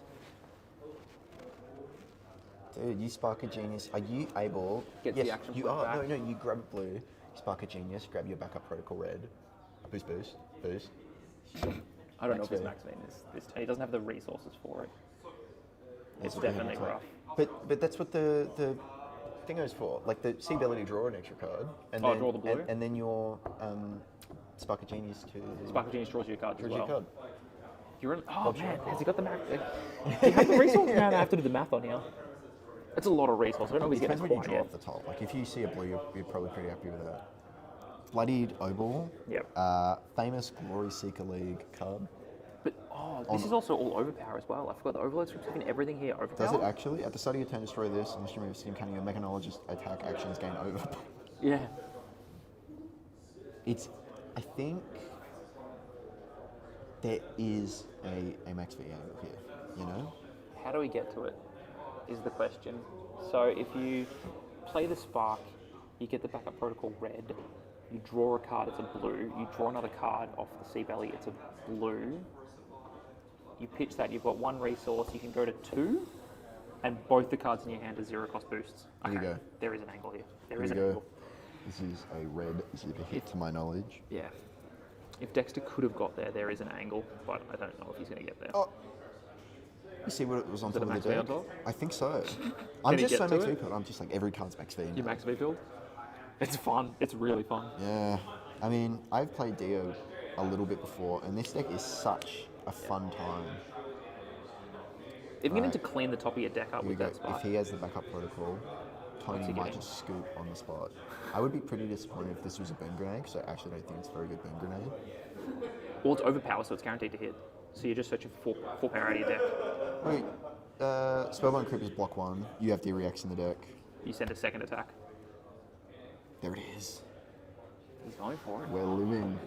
What are we seeing here? If he draws a red, he might be a bit sad, but, you know, can't win them all, can you? He's still only boosted once this turn. So he still needs to boost twice more is the problem. Dash.io is such an impressively tuned aggro deck. Like, she just feels so fluid and fun to play. Draws it. What does he see? I think you have a lot of versatility in the item sweep that you bring. So we see Dexter here with like Overload script. We saw Penetration script get boosted earlier. So he's definitely prepared to go to the end of this game and say, sure, I'm out of deck, but I'm going to boost the next 4 or 5 cards, and they're going to come in for 4, 5, 6 overpower. Yeah. And I'm going to, you know, have my C Bally's drawing a bunch of cards. I'm going to send 4 to 5 cards at this turn. They're all going to have overpower, and you're going to take minimum of 2 damage per card. Yeah. Yeah, for sure. If Dexter not more. deep in thought right now. Tony thinking, how am I alive? I should not be alive. Yeah, I think his deck's looking almost thin here. Somebody save me from the pain. And I think that was the max V. He needed that max V to come through. Drops Tony down to 11. He would have been on nearly 9 health Yeah, here, I think. I mean, talk about a greedy burn grenade. You know? I think Dexter's going to remember that for a long time. Is that a red throttle? He's pitched a red throttle for the red zipper hit. Yeah, it's not where you want to be. Looks like a Techlo core on the top. But he's already DO'd. Yeah, if he's got a blue in hand, then he gets to make another zipper hit, and that's fine. Oh no, it is blue throttle. Okay. So now he does have. Okay. No, now we're in it. He can still max V. If he can activate chest, go to 3 resource. No, he can't. He's a boost short. Unless it's a max V in hand. He's just eating it. This is Tony's window back. I mean, he's been so patient this game. Yeah, you have to. I think he deserves to play 1 turn. He has not had a turn yet. But this is the question. This can't be a max V turn, sadly. But what else can we do here? I think backup protocol grabbing, 0 to 60 is still fine. Even grabbing a max V for the turn after. Yeah. You know? Yeah, I don't hate that. Put it in Arsenal. He knows he's got the blue next turn from the Techlo call. Yeah. Does he have the correct amount of action points? Yes, he's drawn a card. He's drawn a card from the C-Valley up top. Yeah. That makes sense. So what's he doing here? Alright, here we Just go. a 0. Boosting 0 for 4? Technical. Yeah. 0 for 4. Is it a 0 for 3? Rocket? Is it Sprock? +1 if you've boosted an item. There you go. So it turns it into a 0 for 4. Oh, I know my mech cards. Yeah. I know glad nothing someone else, but does. I know the mech cards. Rocket Rocket. Yeah. I mean, the whole deck is 0 for boost, block 3, and That's the whole items. premise, right? Fast and the Furious gets the +1, Sprocket gets Fast the and Furious +1. is a little bit more interesting. Same as backspin thrust. Yeah. And now he just cracks it, sends another 0 for 4. Yep. And then a pistol at the end for good measure. I actually think it's just worth grabbing a 0 to 60 or a max V. Arsenal, move down. Arsenal or max. Say, kill me next turn and you're eating 10. Okay, so the issue with that is you know that there's a widespread annihilation, so if you try an Arsenal right now, that Arsenal's getting disrupted. True. That's a good point. So I think, unfortunately, you're most likely just sending a 0 to 60 for 4. Widespread destruction. Very, very interesting card. This is such a unique aspect of Vynnset. I remember playing Vynnset, and you should have so many lines where you can punch yourself in the face for some really powerful effects. Yeah, for sure. Twin Drive. I think it's been so long since Dexter's been hit. he's forgotten that widespread annihilation is in there. Because Tony's kept his entire hand. He needs to have a turn here. He's waited patiently, and look at that. If that was a max V on the previous turn coming through, Tony not only has to give probably all of his hand just to stay Tony's alive. dead. You know, you get a 0 to 60 instead. Though. Yeah. And he's just blooded himself to death. Yeah. So really... Yeah. Here we go. Vynnset triggers. That's a Sonata Galaxia in the banished zone. Yeah. Not Doesn't care exactly about what it. you want to see. He just doesn't want more... Shadow Puppetry +1 and go again to the next Shadow attack action. You have to explain every single one of these Shadow Runeblade cards What? for the viewers at home. Yeah, I mean, she's such an uncommon hero, and she doesn't play normal. I feel like she has to have her day in the sun, At some point. pun intended, being a Shadow hero. If this hits, look at the top card of your deck, you may banish it. Very, very, very powerful effect. A third Malefic incantation comes onto the battlefield. Tony's pretty much saying, if you let this game go on long enough, you are getting mollywopped. He has to take with 3 AB here. consistency. He's popped his boots. He's got no arcane, so he's losing. He's losing his arsenal. Yeah. No matter what he does, he's losing that arsenal. I don't think Tony even paid for a Vynnset. He's just saying, you can't AB this. Yep. Suck it. Dexter definitely learning some lessons on this side. I think he had many opportunities here to put this game absolutely in the dirt. This has go again as well, so he can banish the top card. So he's going to get 3 rune chants. He can look at the top card. If he has another rune gate card, he can banish that and then swing in again. So this is 3 guaranteed rune chants. Let's pretend that he gets it off the top. That's another 3 rune chants. That's 6 unpreventable. This is coming in for 7. He can possibly come in for another 6. Jeez. You're looking at a 19, 20 damage turnaround turn. Talk about the turn that Tony needed to take this game into his control. And Dexter's guaranteed to lose the arsenal now. Yep. He's taking the arcane. And he's going to take the 7. He's going to look at the top, The decide whether top. he wants to banish it. What is it? He's going to be sad here. Nah, that's not. If it was a rune gate, he'd be slapping that down immediately. Now he's exactly. deciding whether he wants to draw it or not. There's not much it can be. Maybe even a D-react, to be honest. Not something you really want to see. If it's a 2-block or a rune gate, it's immediately going into the banish.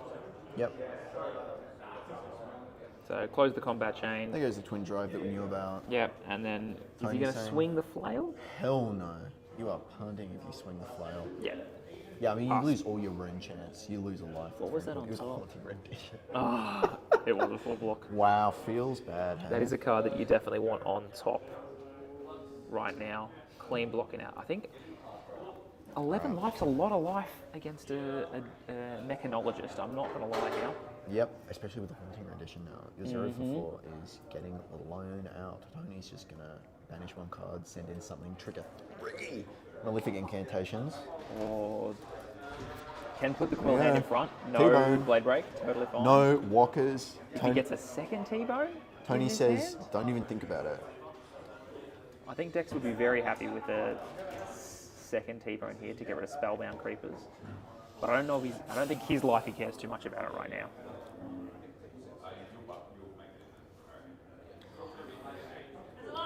And this is the other thing I love about Flesh and Blood. You think more on your opponent's turn than you do on yours, because You Tony do. needs to figure out his entire next turn in this moment The right Vynnset now. experience of, I do a 1-card something on my turn, but Yep. it's a really important 1-card something. Yep.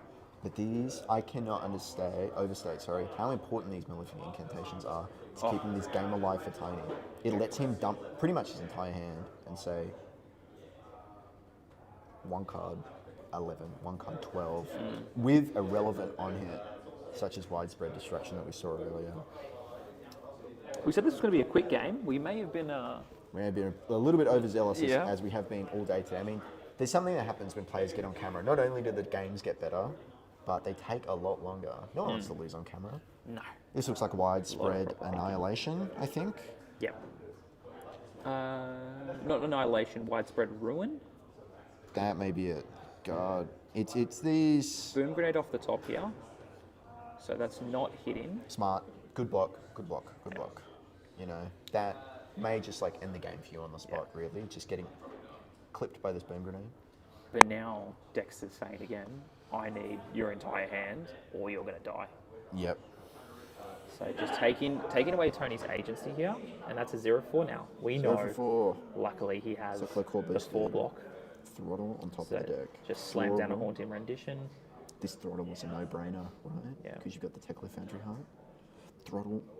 Procs. Into Goliath for Gauntlet. 8. 8. He's got 2 cards in hand, 2 cards and boots. That comes over the top of Boom Grenades. It does. This It's is a presenting lot of damage. lethal. A yellow Boom Grenade does 3, 8, 3, 11.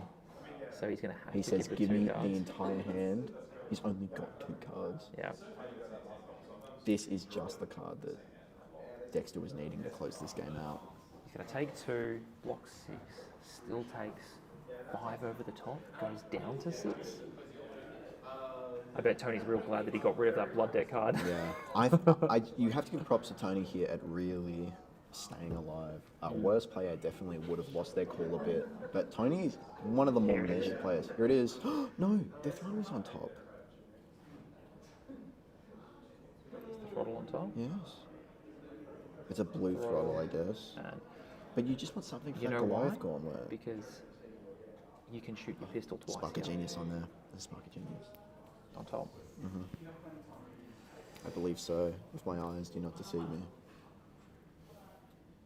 Dexter going, do you want to die today, Tony? This is the math here, because if you get to send a 2-cost right now with Goliath Gauntlet, and then you get to pistol twice, Yeah. whereas this only gets... Because if you pistol twice and come in for 8, that's 12 damage, and he blocks 6, it drops him down to... Exactly. I mean, 6 again. this Boom Grenade is representing so much more than 3 damage. It's representing the breakpoints, and here it comes. The Spark of Genius. What's left in the deck? I'd be happy if I were him. He's definitely getting a backup protocol, for sure. If he's got it. He's Boosted one, doesn't he?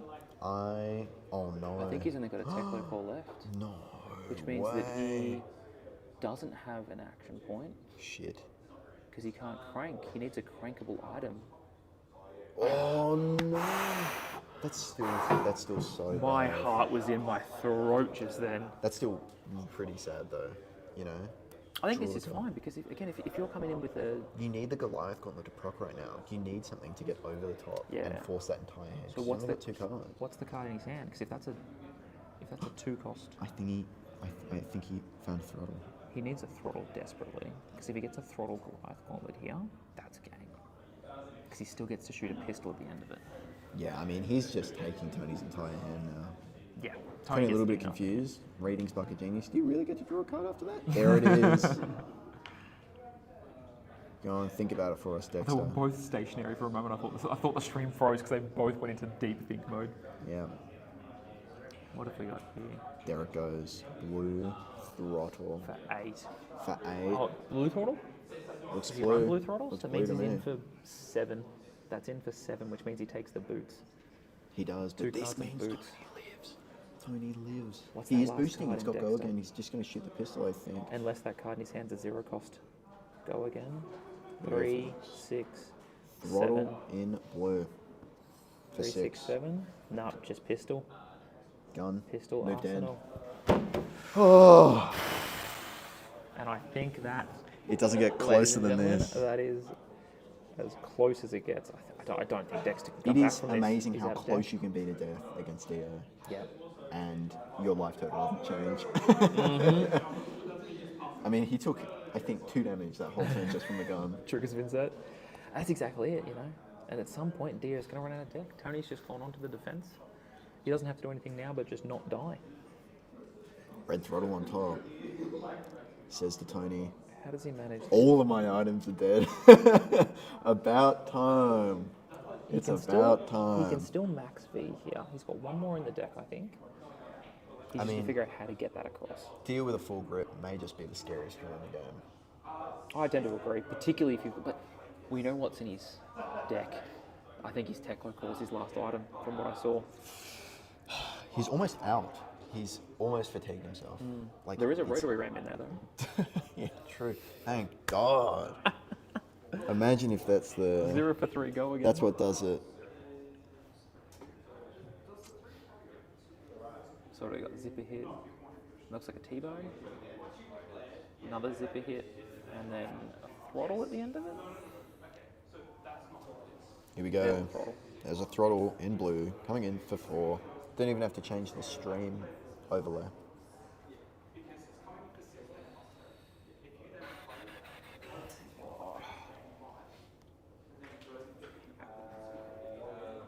If you imagine getting boomeranged off the top, there shouldn't be one. He's saying block 3, reduce to rune chant, Creates himself a rune chant. creates himself a rune chant. This is an enormous overblock, no? Yeah. Why? I guess a penetration script over the top? No. No. And then just pistol for 2. Takes 2. Takes 2. Oh, he's a red throttle. That makes a little bit more sense, right? Yeah. Blocks for 6. Yeah. Overblocked by 1 for the rune chant. That's totally fine. But he still took damage. I am confused. I will have to... There was a pistol afterwards. He took the 2 from the pistol. Oh, he just drew up? Yeah. Took 2 from the pistol. I paid twice. No way. Here's the Cull. What a card to find right now. Unbelievable disruption. Leaves it in there. He says, I have anything to not play the game. You may play this from your banish turn if life this turn players. Each hero banishes card from the hand. Did Tony banish? Did Dexter banish?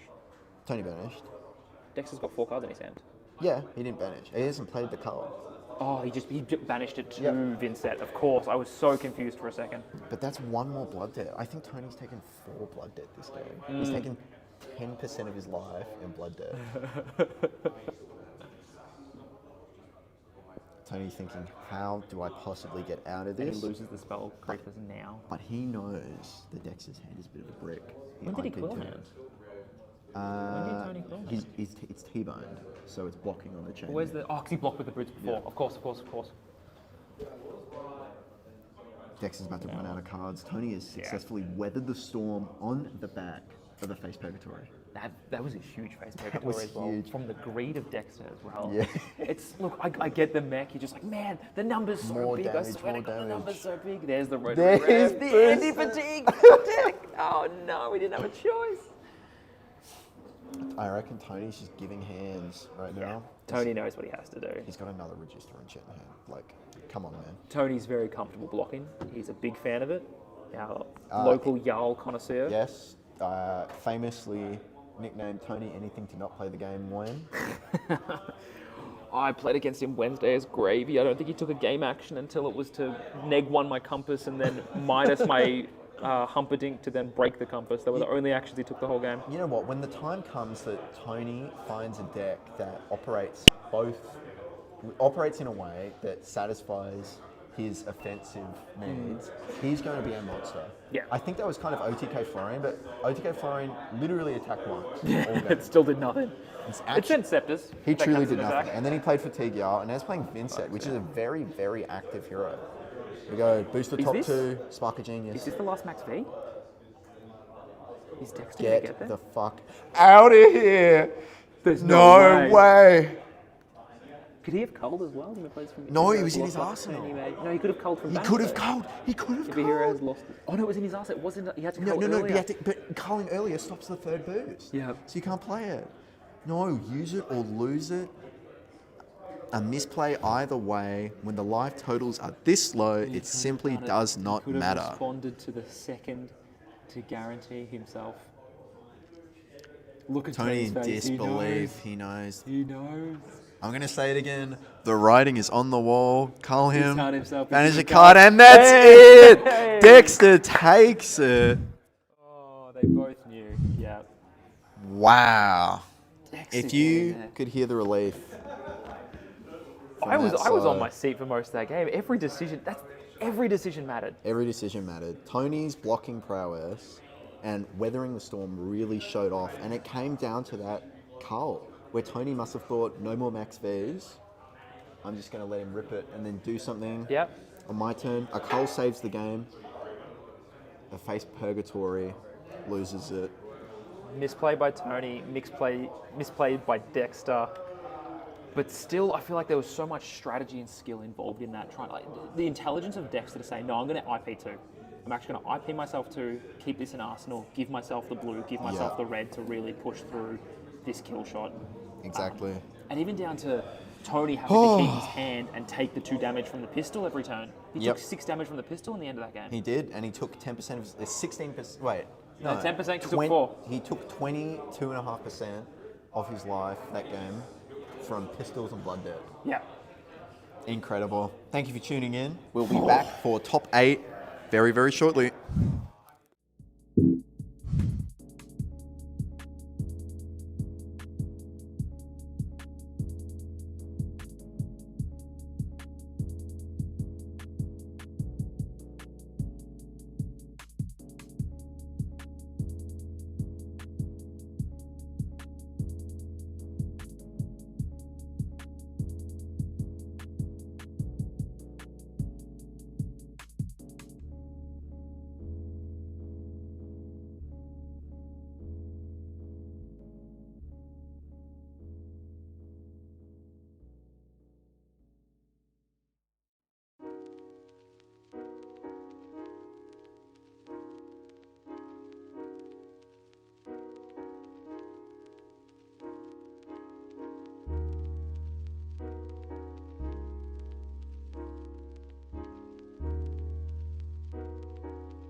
Howdy folks, welcome back. We're now in top 8 for the GSL. Season 2, week 1, first top 8. Did you win one last time or did you get it on points?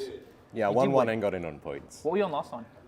Probably Marionette. Or Probably Slippy. Marionette? One of the two. Or Slippy? Yeah, Big I assassin can't fan? remember if I cut through halfway through the season or either way. We were saying before, you're probably the assassin guy around this era. I know there's a lot of people that do play assassin, but you were on Azuri from the start. I remember I was playing on Huntsman from the start. Huntsman from the start, sorry, back in the day. Whoa. Why weren't you on Huntsman today? We've seen one take out a couple of Verdances. What made the decision for Mario? I don't quite believe in Huntsman. It works really hard to do nothing. Yep. Like every game that it wins, it's got a decently good matchup into Verdance, but it's working so hard and it comes down so much to the wire that I don't see that that's a point of leverage in comparison to Marionette, which does the exact same thing, where it does come down to the wire, but it still has a better spread into the rest of the meta because it's not trying to do a cheese game, it's just 0 for 4s. Everybody likes 0 for 4s. You were saying before, 0-4, you got a lot of 0 for 3 attack reactions that jump up to 4s, so we're saying take the point, is it? Not pick up the point, take the point, it's got the dagger into the eyes, point, to the point.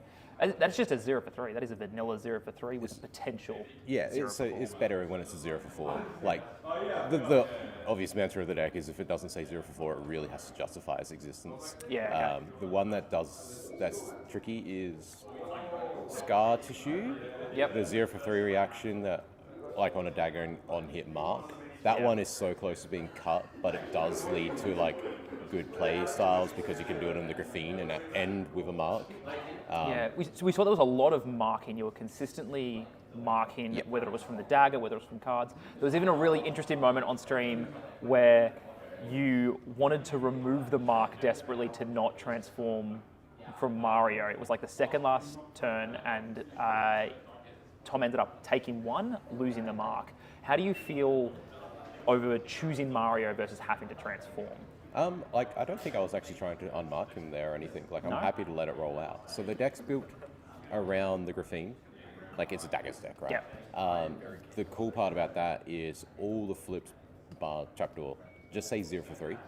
Yeah. So if you do hot girl maths on the hero ability, when it's starting to get into the end state like that, your hero ability says go again, on hit go again, and +1.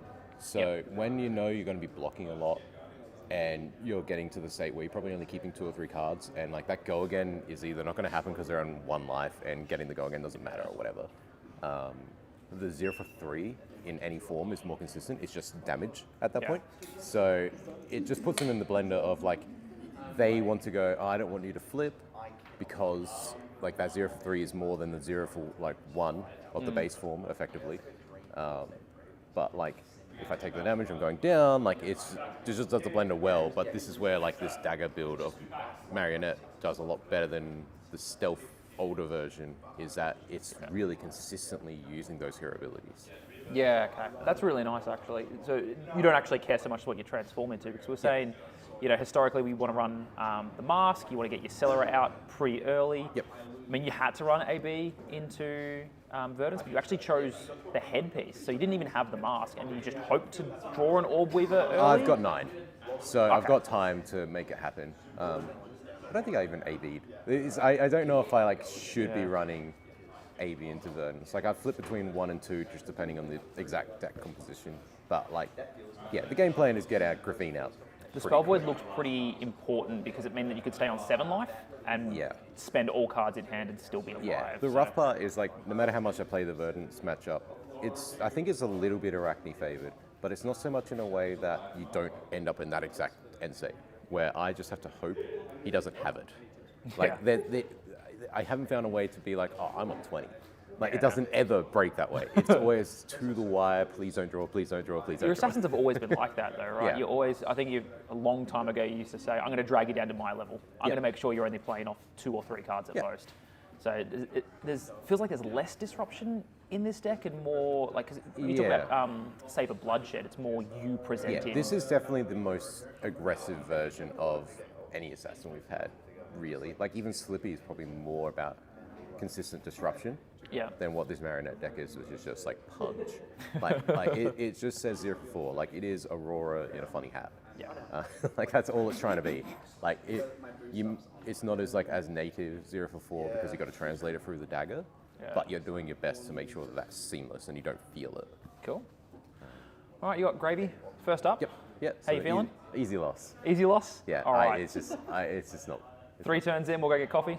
It's close. It's not good. Like, yeah. I think I'm on like 9 or 10 losses in a row on gravy. Okay. It's not good. It's just. Not the Slippy of old. Slippy was okay-ish as well, just because like you could 0 for 3 into an ally and then hit them in the head and you had the disruption. But both Gravy's evolved to care less about that. Yeah. It's more consistent in just its game plan of like allies and getting you to the end state where the allies matter and stuff like that. And because we're having to play Marionette, well, we don't have to play Marionette, but because we have moved to Marionette, we don't have that natural go again. That's trickier, because even the base form doesn't give go again unless you're attacking a marked hero and it hits a marked hero. It doesn't work on the allies. So, and then when you're sending a dagger into an ally and now you're using your really premium like 0-4 reactions and stuff like that don't work because their ally's not marked. Take an ally, yeah. It's really hard to clear them. It's just, it's like playing Azuri into Dromai. It's very similar. Yeah. War state decks. So you've got experience of it then. Yeah, so it's just you're just like, okay, maybe I'll win, probably not. Like, maybe I'll win this one, it's lucky 10, right? Let's dive into it. Let's not hold the stream waiting too much longer. All of Jackson that's there. Shout out to Jackson. Let's dive into a top 8. Best of luck, mate. Cheers. And hopefully we'll see you up the top. Easy done, thanks.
Look at that.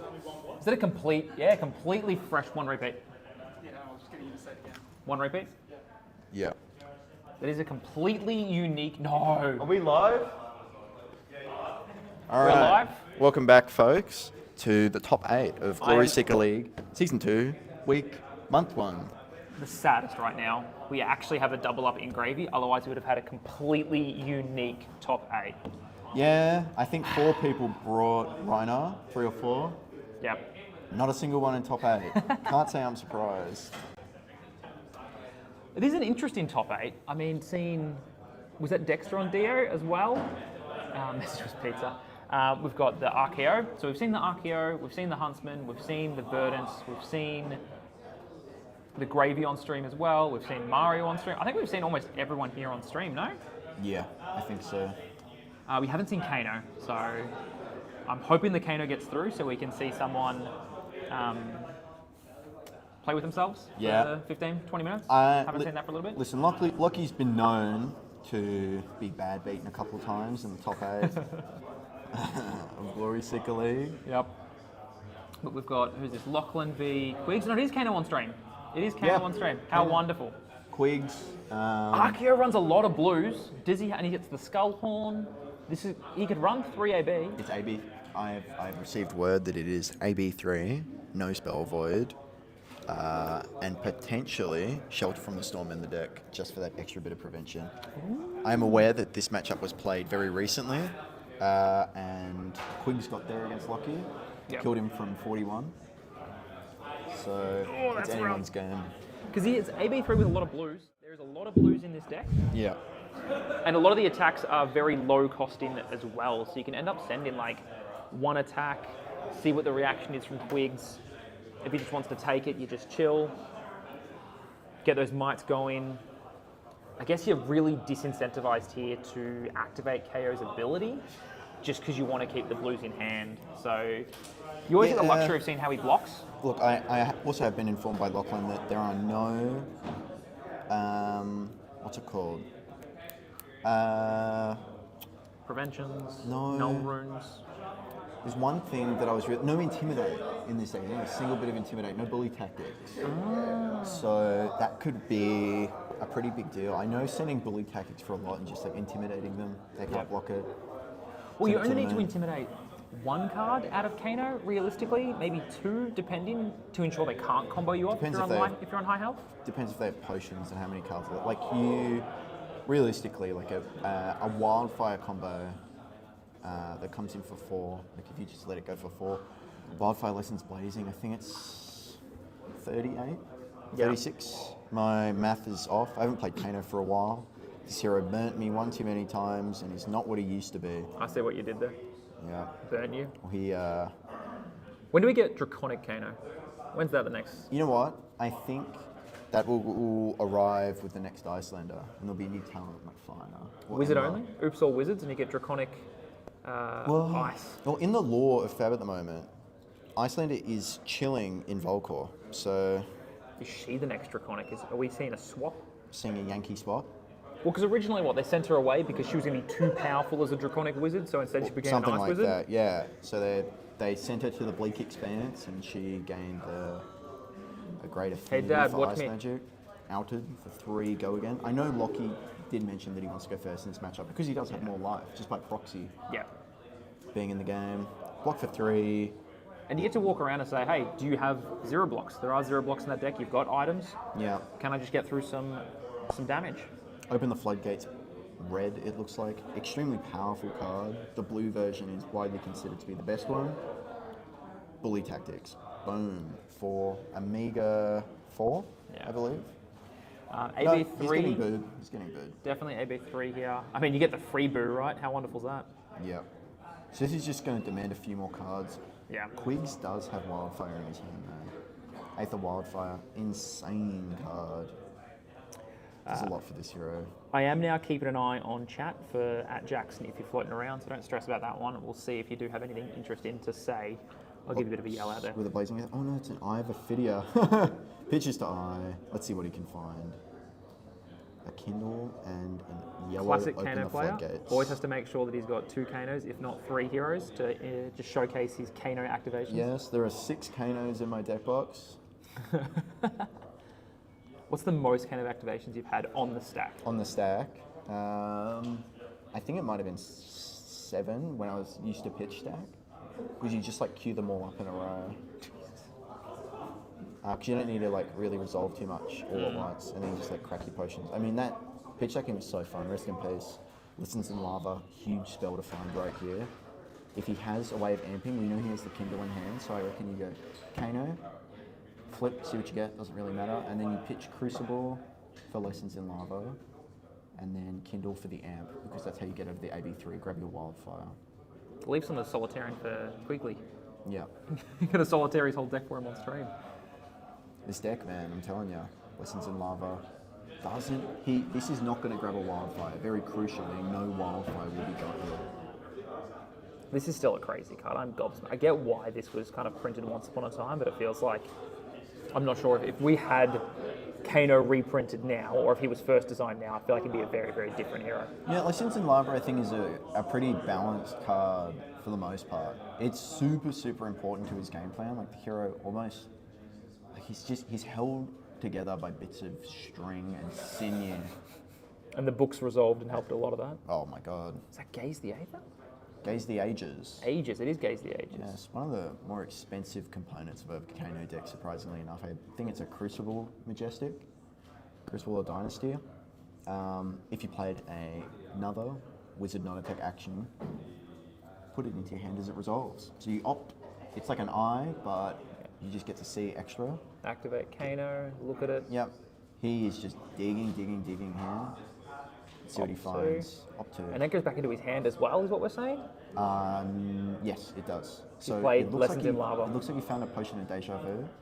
So now he gets to pitch for it, put Energy it on top. potion. Energy Huge. potion. Arsenal. Really cool play by Quigley there. Very well done. You wouldn't think seeking Gaze the Ages off Lessons in Lava is I mean, what a else common is he thing. going to grab? Kindle. He hasn't really got the pieces to combo. He just got rid of a Wildfire. There is something white border in his hand. Yeah. 2 white borders. It's always funny seeing Quigs in white border because you look at his Verdance list and it's just absolute Clean. pristine, including So the World clean. Championship case for the Verdance as well. All right. Claw for 3. This looks Simple. like an outside interference line. Oh, I don't 3. know if Lachlan Here would we go. use something like that. He's on an underhanded cheat. Wait a minute. Wait, Are hold we on about a to see an minute. RKO out of nowhere? Boom. Whoa! Outside interference. Discard. What's he going to grab? Give him the chair! Get him the chair! Bask in your own greatness. He's basking. Give him the chair!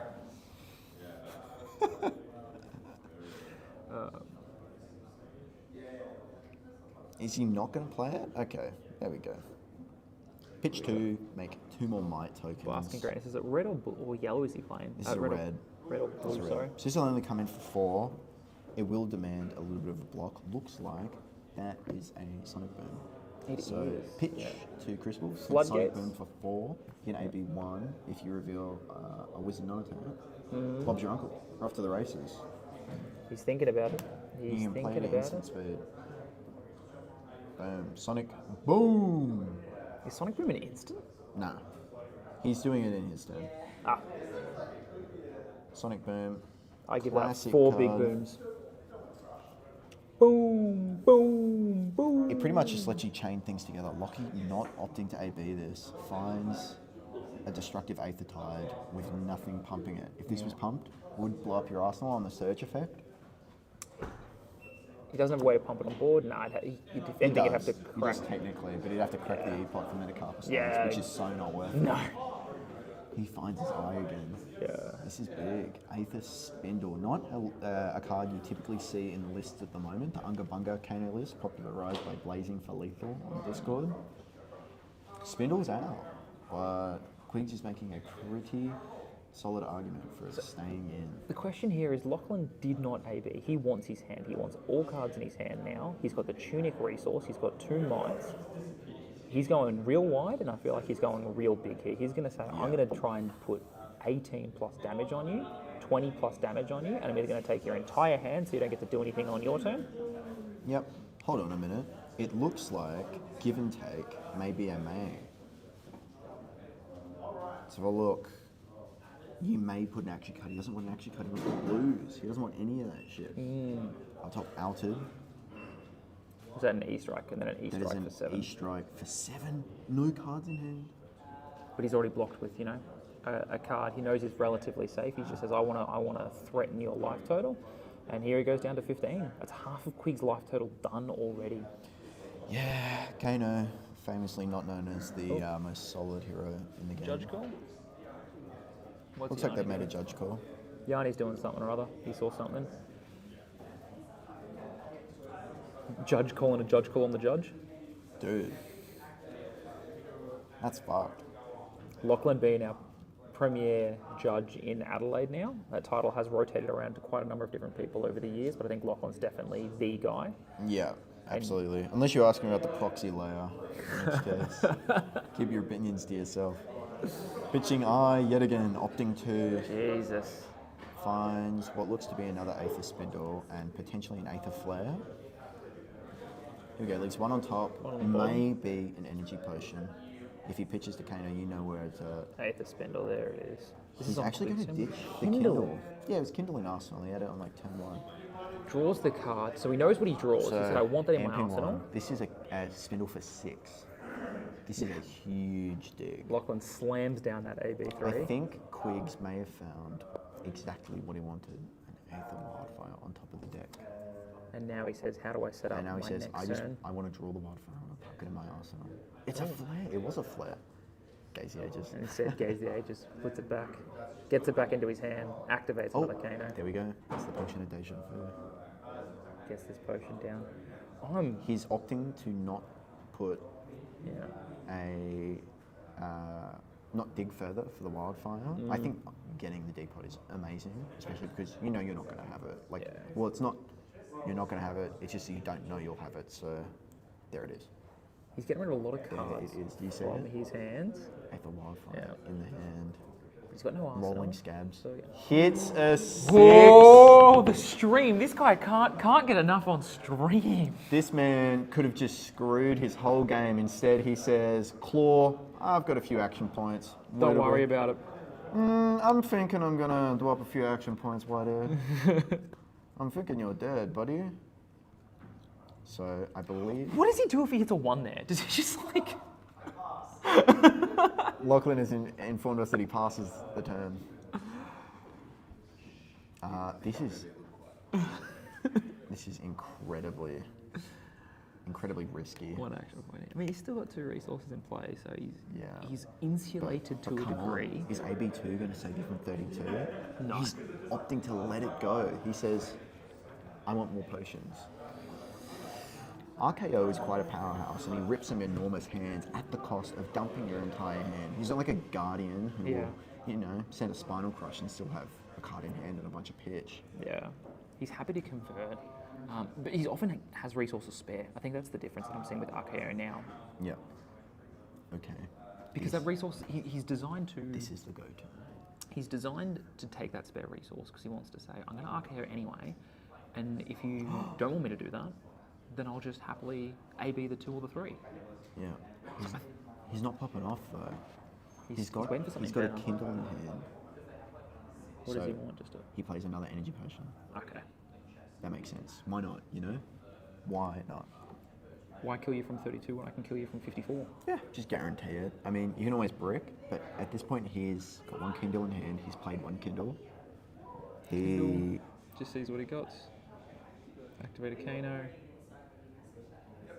Alright, you're right. I think leaving that on top's a huge tell right now. You're right. It's probably just a blue run. We're going to Here see we go. something He's here. got a perfect lineup for a wildfire Lessons Blazing And what do we hand. got? This is a mocking blow. He's going to boo. He's going to get his vigor. This is going to come in for 5. This looks like a yellow mocking blow. Let me just get that up real quick for the chat. This is super interesting here because Quigs is saying, you're right, like, if Quigs wants to have his go time, This is And he half of says his no life blocks, total. Yep. takes 4. You know, what does Lachlan do? Oh, Lachlan either pitches to and says, well, now you're on dead and you've got to go. Or he says, cool, take 4. You drop to 4. The next time I'm going to do the same thing. I'm going to send one attack at you. Yep. And I'm going to say go. What- And you've got to get through my four blue cards in my hand. So so what happens here is Lockie sends this mocking blow. He has 3 cards in hand. He ticks Tunic, plays a blue, brings this up to lethal. It's coming for 6, 7, 8, 9. So 1 over lethal. But or he can just say, cool, no blocks, no reactions from me, take 4. Quigs has not ticked his Tunic all game. Is that real? Am I losing something? He's trying to show us. Yeah, he's showing. We can't say that. He's got Steel Victory, amongst other things. That is actually really interesting. He's just got a handful of blues, I think. Yeah. Does AP3 keep you alive here? I don't get paid enough to do Kano math on stream. And then when you're playing? Yeah, well, you know, I remember one time I spent like 20 minutes against Michael Zhao, like figuring out a hand. So I was like, does this kill? Does this not kill? I got him for exacties. Exacties, yeah. So he's got a sigil. A sigil on a combo turn if you have to pitch for it. Yeah. So he's going to activate Kano and he's going to say, lethal, you've got to go off right now. You know the This is problem for with 9. Sigil? Is that it doesn't prevent damage from things like It doesn't. Aether Flare. You know or what? If he has Oasis, this could is the be moment. enormous. Quigs, you do not have a choice. You are going now. Activates Stormies. He's on the stack. We are going. Lachlan, you are no longer relevant in this equation. Here we go. This is it. Crucible. Storm Striders. Their resources floating. Both resolved. Card in Arsenal. Is that 3 cards in hand? Here comes the Wildfire from Arsenal. Here he goes. Pitch. You have 1 floating. Your Now- life total does not matter. Sigils don't matter here. Is he going to pitch to nodes for this? I'm not sure if he will. Just on account of hitting more floodgates, but he has so many resources from those energy potions. He's put a lot of floodgates in the bin, and he's Also, already pitched one. He's got deep so that floodgates.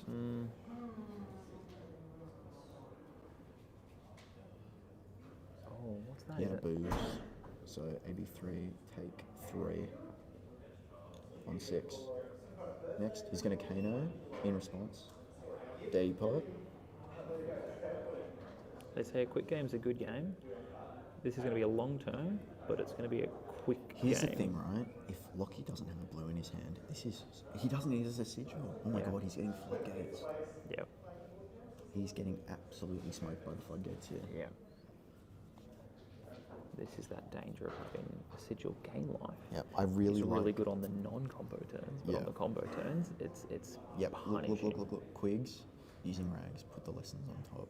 No, he fucked up. Because now he's got the floodgates there. Oh no.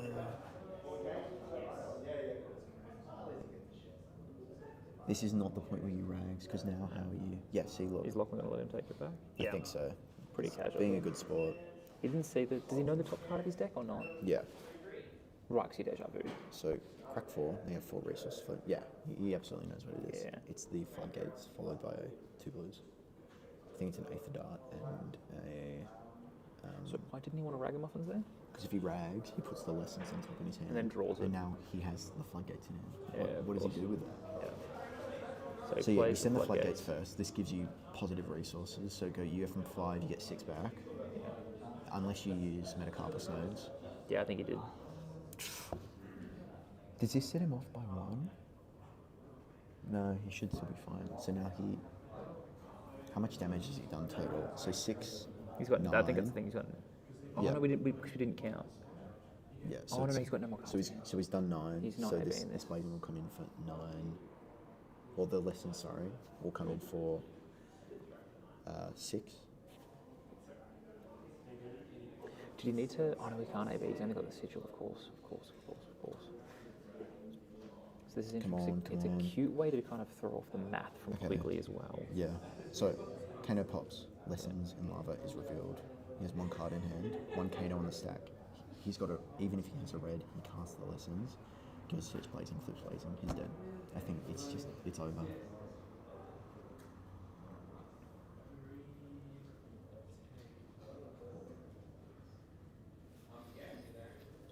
Hits a blue. Oh, with nodes, no way. So this will come in for 6, 7.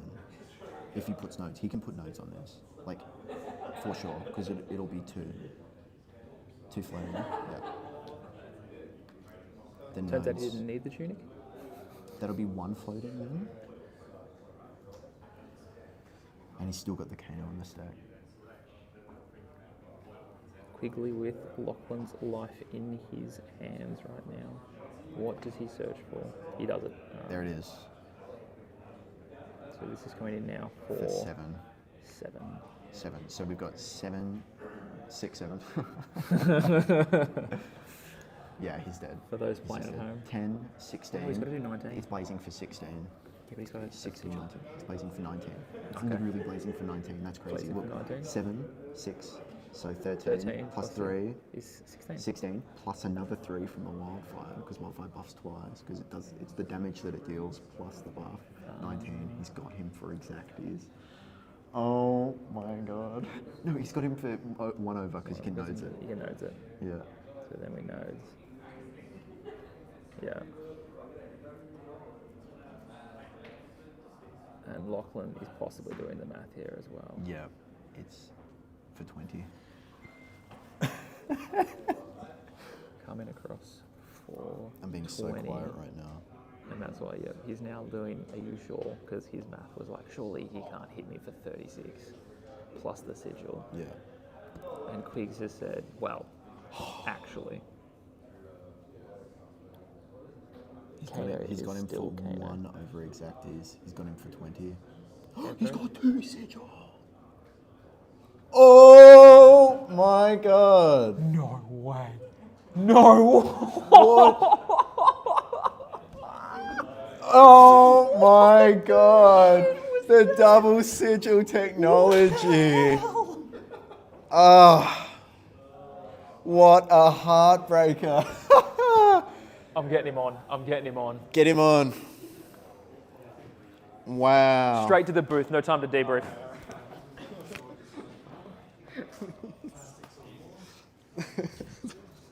That Hello. is so sad. Wait, am I? Hello. Yeah. What's up?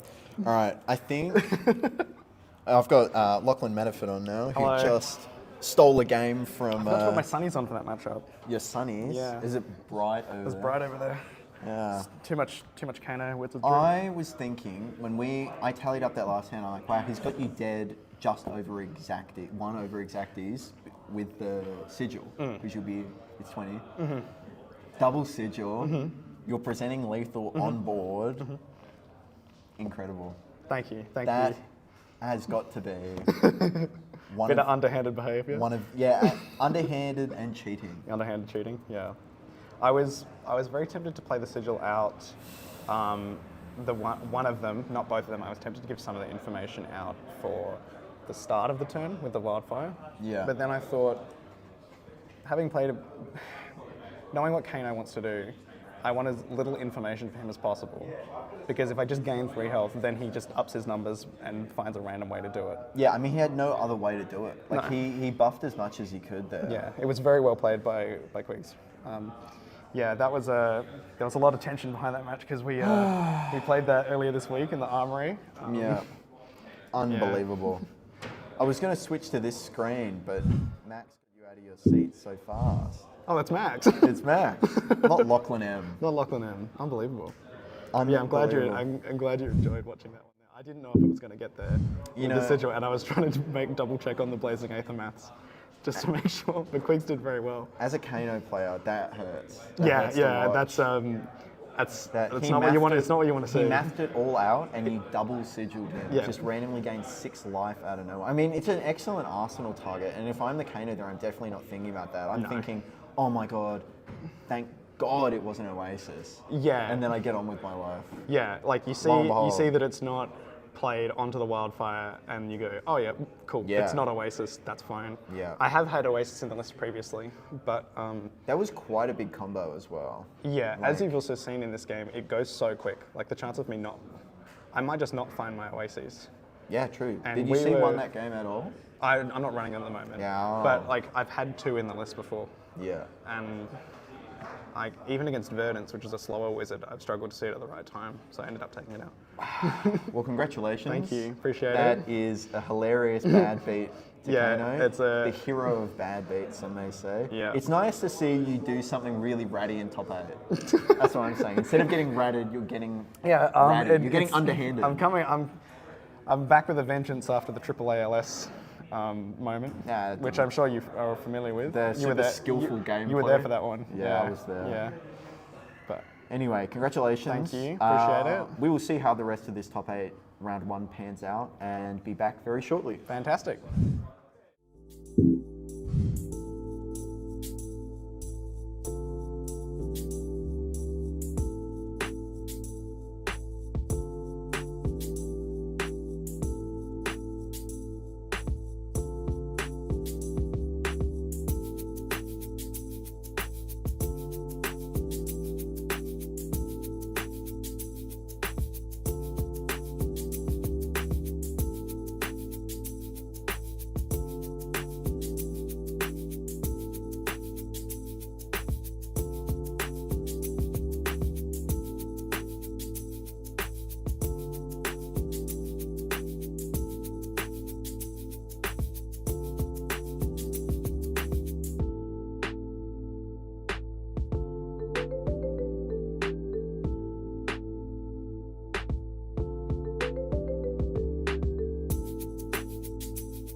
back, one and all, to the semi-finals of the Glory Seeker League, Season 2, Month 1. We have an exciting one up for you. Jarrod West versus Jarrod Tucker. Dio Huntsman. Interesting how this one's going to pan out. I can't say I've ever seen this matchup before in my life, but I've got an idea of what's going to happen. It starts with B and ends with Oost.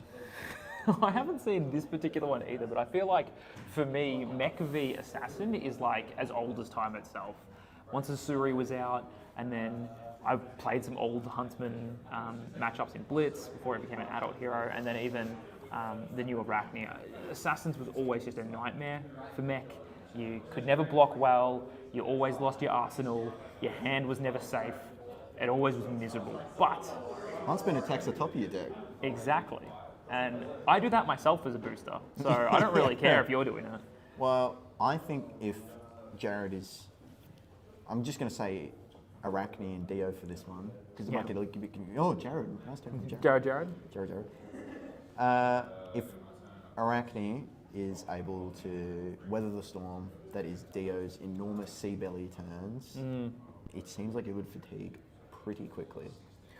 Getting to keep Dio off Arsenal by having, consistent leave no witnesses, the codexes, you really struggle playing a max velocity turn because you just don't get the cards. Now, Sea Belly can definitely help get through that by giving you those extra cards that you need, giving the extra resource to pitch for, but the overall power of the turn will still be less than if you had that extra card. Yeah.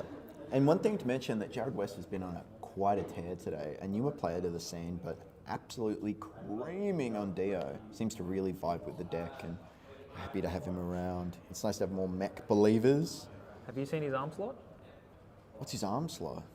Oh, you're in for a treat. Oh, no. This is something, I'm going to throw this out to the old ages. I don't think I've seen this except this deck in my history of FaB, and I've been playing for 3 years at this stage maybe. Yeah. Braces of Belief. What the hell? Because he knows what's on top of the deck. Makes sense. So we can activate Yeah, just it. reveal it, get that Reveal little, it. nice little plus X. Bring that up for the people at home who have never seen that card outside of draft or limited experiences. Correct. So let's get this one going here. Action, destroy Braces of Belief, reveal the top card of your deck. If you do, the next attack action card you play this turn gets plus X, where X is 3 minus the pitch value of the card revealed this way. So if you reveal a red, it's 3 minus 1, which is 2. Now, you can just Goliath Gauntlet to get a similar effect on 2 costs or more, but I'm not sure if Jarrod or if Dio is running many 2 costs. I am not sure either. So I think he just reveals a red off the top to get that plus 2 on anything. That means he can send a 0 for 3 for 5. He can put it on an outpace. He definitely has a lot of outpaces in here to prevent against equipment. So if you can flip that, make an outpace come in for 5, no equipment allowed, boom grenades on field, what are you going to do? What are You have to give me 2 cards at least, which means the rest of my turn, you're 2 cards down. I'm either going to take all of your armor, or I'm going to take all of your hand. Jeez, it's certainly going to be interesting seeing these heroes duke it out for a spot in the grand finals. Jarrod Tucker has really kind of hipped and hopped from different decks, plays what he likes, very admirable. Yeah. I play what's good. So I like He was lots of straight games. onto the gravy train for a good while. I think Tipple got banned and he pushed himself off a little bit. He did. But now he's just having a bit of fun with Huntsman. I think he's really enjoying. He originally started on Nu when he was borrowing decks and things like that from the locals, but Nu obviously went pretty quickly. Little sad about Jarrod not running Braces of Belief after that hype up. Instead, we've got a Tinker Ring. So definitely actively trying to protect from CNCs, actively trying to protect from Leave No Witnesses without having to spend cards from his hand. To me, this setup tells me that he wants 5 cards in his hand all the time. Yeah, exactly. I mean, it's so important to have momentum, keep momentum as Dio in any matchup, especially one where you're likely to get hand and arsenal attacked whenever.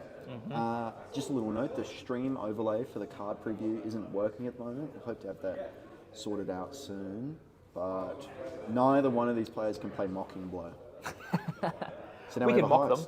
It is, yeah. That's we about can. it. Heist, insane card. I mean, so good. It's, I believe it costs 1, comes in for 5. If it hits, you put an item with cost 0 or 1 from your banished zone into the arena. And funnily enough, that first boost was a red backup protocol. So if that hit definitely was available now, I feel like Dio was going first here, and he didn't arsenal. Sent 4 cards, boosted a card to only take 4 cards from from Huntsman. I'm not convinced on that. You've lost a good chunk of your deck. You've lost some power cards. You've lost a heist for no gain. real gain. I mean, it is also totally plausible that Jarrod has not played against Huntsman in his life. Doesn't know how good the deck blocks. Spoiler alert, it blocks incredibly well. Everything at least blocks for 3, aside from Codex. Deck also runs Oasis, so takes Dagger into Arsenal. That was the entire hand converted. Terrible. Yeah, and an IP one just for good measure. Really didn't have anything that he wanted to do. There's a D-React and a Justin Nick in the hand, you know. What do you do against or with that? Dia really needs to set up here. They can't just throw their hand and see what sticks. Yeah. They're not going to get through this game. Was that a shelter first up? Yeah. 0 to 60 red, straight to the shelter. Now we have a Sprocket Rocket for +1. Boosting away the Teklo Pounder again. There's a strong call on here for me to just say, you know what? I'm going to end my turn here. I'm going to draw that Teklo Pounder. I want to play it. I agree. I really agree. I think fat decking here and winning on the back of Teklo Pounders is where you want to be. Like, this is going to be a long game. Jarrod is totally okay blocking out with everything. Yep. You know, taking 4, and by that point you've spent far more cards than him. So you have to push over the top. I think Penetration Script, Overload Script, Convection Amplifier. Yep. Not sure what's in the list. Big fan of Convection Amplifier. Convection Amplifier is a ridiculous card, but we see the Mask of Addition being blocked with already. So he just wants that ready to go. So as soon as he hits with an attack, he can get rid of cards. I think Huntsman here definitely his strategy is plain and simple. Boom grenade off the top. Cranked or yay or nay? Looks like it has been cranked. No crank. No crank. No, you always get the item. You always get the tick on the pistol. That's just an item entering. I see. If he wanted to crank it, he'd lose the crank on it here, and that would give him 2 action points. But he has the 2 action points don't do anything. And there's the T-Bone Shoot Black the Text pistol, call out. take 2. Very important here that Jarrod keeps the Mask of Addition and Black Text at least one around for the majority of this game. Otherwise, you're getting T-boned into a tunic or a flick nose. Here we go, double trouble for 1. We know he has that Justinic ready to go. It's in hand, it's been waiting. Justinic and Flick Knives can both take this away. Nah, looks like our stream overlay is not cooperating. Still not going great, unfortunately. Wait.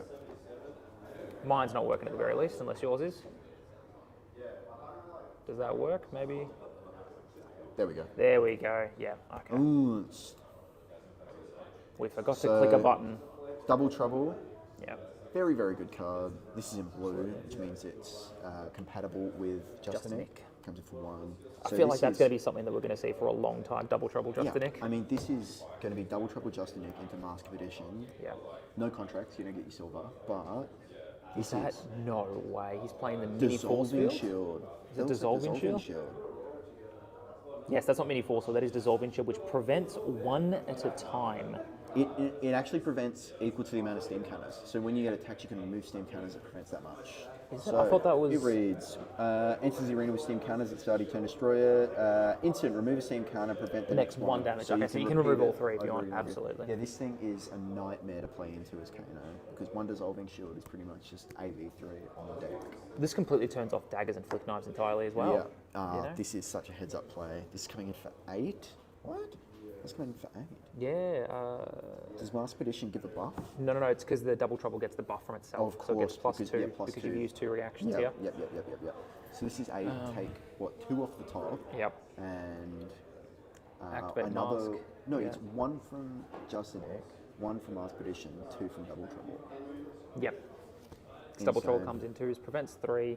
So here we go. Justinic takes 5. Mask Addition, Double Trouble. 4. Yes. 4 total cards. And I can tell you right now, I'm hoping Dio fat deck, but we know Huntsman's strategy right here, and it is absolutely I am going to let you boost away your life and not care. That's what we've just found. Oasis, a sigil. I can definitely see you pitching the Sigil for the Oasis. Yeah. Dio is going to get to second cycle this game. I can tell you right now, Huntsman is not going to see that second half of the deck. This game will be well and truly over by then. Yeah. I mean, he's already powering through it and losing 4 cards off the top. If you think about that, that is about 7% of your deck. Yeah. I'm saying there needs to be some really, really big turns there. Convection Amplifier. Good There it call is. early. Something's coming in dominated. Do we know if Dio is running pumps? Because this card works significantly better when you've got a couple of pumps around. You know, I can't imagine Dio wanting to run any pumps in general. We said that earlier. We said that earlier, and despite Dexter's best efforts, he did win that game. So Convection Amplifier, this is the next attack action card you play this Gives it turn, gets dominate. dominated. So you can play this on a max V, you can play this on any of your big end cards. Yeah, I mean, it's such a house. Yeah. And you've got to think from the Arakni side, this is terrifying. Yeah. It's the Another second pounder. That's brutal. I mean, you can't play out Convection Amplifier and not continue with this turn. You know? But by the same token, losing 2 Teklo Pounders this early might spell doom. I'm also surprised to not see Hanabi Blaster. That seems like a surefire way to push through some damage. 5 overpower. Yeah. Like, Particularly because the pistol, you need to get the action point. So at most in a turn, realistically, you're shooting the pistol twice. You know, and is that enough to really punch through the damage? here we go, pitching to Dio. Oh, he could have paid for the Teklo Pounder. No. Time zone. Tekla Pounder costs 2. You can only do 1 0 or and 1. less. 0 and 1s. Yeah. That was my frustration with a lot of Bright Lights, was a lot of 0 and 1s. So specifically Teklo Pounder. And they did it because at the time you had Dash IE running around, and she obviously had a Plasma Purifier and the Go Again. The Go Again item as well. Plasma Purifier gives it +1. Induction and chamber. Induction Chamber is the Go Again. So you couldn't give it 2 because it would be just another build your own pistol. Here we go, null time zone naming. We're not sure. What would you name here? Codex? I think you're naming Leave No Witnesses. Surely, right? Have we already seen a Leave No Witness? Well, no. No, It's so- all the more reason to do it. Yeah, Leave No Witness, because how else are you going to get that? You need to get that in the bin before you can even Codex it. So I think, you're Yeah. right, Leave No Witness. I don't think there's anything else that this Arakni list is running 3 of. Not even Shred, you know? Hunt or Hunted? That's what? That's losing 3 cards and So let's have blocking a look at 3. his hand. It looks like Persuasive Prognosis, Sink Below, Oasis, Respite, and Sigil of Loss. This is such an incredibly defensive hand. Yeah. I pity the poor man that has to play against this. Yeah. I mean, it's just standard defensive deck things. And I think, I'm very sad to say, I think maybe Dio's inexperience in these fatigue-style matchups as a mechanologist might be the downfall. And that's not saying anything against Jarrod. Again, I've been playing mech for 3 years now, and I still lose the fatigue matchups It's readily. really hard. It's so tough. But it's doable. It's doable. And when you blow them out more often than not, Yeah. it has to be an incredible blowout turn. Yeah. Persuasive Prognosis comes in. We know there's no Justin Nick on this. Yeah. Jarrod, no idea there's no Justin Nick on this. Jarrod West, I mean, of course. Just a 0 for 1 with Go Again from the Huntsman. What is going to be the play for this? Let it hit. Boom. Looks at hand. There's no blues. Incredibly lucky. Well, that's where Dio gets that luxury where they turn around and There's say, the BIOS update. There's a pump. there is a pump. And a Spark of Genius. So what does he get? This is an awkward hand. All right.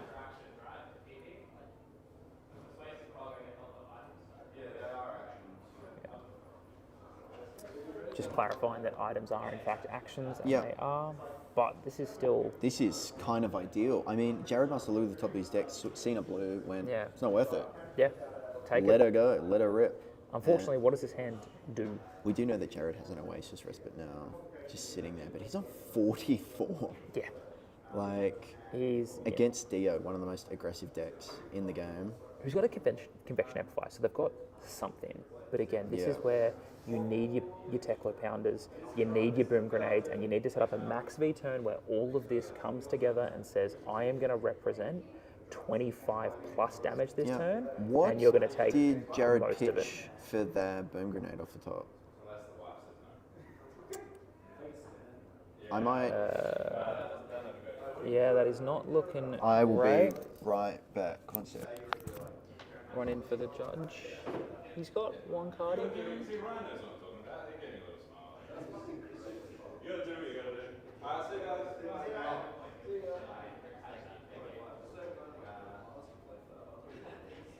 Yeah, just covering that, making sure we are doing it correctly. Dios are not pitching. I think we had someone in the chat mention before if Dexter did in fact pitch for his dash. Hey, it pays to be thorough, Yeah. especially in high stakes matches such as these. Fast and Furious coming out, 0 for 4, going again with you a never- little boost. Never leave family behind. You never leave family behind. Oasis respite. Incredible Oasis. Protecting preventing against the BIOS update, protecting against the boom grenades. And this is where, again, not to harp on about a little bit of experience, you can go slow in this matchup as Dio. You can set yourself up. Huntsman's not doing anything. He's brought in 18 D reacts, he's brought in all his Oasis respite, Sigil of Solaces. Like, you can get in a situation where they just IP4. He's boosted a max velocity Yeah. here. You know- Not something you want to see, but how many times have we boosted this turn? I've lost count. No. We've only boosted the once. Only once? Only the once. Okay. And that's kind of the point. We get a C belly out from C-belly, Spark of yeah. Genius, we draw a card, we crank it, we get our action points. Like, we're going to be shooting some pistols here. But Yeah, for sure. Dio but- can go so much slower. I know that it's got to go fast. Yep. I know it's a Sonic build. But can you imagine, again, instead of boosting those two Tekos, we have them on the field and we have this convection amplifier. You come in with your first boosted throttle or whatever it may be for 10 dominate. And I think this defensive armor suite is probably not where you want to be at, to be honest. I would have thought braces and gone pretty offensive. I would have thought Goliath got it for sure, at least. I do like the, what is it, the block with the arms and then galvanize with the feet. You get, what, 6 block or something? Yeah, it's massive. Protects against a CNC pretty Yeah. readily. But, I mean, come on now. Yeah. You got to kill him. And I think that's the point. If you're blocking here, you're losing. Jarrod's probably at least 20 cards through his deck. The BIOS update. Incredible. It He just does keeps hit it. hitting He today. does hit it. It just keeps hitting. And that's a crank. He should get an action point here as well. He should get a 3 action points. There he goes. And this is the type of stuff that you can do on Dio. Like, just absolutely crazy. But Yeah. I'm going to reinforce here. If your 3 action points are pistol, pistol, pistol, it's a losing position. Yeah. Very importantly, BIOS update hits items with cost 2 or less. Yep. Cost 2 or less. So it hits Tekla Panda That's because it was Dynasty, not Bright Yeah. Lights. before they decided, hey, this card might be a bit good. It is a really good card for what it's worth. It wasn't played in a lot of lists for a long time. I've been a huge fan of BIOS update. I do run it in my max list, which I'm super excited to try out some of the new cards. Just because, you get a hyperdriver in and you can crank it, you get that action point. Yeah. Jarrod, we're saying closing the chain, activating Tekla Panda. Tekla Foundry Heart, it Tekla gets rid of Foundry. pistol and an Dissolving outpace. Shield. Dissolving Shield and outpace by the look of things, which is the equipment prevention. 2 resource. What's he going to do with this? I mean, he's going to draw 2 cards. He is going to draw 2 cards. What does he hit? Not wanting to draw the item, which No makes harms. sense. Draws. He another wants them card. both. Down to 1 action Very point. reasonable, but Huntsman still has. Oh my god, dude. And he's going to grab a backup protocol red, grab the Yep. max V. He hasn't boosted enough times. He's still Has he boosted not? twice now. This card could do it. You know what? I actually think If it is a boost card in his hand, no, he's still going to be a resource short. Because he'll have a blue. At best, if he has a blue, he'll do a 0 cost boost. He has to hit the red if it's a backup. 0 to 60 or something. Yeah, but it costs 2 resource to get the max V back up, and then 2 resource to play the max V. And he's True. already used his deck. True. Oh, and again, This the is- lines in this deck are crazy Yeah, cool. I mean, it's so much fun to play, and it wrecks your mind playing it. But I'm really, forgive me for thinking this, is this not too much for too little? Like, you're putting out 2 Sea Belly, you've used 2 Spark of Genius, you have Convection Amplifier, Boom Grenade, Null Time Zone, naming God knows what, and he's on 44. And Huntsman still has 3 cards in his hand. Exactly. Like, What have you really done Aren't here? you going through too much gas? Yeah. Because he had the no tunic. reward? He had the tunic to do the Oasis Respite and blocked with a regular card from hand. Yeah, this is definitely something to worry about. This is the Prism equivalent of dropping Soraya on turn 1 because you can, Yep. and getting halfway through the game and you don't have any damage left in your deck is going to grab. Maybe he drew a max value. But then this doesn't do anything because you need the 0 cost. You still need. Yeah, you used to pay for the backup protocol red, draw a card off of Spark of Genius, max V with a blue. It works. I mean, you need to get lucky, but as You we've still seen want today, resource short, Dio no? plays. No. No? Why Oh, because wouldn't you draw a card Because you here. draw a card of Right. Spark of Genius.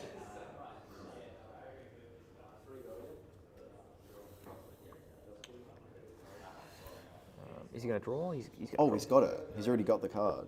Yeah. Wait.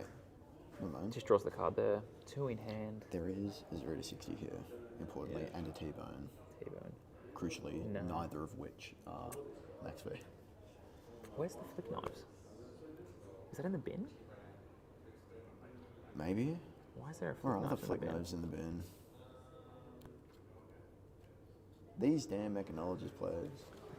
I don't think he double T-bone there. I don't think he did either. Gives him the 3. And again, he's still got 2 cards in his hand. So at the end of this, he says, what are you going to do? I'll send a 0 to 60. Oh, he's got two resource here. This next turn He can send 2 0 for 4s. has to be absurd.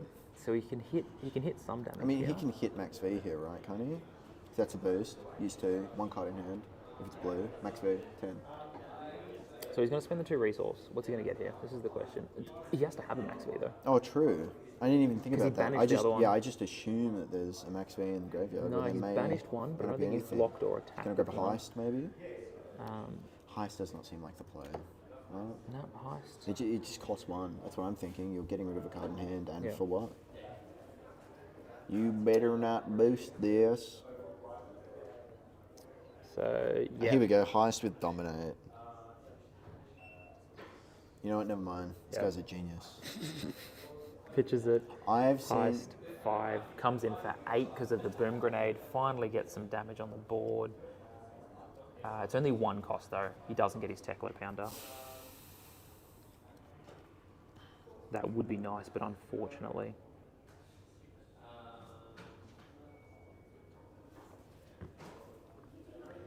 Again, the sacrifice of bright lights and what it did. Oh my god. Dominate, This is go why again. I don't Gives play him that. Mechanologist. Too Takes, much moaning. takes 2. I mean, Pops the boom grenade for another 3. you know, Jarod on Arakni has Codex. So he's going to get the Teklo call. But again, we need. How do we get the action points to draw the cards? Does And you Teklo can Call cost see- 0? Yep. Incredible. What can an even see here. insane card. We've used the 2 Sea Valleys, but they didn't achieve much. Jarrod's even going to have an Arsenal card here. And I feel like Dia has gone through half of their deck at this point. He gets to, if that's a Codex as well, he gets to smack out a Codex, remove a card from Jarrod's hand, again, making sure that there's plenty of disruption. He's going to get a leave no witness to attack that Arsenal again, and Jarrod's going to have to get up the armor. He did not boost that turn either. I mean, this has to be a hell of a turn for it to be worth it, I think. No, that wasn't a Codex. Didn't even he use. does have Codex in his arsenal. I guarantee he must just not have anything in there that he's happy to play. No leave, no Judge. witness. I don't believe so. Yeah, maybe nothing exciting. Okay, And you remove know your those steam Arsenal counters, safe against boy. mech, which is fine. He gets 2 resource, loses all the goods. Maybe he did name Codex. That would be kind of crazy if he did. It makes sense because it's a very pitchable card. It does. I mean, Null Time Zone sticks around for such an insidiously long Like time. 3, if you don't crank it and you just play it from like hand or top of deck, it's 3 turns. Yeah, I mean, that card, good luck trying to get rid of it when it's in. No, and- Reads, enters the arena with 2 steam counters, so he didn't crank it, just sends it in there. Mm-hmm. 3 turns of brick this card in your hand. And originally you used to write in a Chi, but then it's moved on to things like Rootbound Carapace. Codex is a really good hit. Yeah, Wartune Herald, my god. You can play it as Gone in a Flash Yeah, or Aether Wildfire. Brilliance. Sigil of Brilliance as well into the Acilio matchup. Actually, it doesn't even matter for Aether Wildfire. It's actually crap as Aether Wildfire. Probably just no, 'cause you play it off the top of the deck. Yeah, play as an instant. You probably just name some blue. That they I can't think you pitch. have a really good matchup into Kano generally because Yeah. you have AB3 and you get to try and kill them by turn 2. Yeah, I mean, they die so quick because they're on 30 HP, and you have AB3, Spell Void 2. Like, what more could And you can even want? have some of those prevention effects like mini force field as well if you're really insecure.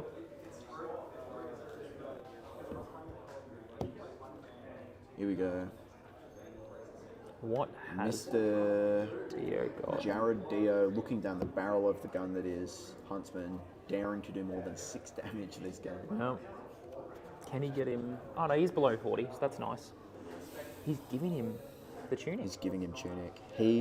I think Jarrod Tucker is correctly assessed here that, oh my god, this guy's going through his deck so fast, and Was that he's almost out of gas. I am happy giving him this because I'm just sending 1 cards if I'm lucky. Yeah. Yellow zipper hit there as well. So running yellow zipper hit Ooh, this is outpace. interesting. Big. Outpace says no armor for you. Blocks with a cut to the chase. Takes the 1, boom grenade. Doesn't want to give him the 2 cards here. Alright, we're is pitching nice. to null time zone for the outpace. Here we go. Sprocket Rocket. Boosting boom grenade. Yep, coming in for another 4. Gives him 1. Gives There's a him- leave no oh, witness. There's the leave no witness. That's what you want to see. That's what you're happy to block with. But if that time zone is on... Oh no, Codex you can play from Arsenal. Yep. Time zone does let you play from Arsenal. Boom! Max V. We bring the boom. Take 10, go to 23. Suddenly, Huge. in 1 turn, Jarrod has managed to get all the way there. On a slightly less fun note, that Seabell is dying. So's the null time zone. And Teklo Core and the other Seabell will die the turn after. What's Huntsman? He says pass. He just Huntsman says pass. I think Codex must have been named. I mean, there's no other reason. But you can play from Arsenal, and I Yep. reckon maybe Huntsman doesn't realise you can play from Arsenal.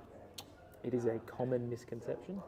People think that it just says you cannot play or pitch the card. No, it's just from hand. Just from hand and pitch. Which obviously with inner chi means you don't want to put your inner chi in your arsenal ever, Yeah. because it doesn't do anything there. So that was where it was so powerful. Interestingly enough, I think the wording maths out to be can't be pitched, full stop, or played from hand. Like, that's the way it's meant to be read. So if you saltwater swell and you name like Eye of Ophidia and they try to pitch Eye of Ophidia at bricks, that's what Lockie told me. Yeah, no, that makes sense. Because it's pitching it, and Saltwater Spell specifically says, it doesn't say put it in your pitch zone and gain 3 resources, it says pitch the it. card. Yeah. And you cannot do that. Oh my god, what does he hit? What does he hit? What does he hit? Is this hunt or hunter? Hunt or hunter? I don't know what he's naming here. It looks like an expediter. Well, he's getting the silver. We can do that.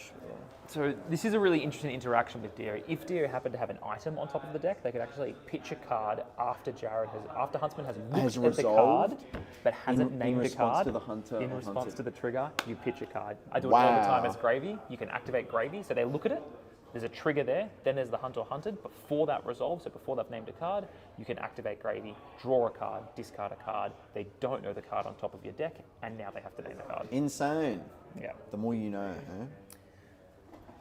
Yeah, I do it as Kano, but I don't have many attacks in my deck. Not the proxy layer, but definitely a layer. We are How'd not you talking go? about the proxy layer. Archaea in finals. We have an arc here in front. You've What'd you come up heard against? it first. Gravy Burns. Archaea into Grave Grave. Was it similar to the first game? Easier? Yeah. Interesting. It was very different. Very different It said matchup. there was basically no allies.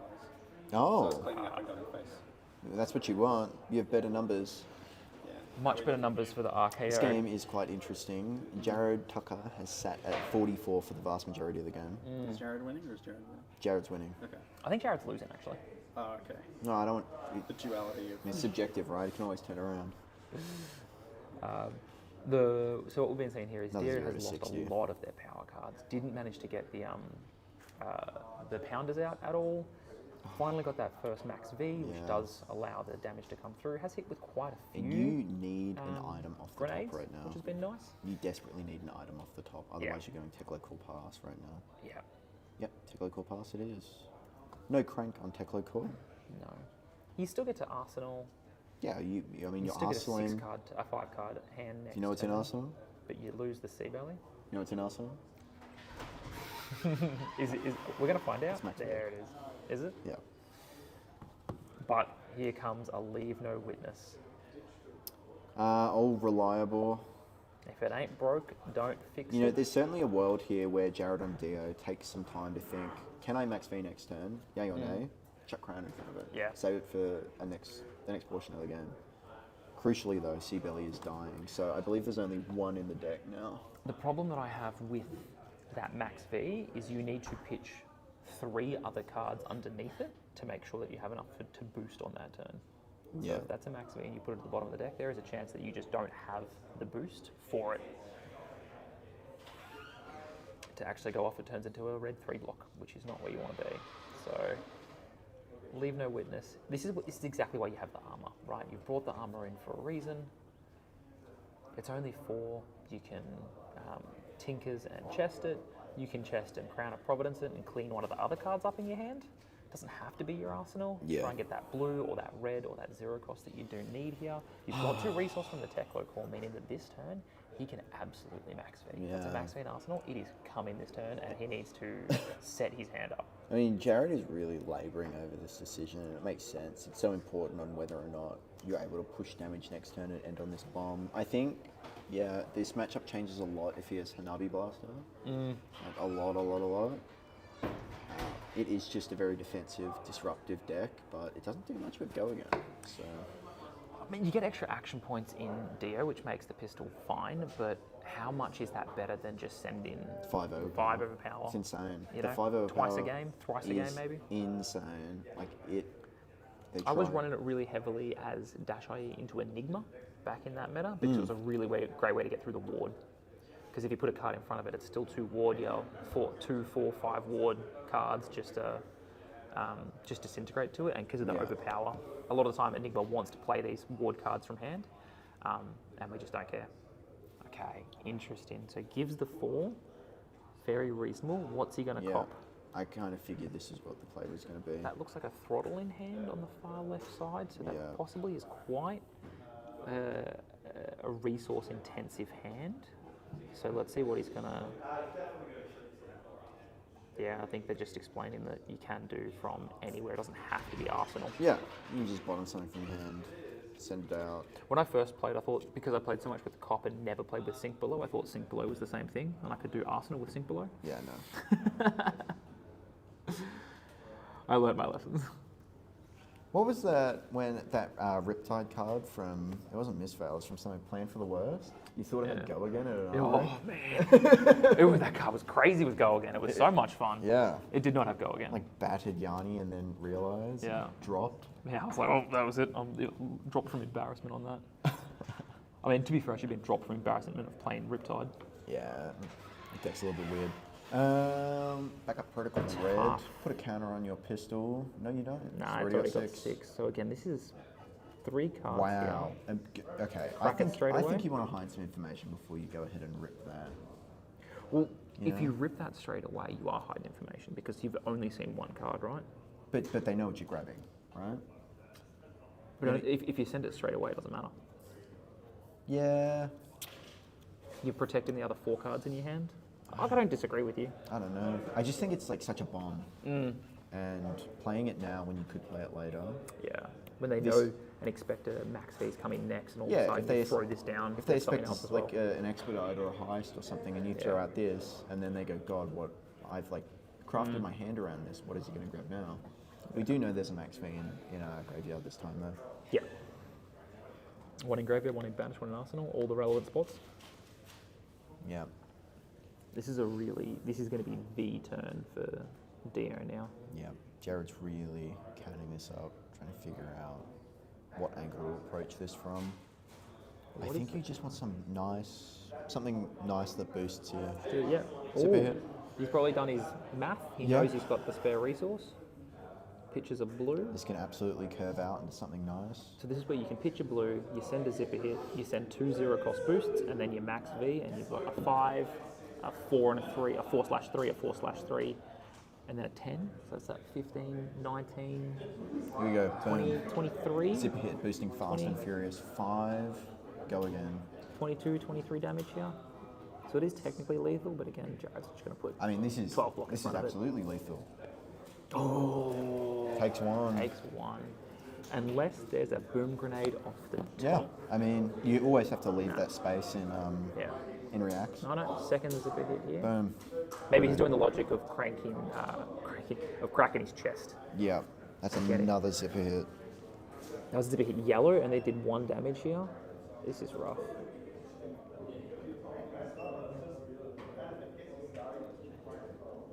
Closes the chain. He's going This to is gonna activate be the a chest Foundry here Heart. to try and see what's on top of the deck. Zipper hit, zipper hit. Zipper hit and throttle. So up to 2 resources. He's running what? Is this rainbow zipper hit that I'm seeing? Because that's kind of crazy. Seeing a lot of zipper hits here. Is What this just zero a cost? T-bone? Very good. T-bone. Very, very good. I'd like your boots, and I'd like to put a second neg one on them. And I think this is a very telegraphed. This, max I mean, neg. he knows it's there. He But 1, Hunter 2, 3, 4, 5, 6, 7, 8, 9, 10 cards. 10 cards to get through 21 life. It's not looking good, folks. It's not looking good. I mean, I think 1 boom grenade hit all game, and yeah, not having Hanabi Blaster, not playing around those max Vs, not playing around backup protocol. Like backup protocol red is such an insane card. Codex though, he's only blocking for 8, takes 2. I mean, you've got 10 cards to do 18 damage. Yep. Well, 11 cards. No. And I think Huntsman has just taken a sigh of relief. He knows There's no way he's pushing through this. Nah, he's no just gonna give way, him Jose. 4 cards every time. And say, sorry mate. And again, but you look at Deo's life, we're at 29. I mean, how many things did Huntsman really hit with here? And we've still got those 2 defensive pieces up, that Tinker Rings and the Adaptive Plating, Yep. still active. So that could have been a Goliath Gauntlet to get a Boom Grenade over the top. That could have been an Achilles Accelerator to be an extra pistol shot. Yep. Or an extra draw card from the Sea Bellies. Exactly. Now, looking at the math of the life table, it's probably not going to be enough. And that's just a reinforcement that I think it is Dio's game to win and lose, but you have to play so clean. It's very hard to win, but clean play will get you there, but very easy to lose. Yep. Yeah, absolutely. And I think Jarrod might just have this one in the bag, just on account of I don't think there's enough damage in the deck the numbers anymore. in the bottom left don't equal. Yeah, I just don't think there's enough, you know. Well, he's only really got 4 cards, right? Because he has to boost away every time he wants to do something. Exactly. I think, yeah, losing those Teclo Pounders, no Hanabi Blaster, not playing around backup protocol red, no max V, well, 1 max V, 2, sorry. 2 max Vs. 2 max but Vs. even 2 max Vs isn't enough, unless Yeah. you I add mean- it to something else. Goliath Gauntlet probably would have done some work here as well. I mean, if you're playing this right and you're winning, you don't need the defensive package. If you have this, you're playing to lose, I think. And the Convection Amplifier, I think, was a great call. Is that Metex? Yeah. Oh, The Convection Amplifier is a huge call, but it just needs to be in conjunction with other stuff. If he sends in Heist, was a really good target. He puts 1 card in front of it because his armor's mostly gone. You get your item back. I get that, but you just need damage, and you need a Teclo Pounder Heist for 7 to be dominated to come across. That's the type of stuff that you need, or Goliath Gauntlet Max V dominated, so you only can block 3 on that, guaranteed to get 9 across. Or is it Huntsman's just like, cool, I don't think you can deal enough. There's a Boom Grenade on field, you might think you have enough, but you're going to need to be boosting here. Yeah. And trust me, you do not have enough. Here we go. There's the last Sea Belly to draw 1 of 5 cards. Jared's face. Is this the moment? Are we going to see another Dexter redo where he comes in with a last max V just for good measure? Nah. Yeah, he took a sigh of relief. Yeah. He's playing it out for a bit of fun. I think he knows this game ended about 20 minutes ago. Yeah. The last max Boost V his could be last scary. Boom Grenade. Man, this guy is addicted to boosting Boom Grenades. Yeah. And he still takes it. He took 5 damage there. Like, the damage is still being relevant here. But Here we go. I mean, once you start boosting, you can't stop. It's 2 4 action cards points. left in the deck. He knows what it is. Look how relaxed Jarrod Tucker is right now. Well, he's Not in a care finals. in the world. He knows it. I know it. This makes us a Huntsman v RKO final. Yeah. When he calls his mum after this round, she's going to know it too. Jarrod is in finals along with RKO. We've got 2 of Lockie's favourite heroes in the finals. I mean, 3 really, because Lockie's a big Dio fan too. True. So, I mean, if there was Victor here, I mean, Lockie's an enormous Victor fan. He loves Guardian and Victor in general. Yeah. Big Big Guardian go. Even in all of that 8 damage left Yeah. on that, that is not a lot of life. And I know Jared's only got 2 cards left or 3 cards left again. I mean, 8 life. That is it's functionally a shitload, really. It's a turn or 2 difference. It's an extra Brim Grenade. That's a Goliath Gauntlet to 6. That's an extra pistol shot for the boots. That's 4. Suddenly that's 4 life. Jarrod has the opportunity to do something really funny here and hit him with Regicide. He's keeping it in Get his him to the arsenal. second Regicide Yeah. kill. Second Regicide kill. When he's got no cards left. Nah, he's got the armor. It won't hit. Can't possibly hit. Not time zone. Naming Regicide. Maybe maybe? Regicide at this point. Save yourself the horror. Here we go. And then Blue just throttle. a 6. Just Four, nothing. yeah. Just not enough. Blocks with the Not Regicide. boosting. Well aware. No go again. Oh, boo! Look at the top card of your deck. That's so unnecessary. Pistol. Good game. There it is. There it is, lads. Your winner. Do we have time? I might try and throw Jarrod on there. Yeah, I think we might have a little. No, we don't have too much time. We might jump Might get straight a winners into the next interview. one. Are we jumping into the next one? Yeah. It You looks want like music? it. No, we're still going. We'll ask. Just go to want a an quick winners intermission interview? quickly.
Welcome back to the grand finals of GSL Season 2, Month 1, featuring Lachlan Maddaford on RKO and Jarrod Tucker on Huntsman. I can finally say Lachlan and Jarrod instead of Jarrod and Jarrod.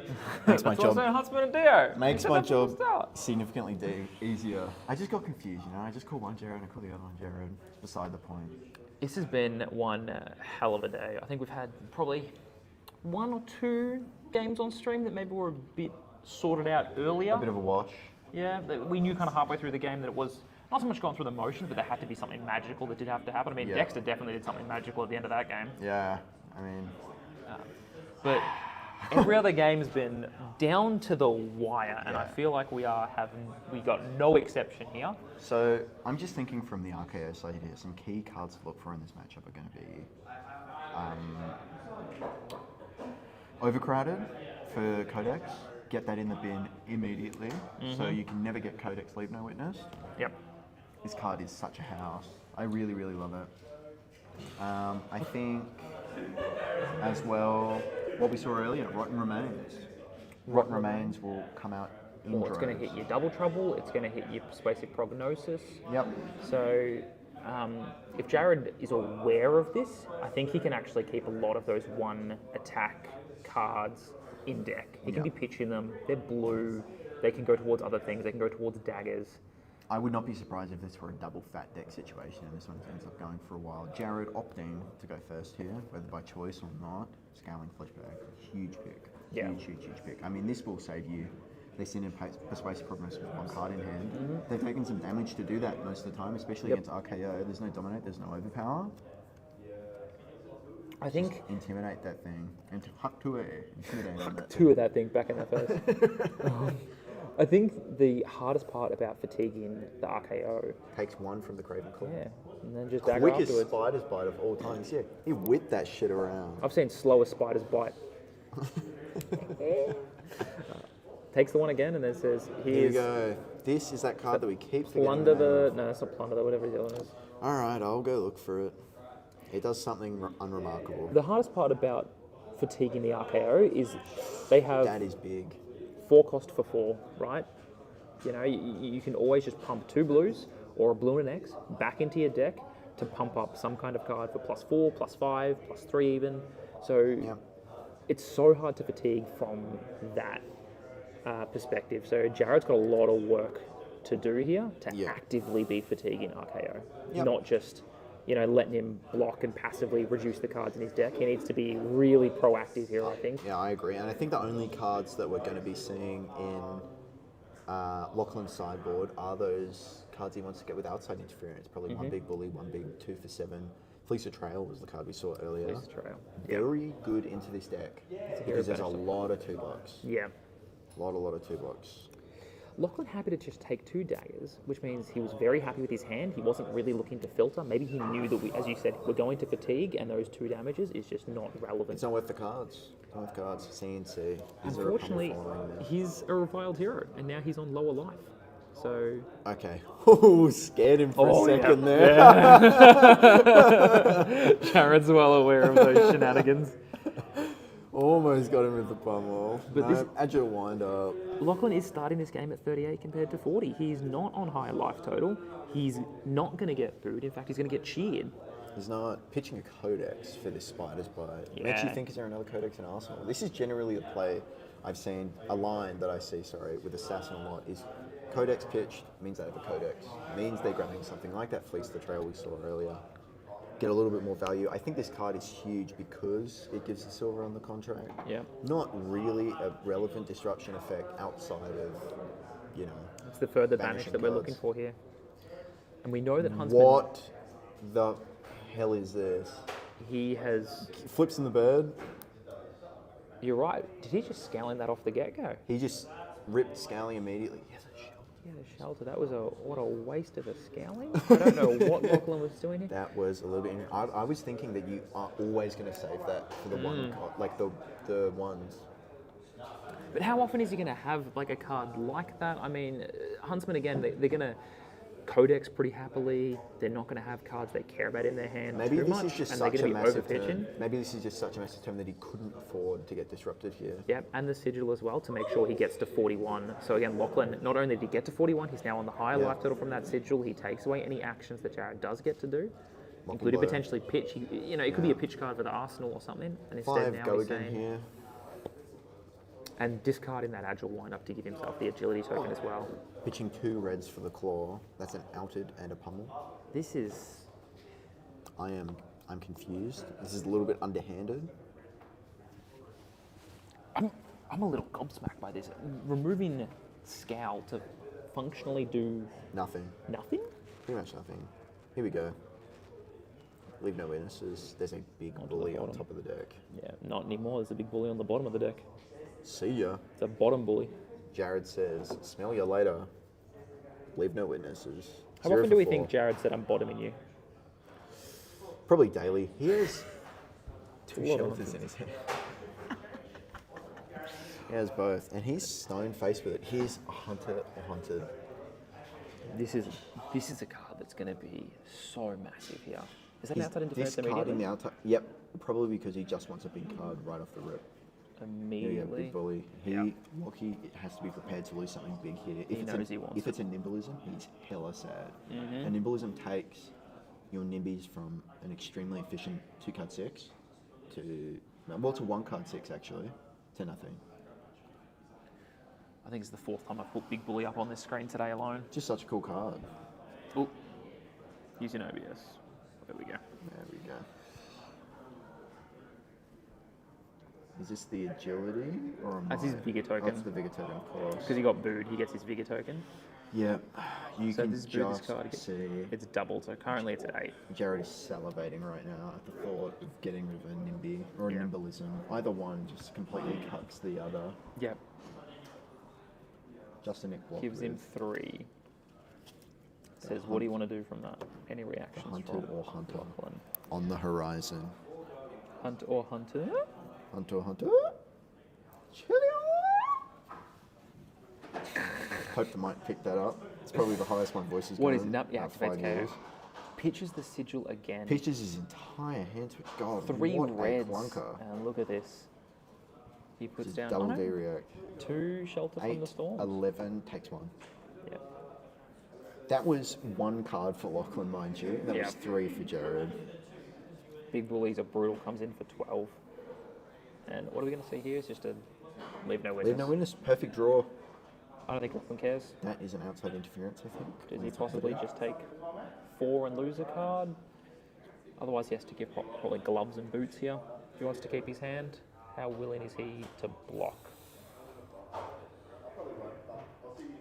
He also had to use the tunic last turn as well, Lachlan. He's on side. It feels like he's on the back foot from those actions. They just have not been powerful. I think Lachlan is like quite decidedly winning right now, just on deck size alone. I do think still victory, not getting anything there, but I do think the what's it called? Brain is fried after hours and hours of casting. Yeah. What's that? There What, was 8th something game at this point? important there. Yeah, 7th something or like 8th that. game? Nimby, huge. Yeah. So you're So right. this Like is on 6. deck This is just a size here, 6. Lachlan does get to keep pumping through. It's so hard to fatigue when you get to activate RKO. Yep. You get to turn all of your cards functionally into 6s, which demand 2 cards from Jarrod if he wants to not take damage. You've still got a claw, which is still just a 2 for 3. Yep. You know, potentially go again into something else. This vigor generation is so important. I mean, he has not missed really all game, Yep. aside from that last turn, but he was still able to do something. I mean, he was left with the 4-card hand. I am a little bit confused on the Scabskin Leathers block there. I'm not sure if there was anything in Arsenal. I think he's protected his deck that much. Yeah, I think that's what he cares It's about. got to be. And he would But have seen everything- Jarrod would have used contract, kept it on top to get rid True, of that interference. So I true. think that's a pretty big tell when. Yeah. And I think that's something that Huntsman have to really. It's very, very heads up that he would do that. Yeah, they have to showcase themselves by. It's almost like poker in a way, where if you keep it every time you want a card on top, you keep it on top. Every time you want a card on the bottom, you put it on bottom. Your opponent's going to know. Yeah. You know, so you can force them into really awkward blocks by keeping a card you don't care about on top. or bottom in a card that you're like, who cares, you know? So you can force these really awkward blocking scenarios. Yeah. Which is a bit of poker, bit of fun on that. Bit of game theory even. Yeah. Here we go. Here we Nimby go. coming in for 6. That seems crazy. What is it? Look what at the is it, top what is it, card, what he is it? gets to name something. It's Siren's Sirens of Call. Safe Harbor. When does that So when it goes into the graveyard. into the graveyard? But this is banish, right? Because that would be hilarious. Sirens of Safe Harbor, every time it goes into the graveyard, I don't believe it's on banish. He has No. an overcrowded in his hand. I wish it was banished. That would be so funny. Losing a would you Siren get to graveyard from sucks. anywhere. Game 1, yeah. It does. Well, losing 3 out of the deck. This card is like single-handedly winning games today. Yeah. It won against Verdance. It won again against Verdance off stream. It's winning a really, really impactful and important card for RKO here. So I have this game theory from a long time ago from shout out to Jim Dowling, one of my old MTG mates, one of the head judges in Australia, and he says, you don't play bad cards to make bad cards good, right? But in FaB, you see every single card in your deck. Every single card is there for a reason. So Yeah. when you mill someone in Magic, who cares? You've got another card in the deck. Yeah, and you're not going to go see through a them whole all deck. anyway. Right? We're going to see our whole deck here. Yeah. And so milling is a genuine threat in this game. If It's a I huge hit threat. your key targets, you can randomly hit a Felon of the Crown, and that's 24 damage you've just taken out of someone's deck, plus 3 cards of disruption. Yeah. This card is uninteractive, overpowered, but it's on Arakni, so it's okay. Who cares? I mean, these kinds of designs really remind me of like It also has a zero question cost mark. shock.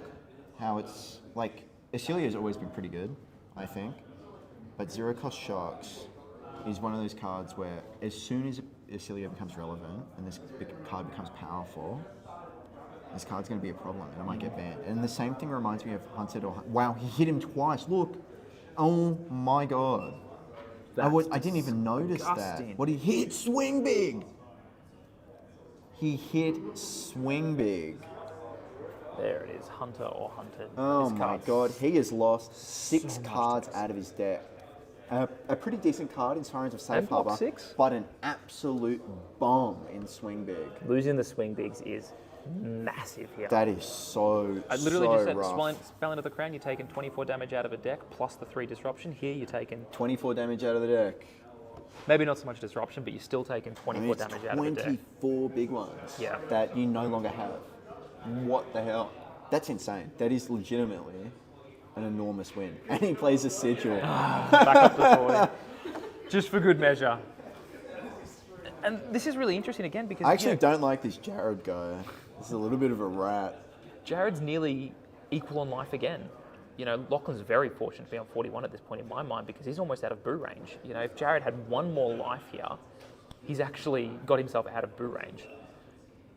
And without booing, without those consistent vigor triggers happening at time and time again, it's a lot more than just one blue to activate RKO, and that fatigue becomes a lot more relevant when you have to pitch 2 cards. You don't get to be as powerful. Jarrod gets to decide how he wants to block. For sure. We might see an angle here where he plays the overcrowded because he may as well get some value out of it because he's not going to send Codex at you. No. And it's now got the +1 because there is a vigor in the arena. Oh my god. Okay. Oh, He only gets why? one action. Why? Why risk it all? Lachlan, absolutely psychopathic behaviour. This game has gone for about 20 minutes now and it's 41 to 40. Yeah, no, I'm never getting home. My partner's going to kill me.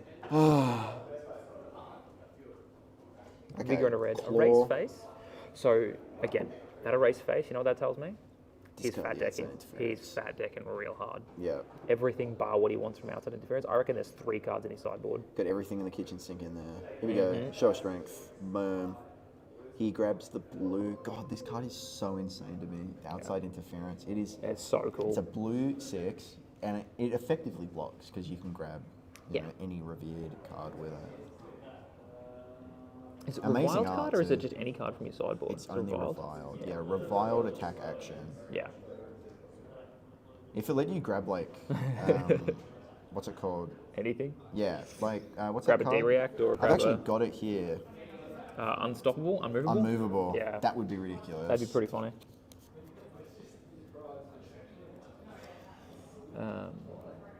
Saw Amazing a couple of art clean on this blocks. card. Jarrod now on 41. He's out of boo range. Yeah, reviled, no longer. The leave no And they'll witness. leave no witnesses. I mean, this is just an angle where you block with the overcrowd. It's got ambush. Yeah. And it blocks for 3. You do lose a card off the top.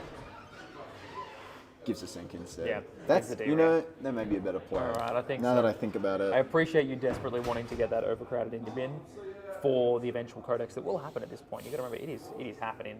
It's on the horizon. It is due to arrive any We minute. just see it in the second card right there. There it is. There it is. So it looks And like he's he got an outed. immediately goes to the graveyard, In his showing hand. no subtlety whatsoever. Boom, outed. 3, go again. And again, Jarrod's going to be super happy. Give you my whole hand. Keep the codex on the back. This Send is the leave no witness back. This again. is the price a brute has to pay for consistent, unconditional go again. Is a pearl on a head jab. Blocks with a double trouble. That's Yep. 3. That's a card for a card. Super easy. Give Give it and take. another What 3 a go bomb again. with recursion. Put any attack action card from your graveyard on the top of your deck. Lachlan's really thought about this deck. He knows what he wants. He knows what he wants to do here. I mean, yeah, he's been in constant Takes the 3. discussion with people about what's the best RKO build, what are we playing. But this is so important. And then that's again where Jarrod has to ask the question, what are we battling here? Are we battling cards or are we battling life totals? Yep. Lachlan going 3 wide on that turn. Kind of insane. And now we have this card again. This card again. It Fear the something? What was it? Pilfer, not Pilfer. No. Fear the frailty? Let's have a look. I'll type in fear. It's X not the there. X. X the X. Yeah. Some kind of contract X the X. It wants to look for cards with cost 1 or less, I No, believe. it's defense. Block. Defense 2 or less. Yeah. And then he'll ship that and end with a codex here, leave no witness straight to the arsenal.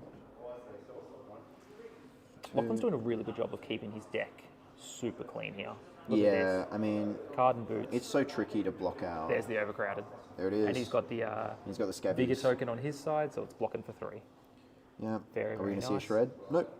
Just straight what he has to do? over. Fleece the frail. He puts the codex in arsenal because now he knows that if he does it, overcrowded just comes back into the slot. Yep. Yep. This codex is a dead card at this point. Yeah. Putting that codex in arsenal may just be a brick. I mean, you'll essentially He'll use it you're eventually. literally doing nothing with it now. but yeah. It still discards a card from Lachlan, Sure. But yeah, it's not great. CNC. Looking for a scrap coming through, some damage finally on the board. I think they're both waiting for this looking game for a to go scrap hard into into the CNC second is such cycle. a house. Block 6. I Yeah. mean, Another I 2 actually card for think your 3. Jarrod is quite quickly running out of cards. I mean, he's blocking like you would not believe. Mm-hmm. I'm tempted to walk over there and see how tall the decks are. I think Lachlan's quite ahead on deck size at the moment. Who knows though? You know, I haven't been taking note of pitch counts. There is I feel like Lachlan's surgical really fat decking extraction here because again, codex. when you fat deck a pile of blues for RKO, you don't care because you're just going to pitch him anyway. Yeah. So we've got a Spider's Bite onto a CNC. Now that is something Yeah. petrifying here. Codex CNC. Are we going to see an arms block here with some cards? Or are we just going to say sucks to suck and eat the 6? You know, I think this might be one of the bigger plays of the Yeah, there's the round arms. so far. Here we go. Give a card, looking for a scrap, and There we go. He's going to steal his ponder. Right? Steal victory that lets last you steal a token. He's still on his ponder. No way! What? What is this? That is hilarious. Steal I get to victory, see a new Steal card from Victory. Super Slam. Should start calling it Steal Thoughts, Steal Pondering. And this defends steal an aura token the attacking hero controls. Yeah, I That hate is- this card. That is amazing. That specifically says I'm gonna take your ponder, and it's a blue. Yep, I have had my Spectral Shields taken before and it does not feel good. Thanks, Lockie. Oh, steal an aura token. You can steal fealties. You can steal agilities, mights, vigors. Mocking Blow is live. Frailty and a Ponder. This comes from Arsenal, so it's attacking for just 1 less this time. Still very likely for an RKO trigger here. We know he has the Nibby, and the Nibble is in hand, I believe. So Interestingly, Steel Victor is not a choice. no, you have to take it. But So I you don't have think to there's. steal it, or I mean, if they have a frailty for whatever reason, or if you've given them something negative, a blood rot, I don't think RKO can. Yeah. But yeah, it's reviled brute specifically, so he's not going to be doing that. But you never know. I remember there was a game that I watched. I think it was Ryan Royals versus Connor. And Connor was on Enigma, and Connor has a blood rot. It might have been Ryan. I'm not sure. The specifics don't matter. But he attacks with the Miraging Metamorph. He pops it, and he has to create a token or a copy. Gets pinged for 4 on like turn 1. That's so funny. Yeah, it's so good. Really interesting. That's why I always read cards to check if there's the May. You know. Yeah. We have a small judge call right now. We can take a little look at our top 8 in the meantime. See Seeing what how this we've gone tournament's through here. been. So Royals lost to Michael Zhao. Yeah. Tom Malek lost to Jarrod Tucker. Lachlan beat Matt. Jarrad beat Ryan. So the semis were quite interesting. So Malek lost to. Malek lost to Jarrod. Yeah. So Jarrod came up and beat up Yeah. Michael. So and then Michael beat. Now he beat No, Royals Tucker, and lost yeah. Tucker, which is what brought him here. Yeah. And then Jarrod Tucker beat. Is this the wrong way around? It is the wrong way around. No, because Lachlan beat Quigley, Ryan Taylor Yeah, beat but Jarrod, Lockie lost to beat Jarrod Michael Wood. Zhao. Remember who played Gravy last round? He said it was easier than. I thought that was the last round of the. Oh, yeah. We back in? Yeah, looks like we're back into the action. Just going to draw up here.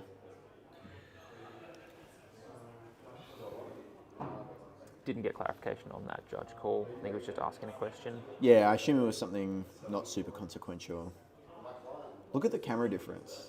Jared's camera looks so clean and crisp. You can see his thoughts. Not many of them, but you can still see them. Lachlan's one looks like it's... All the glare on the background. Yeah. He looks like he's ascending Yeah. to underhanded cheating. Pity he's not on Prism, just shining that light over his head. True. It's actually the opposite. He's a reviled hero. He's the opposite of a Yeah, shining he's got light. his back to the light. Yeah. He's saying, I will use outside interference. I will give my claw a go again. There's nothing you can do about it.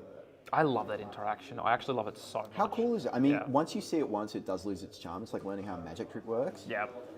But while the cat's still in the bag, it's very neat. You're like, what is he doing? Oh, that is so cool. 5 go again. Plunder the Paw coming out to block.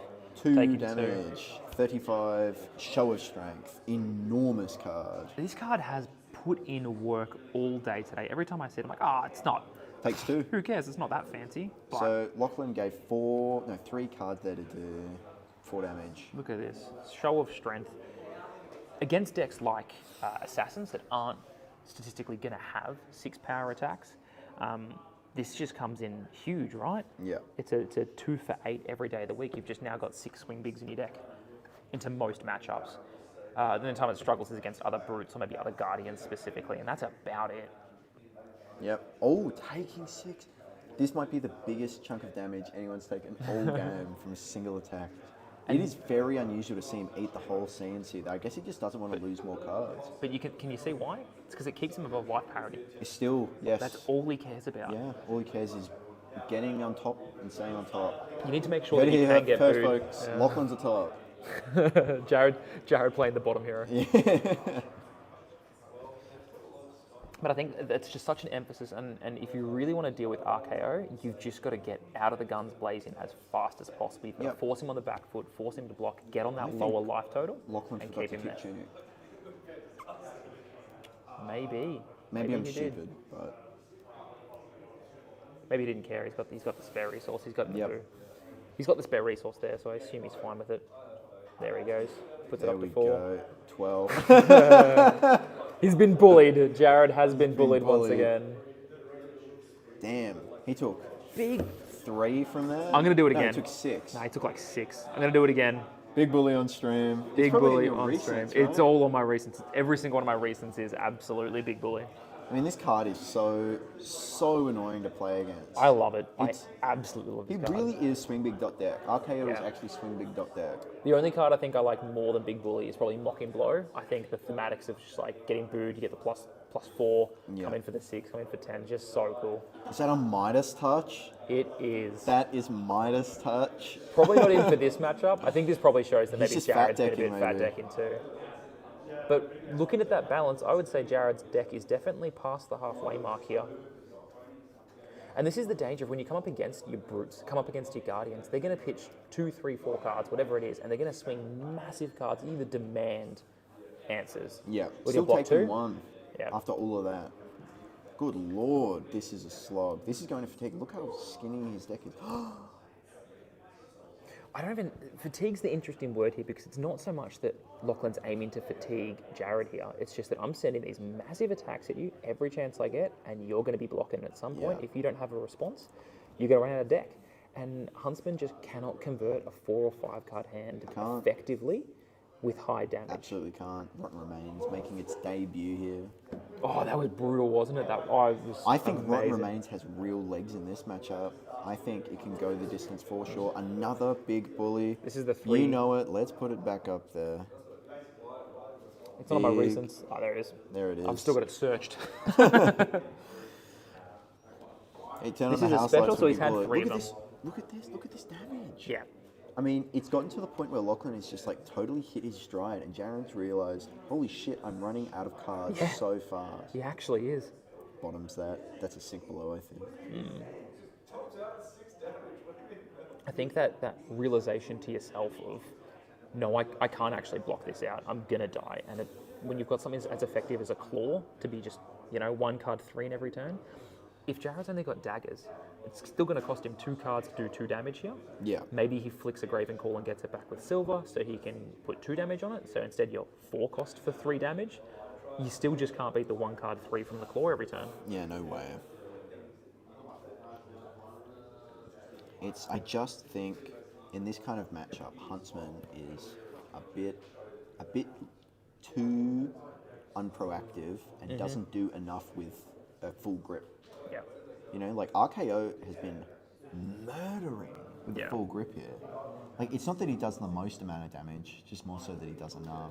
He can convert it so well. And we kind of mentioned this in the Dio matchup previously, is that Dio was far too aggressive. Yeah. Didn't have the Wow. foresight to slow down. That is a yellow sigil of Solace, I Yep, think. yep, yellow sigil. Wow. It's disgusting behaviour. Legitimately terrible rate. It's a Yeah. 1 card 2 at best. This is how But important it is against for CNC, Lachlan. Yeah. To just get value out of every card in your deck. Yep, he wants to convert, he wants to be on a higher life total, and he'll do anything for it. Lachlan's such a steward of this deck. I mean, really put in the time, unlike pretty much anyone, at least in Adelaide. I would Very love cool to to see. love to pick up this deck at some point. I'm all in on the gravy train, don't get me wrong, but man, this would be a great deck to pick up. I think it's a good starter deck as well. It has a lot of interactions with other decks. It's not the most when you're on the receiving end of RKO. It's not the most interactive thing on Earth. No. Because the boos and everything, but I think once the game expands a little bit more on a lot of aura hate, generic aura hate really has been printed, not just for illusionists. Yeah. When that comes through, this deck's going to really, I think, shine and become one of the more loved decks in the game. I think a deck like this Still victory. really emphasizes to me 1 vigor doesn't seem like much. It's a token. You get a Oh, resource, it's yeah. natural. In RKO, though. In RKO, that it's 1 vigor everything. is so important. If you can be removing that vigor, if you can be preventing that vigor, you'll find that his entire turn might even crumple, having to pitch 2 cards into the RKO hero ability. His damage is halved across a turn. Yeah, You know? absolutely. There we go, CNC. Lachlan saying, give me 2 cards. Right now he has a Hunter, or Hunted, in his hand too. But it's when a defense the CNC reaction. arrives. It is a defense reaction. What is even the clapback on this? Do you send a random attack? Because I can't really. His hand looks majoritively blue. Yeah. Do Probably you a just contract on a blue. Dagger Hey, pass? Or you Probably just- not.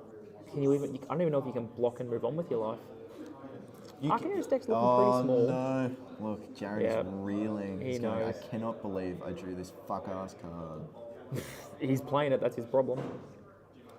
But welcome to one of the oldest Most classic plays in Flesh and Blood. Oh, is that a pommel in Arsenal that we're guessing? Because we've got a tunic up and a resource in play. And Jarrod might be getting CNC pummeled right about now. Oh no.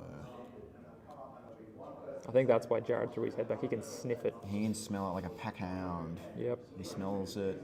Nobody's ran a red herring across the trail yet. He's butt fresh. So I think what we see now is probably 20 minutes of stalling by Jarrod so that when this does hit, he can completely ignore the pummel trigger. You can kind of see how reactive Lachlan is playing as soon as Jarrod took damage. He's taking damage as well. He says, you're not going to be able to do as much as me, I guarantee that. I'm always going to be at higher life. Keep blocking, you'll lose the game. Take full grip, you lose the game. Yeah. I think there's definitely some agency that Jarrod can have in this matchup, but I just think not being proactive enough kind of hurts, even though I think it is RKO's game to win. Yeah, I tend to agree here. We're seeing Is it happening? 2 Halo. Hey! Boom! The It's a classic. pummel. The classic. And How Lachlan's far feeling Lachlan's happy about come. You know, I'm really proud of him. He used to be a big CNC pummel hater, and now he's Is he out going to here remind him of the trigger? wrecking armories. Yeah, you have to remind him. That looks like a surgical extraction, Yeah. potentially. What's he Getting the gonna boot do? there. Yeah, he's got probably the contract to Ticks 0. tunic. Yeah. Here we go. Feel for the paw or whatever it is, that one. Like cut to the chase. No, it's not cut to the chase. I keep saying cut to the chase. It looks Contract, banish something, get a silver. like, yeah, it I would is. say. With go again, thanks to Huntsman. Annihilate the armed in red. Annihilate the arm. 1 cost, 5. When this hits hero banish top card of their deck. So really good opportunity. Like an excellent Looking for one-card attack hand. action cards. Yep. And then we're going to put this hunt or hunter Onto a hunter. into the arsenal here. And again, I would like to see Lachlan's deck. It looks thicker than Jarrod's, but it's not looking big.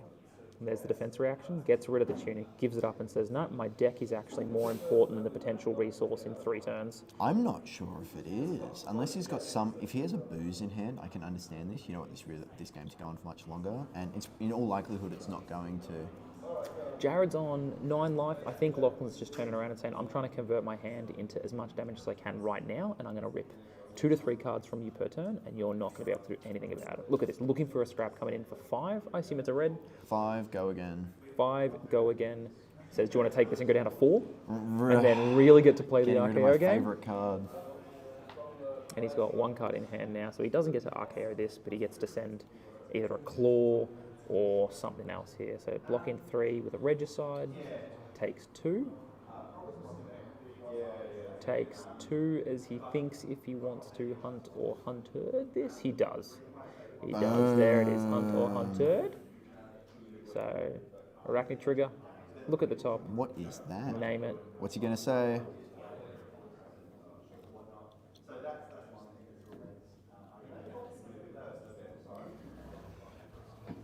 So taking 0 here, he can hopefully take 3 cards out of his deck. I think Lachlan's just thinking, does he have a way to draw a card? No, nothing from him. Okay. It's pummel. Pummel. The 1 pummel. He's got a boot. He had a booze? I called Oh, it. that deck is a thick deck. That is a thick, spicy Yeah, deck. that is far larger. 5, 6, 7, 8, 9, 10, 11, 12, 13, 14, 15, 16, 17, 18, 19, 20. Probably like 20 cards. So much. And he's only got 2 pummels in the list. Yeah. He's already seen the other And it one. looks like Jarrod has max. What was that, a turn Maybe late? 10. If not less, plus the cards in hand. I'd almost say 10 plus cards in hand, or 10 with cards in hand. This is not looking great for Jarrod. I think we're going to see a first GSL 2.0 crowned winner. He's a good sport about it, though. Yeah. There's no more pummels No left more in the deck. pummels. At least now he knows there's no more pummel CNC coming his way. Until he plays new card pummel interference. That would be hilarious if there's a reviled pummel, so you can Yeah. pop out the interference, get yourself a pummel. There's still another card coming right now. Well, there's a claw. Claw No for further 3. reactions. What is he doing? Oh, he's playing booze, then claw. Yeah. Booze and claw. Booze. Booze. Claw for 3. And then a claw for 3. And This just feels so bad to block, you know, after all of this effort, Take having for to 3. block a claw, Yeah. lose another card. yeah. And that's why, like, I think Lachlan just had a really, really great game plan going into this. He said, I'm not going to block your daggers at the start. In fact, I'm not going to block them ever. If you want to come at me, you'll eat the fridge if you come at me with the daggers because you're not doing enough to warrant me giving my cards away. We've seen twice on stream now Lachlan make a decisive decision at a particular point in the game to put his foot down and say, nah, we are going. And it has been incredibly fruitful. I was seriously stressed about that gravy matchup. I was thinking, nah, he's decided 5 too allies. quickly. He's decided far too early in this game to put the foot down. You were definitely on that train. I thought... is he going to go there or not? I thought he was off to a really great start on that game, and then it got to the point where Ryan had 5 allies on board, and I was just thinking, oh, it's over. Yeah. It's just getting 1 card 6'd every turn while he defends, but his deck was too small. Yep. And that's, Lachlan seems to have a really great understanding of where his deck is at and where his opponent's deck is at, like a true fatigue player and And I think Guardian enjoyer. we saw, that's another swing big gone. We saw here. No, it's the blue, if you... It gets +3. Reckless something, yeah. It gets +3 to be played for us. It's just like a 3-card 8. But we could see here that Lachlan played his game plan. He made sure there was a big enough gap in the life total that when he blocked or didn't block, he would still be on top, so he could still get his boo turn off. And then he went and went and went, and he has not let his foot off for the rest of this game. This is game good. It's pretty much over. Yeah. It's been a banger. It actually has been quite a fun game. I think I've looked back at like half an hour and the life total was like 41 38, to 40. And then you look at it in 6 to 21. Yeah. So this is what we're saying right now. So Lachlan has done this twice today, where he's just decided right now I'm going to put the foot down, and the game flipped on a dime. And against the gravy match, if he did that a turn earlier or a turn later, he probably loses the game, either from the overwhelming of the allies or because he didn't clear enough allies. And here we're seeing here, he drew just enough of a gap between himself and Jarrod's life total that when Jarrad got a turn off, he stayed high enough to be on the boo side of it. And then he's just like, swing big, fucking mocking blow, interference, mocking All right, blow. Lockie can hear you, I think. The store has gotten considerably quieter as the day has gone on. So I It's think, been a great day. yeah, Lachlan has really been intelligently playing this matchup. And Jarrod's just like, cool, what am I supposed to do in front of 12 damage? I'll give you a pile of cards and then weep deeply inside. Double trouble. Yeah. Probably not going to demand a huge response here. Maybe a card or two. Lachlan also has He's gonna D-Reacts in flick. hand. And Flicks the then Craven Call. Jarrod's kept a lot of his deck disruption to the second half of this game, Dude, which is really interesting. Don't bend the unmovable, man. I'm going to sell that. The unmovable. The red unmovable. And Savage Swing. I Yeah, think there's the Jarrod's sync. done really well. God, that's got to feel awful. Yeah. It's cool because it feels like Lucky's deck, it demands so many cards but doesn't use many from deck because you just pitch to Kayo. And That's the it's- beauty of the RKO. Yeah, and it's just the occasional claw. It's like hammer for 6 instead of hammer for 4. Just costs you a lot more cards. But Jarrad put in the effort, like the double trouble coming in. I think there was a second double trouble early as well. He's really attaching the mask onto some of these hits too and demanding cards from Lachlan's deck or hand. Lachlan felt like he was ahead. Lachlan was This is ahead 3. pretty hard on deck size, and now he's still ahead, but Lucky has nothing 10. compared to what he was before. We were talking he was 20 to 10, and now it's 10 to 8 or 10 to 7. Lucky has 10 cards left in his deck, so that means he has 15 total. Yeah. And Jarrod's got Available about for 6 play. or 7, and that was a massive discrepancy this is it. previously. This is the smashing ground or something? I think. That one. No, it's not that. Is it not that one? No, In EA? no. It's part of the gem packs. This card came in gem pack EA, I think. Yeah, no, this one gets plus. I think I'll get the name. plus 4. So one block here, puts the face in front of it, says I'll give you 4. It's a plus 4 brute card, I believe. No, maybe plus 3. Anyway, it's just like deceptive damage. Flex strength, of course. Yeah. Because there was flex speed as well, which everyone thought was going to be broken, but just turned out to be fine. Offers him 4 here, Flex strength in blue. gives him the flick. He knows the If it has life 6 or more, total it's isn't plus 3. irrelevant It's here. very similar on art.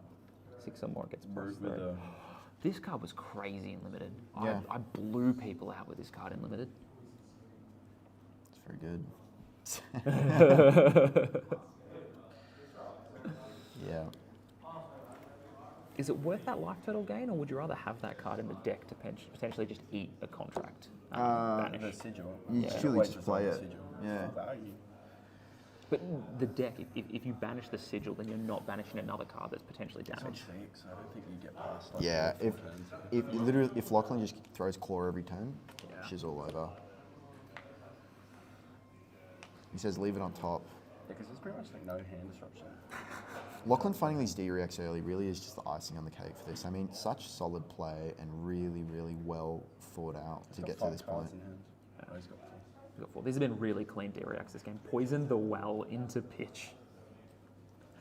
Hey, 0 cost generic blue. He's prepped for a lot of things in this deck. We saw Rot Remains. We've got, I think, 2 Poison the Wells in this deck as well. Discard outside interference. That's on a card with 6 though. What? Outside interference is 6. It has 6. Absolutely is. It's a blue 6. Yeah.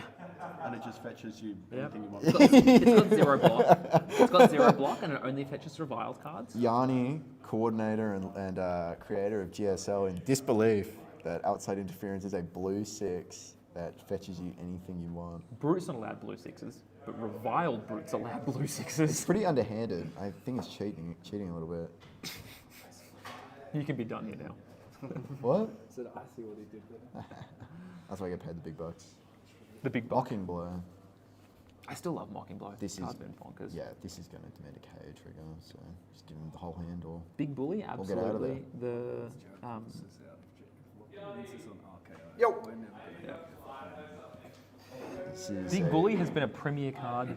Now Mocking Blow, I think, has also just put in so much work. Wait, what's worse? Listening to Lachlan win on RKO or Jarod win on Huntsman? I'm going to hear about either one in the car for a long time, so. This game's eternal for you. It is. No matter the outcome. I've been a huge fan of this RKO deck all day. It's been great. Yeah, It's the been games really that the cool to watch. RKO deck has managed to pull out have been insane. The Gravy game was great. The Kano game was a hilarious Really bad bait. The double sigil. Yeah. Sigil That and was- Arsenal sigil in hand. Just to bait him Lisan, into the full Lisan, combo. Al Gaib, Gaib. Oh, Is that the second poison in the well? Yeah. Yeah, bring it up to 10. Oasis Respite to protect. You know what Poison the Well turns into? Card for 3. What? Is he actually running poison the Wells? RKO Lachlan does. is, yeah. He's just fat decking really, really hard. Which he needed to. Looking at this back again, you know. Yeah. Give and take, a raise face. Buys his boots back. I think it'll end on this turn. God, we're 4. so close to fatigue. I mean, this is insanely stressful. Yeah. Gives him 2 cards happily. 2. Moves on with his life. Coercive Oh, tendencies. shit. Coercive tendencies onto what's that stupid card? That was like one of the original mill cards that we were seeing. Infiltration, whatever it's called. Yeah. Look at the top 3 cards. I've Put them back in always- any order. Banish a card. If you complete a contract, he gets go again. No one cares about the go again. I've always wondered if RKO would play Vipox. That would be interesting. Does pop it up to 6. Yeah, the generic, make it 6. They lose like 4 life on hit or something. Jarrad is now out Give and of take. cards. Give and take. Yeah. I Give think- me a card. Give me one back, please and thank you. Even Lachlan, just keeping this around for the entire game. Give and take. More like, give me a fucking break, man. 7. The big, big 7. Give me 2 cards, please and thank you. And Give me let's- 6 and black text. Leave me with 1 card left in my deck. Takes Takes 1. 1. When that hits a revered hero, I think it has some gnarly effect to it as well. Nothing revered about Huntsman. This game actually came down to a 5-card difference. Yeah. Incredible. Oh, he's going to grab Overcrowd. Do it. Do it. Let him do it. How many cards in deck? 1. But don't worry, there's 4 big ones in my hand. Yeah, he's just going to Leave grab no Overcrowded. witness. Do it. We've been talking about this one for a while. Yanni's losing his shit Where over is there. it? He's Show on it to the set. camera, Lockie. Show it to the camera. Hey, he's doing the thing. I don't think Poison the Well is doing much here.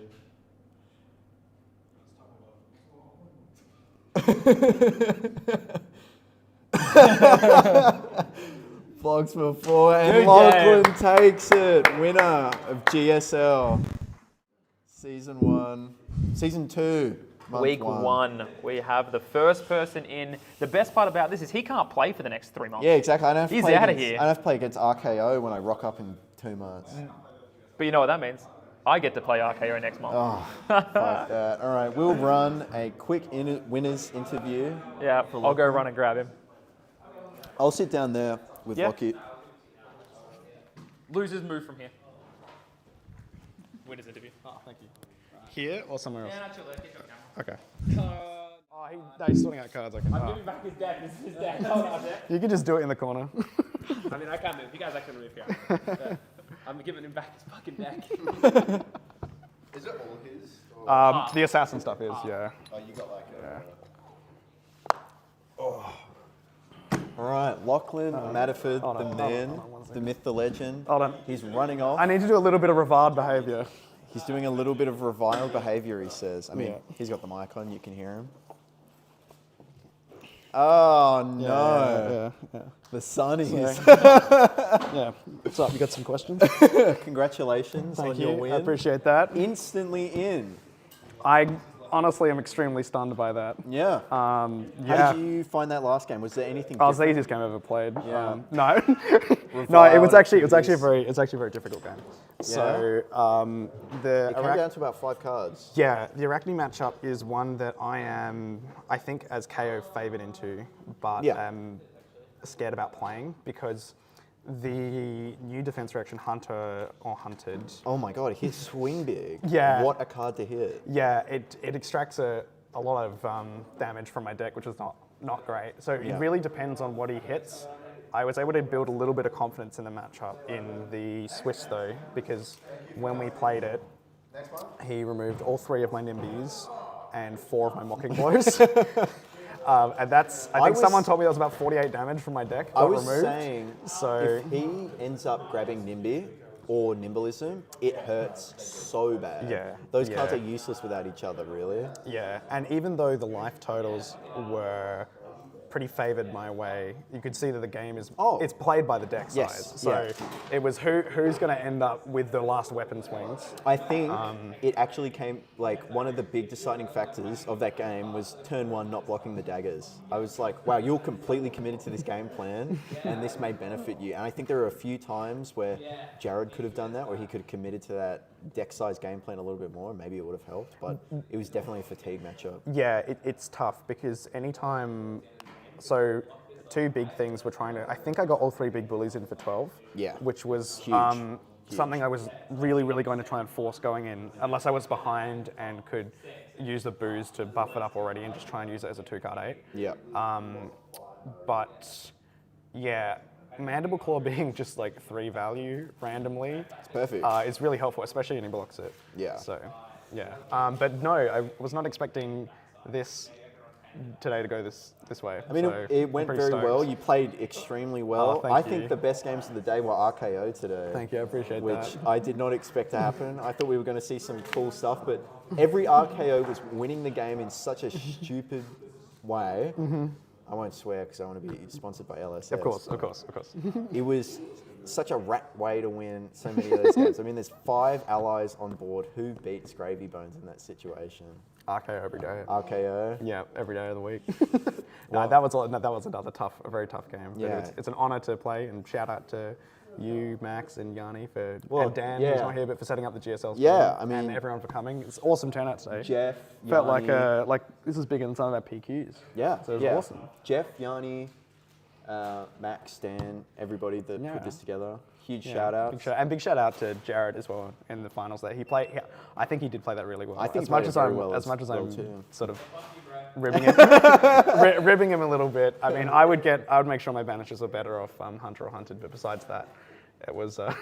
Yeah, I mean that card is ridiculous. It and is. when it hits, it really hits. Like It if they is. hit Poison the Well, you're laughing. You're off to the races. But Yeah, I was a little worried about how my stack would go at the very end with the Poison the Wells, because he had learned from the Swiss, and you probably saw very sneakily played out definitely two of his sigils, even the third, like after he knew what my arsenal was, Yeah. he would then play the Sigil. So he was very safe from Poison the Well because Yeah. in the Swiss I got him with a -3 on it. With a little bit of offensive behaviour there. I but- did not catch that during the game because I wasn't aware that. Yes, that he was you'd playing even around fat Poison the deck Well. that hard into it. But was pretty much everything that wasn't an outside interference target Yep. in your deck? Yep. Yeah. I played my whole deck except for Basket My Own Greatness, Tear Down the Idols, and Big Bully, which are my Yep. 3 outside interference targets. Well, I think that about does it. Congratulations. Thank you so You much. are Appreciate into the it. top 8.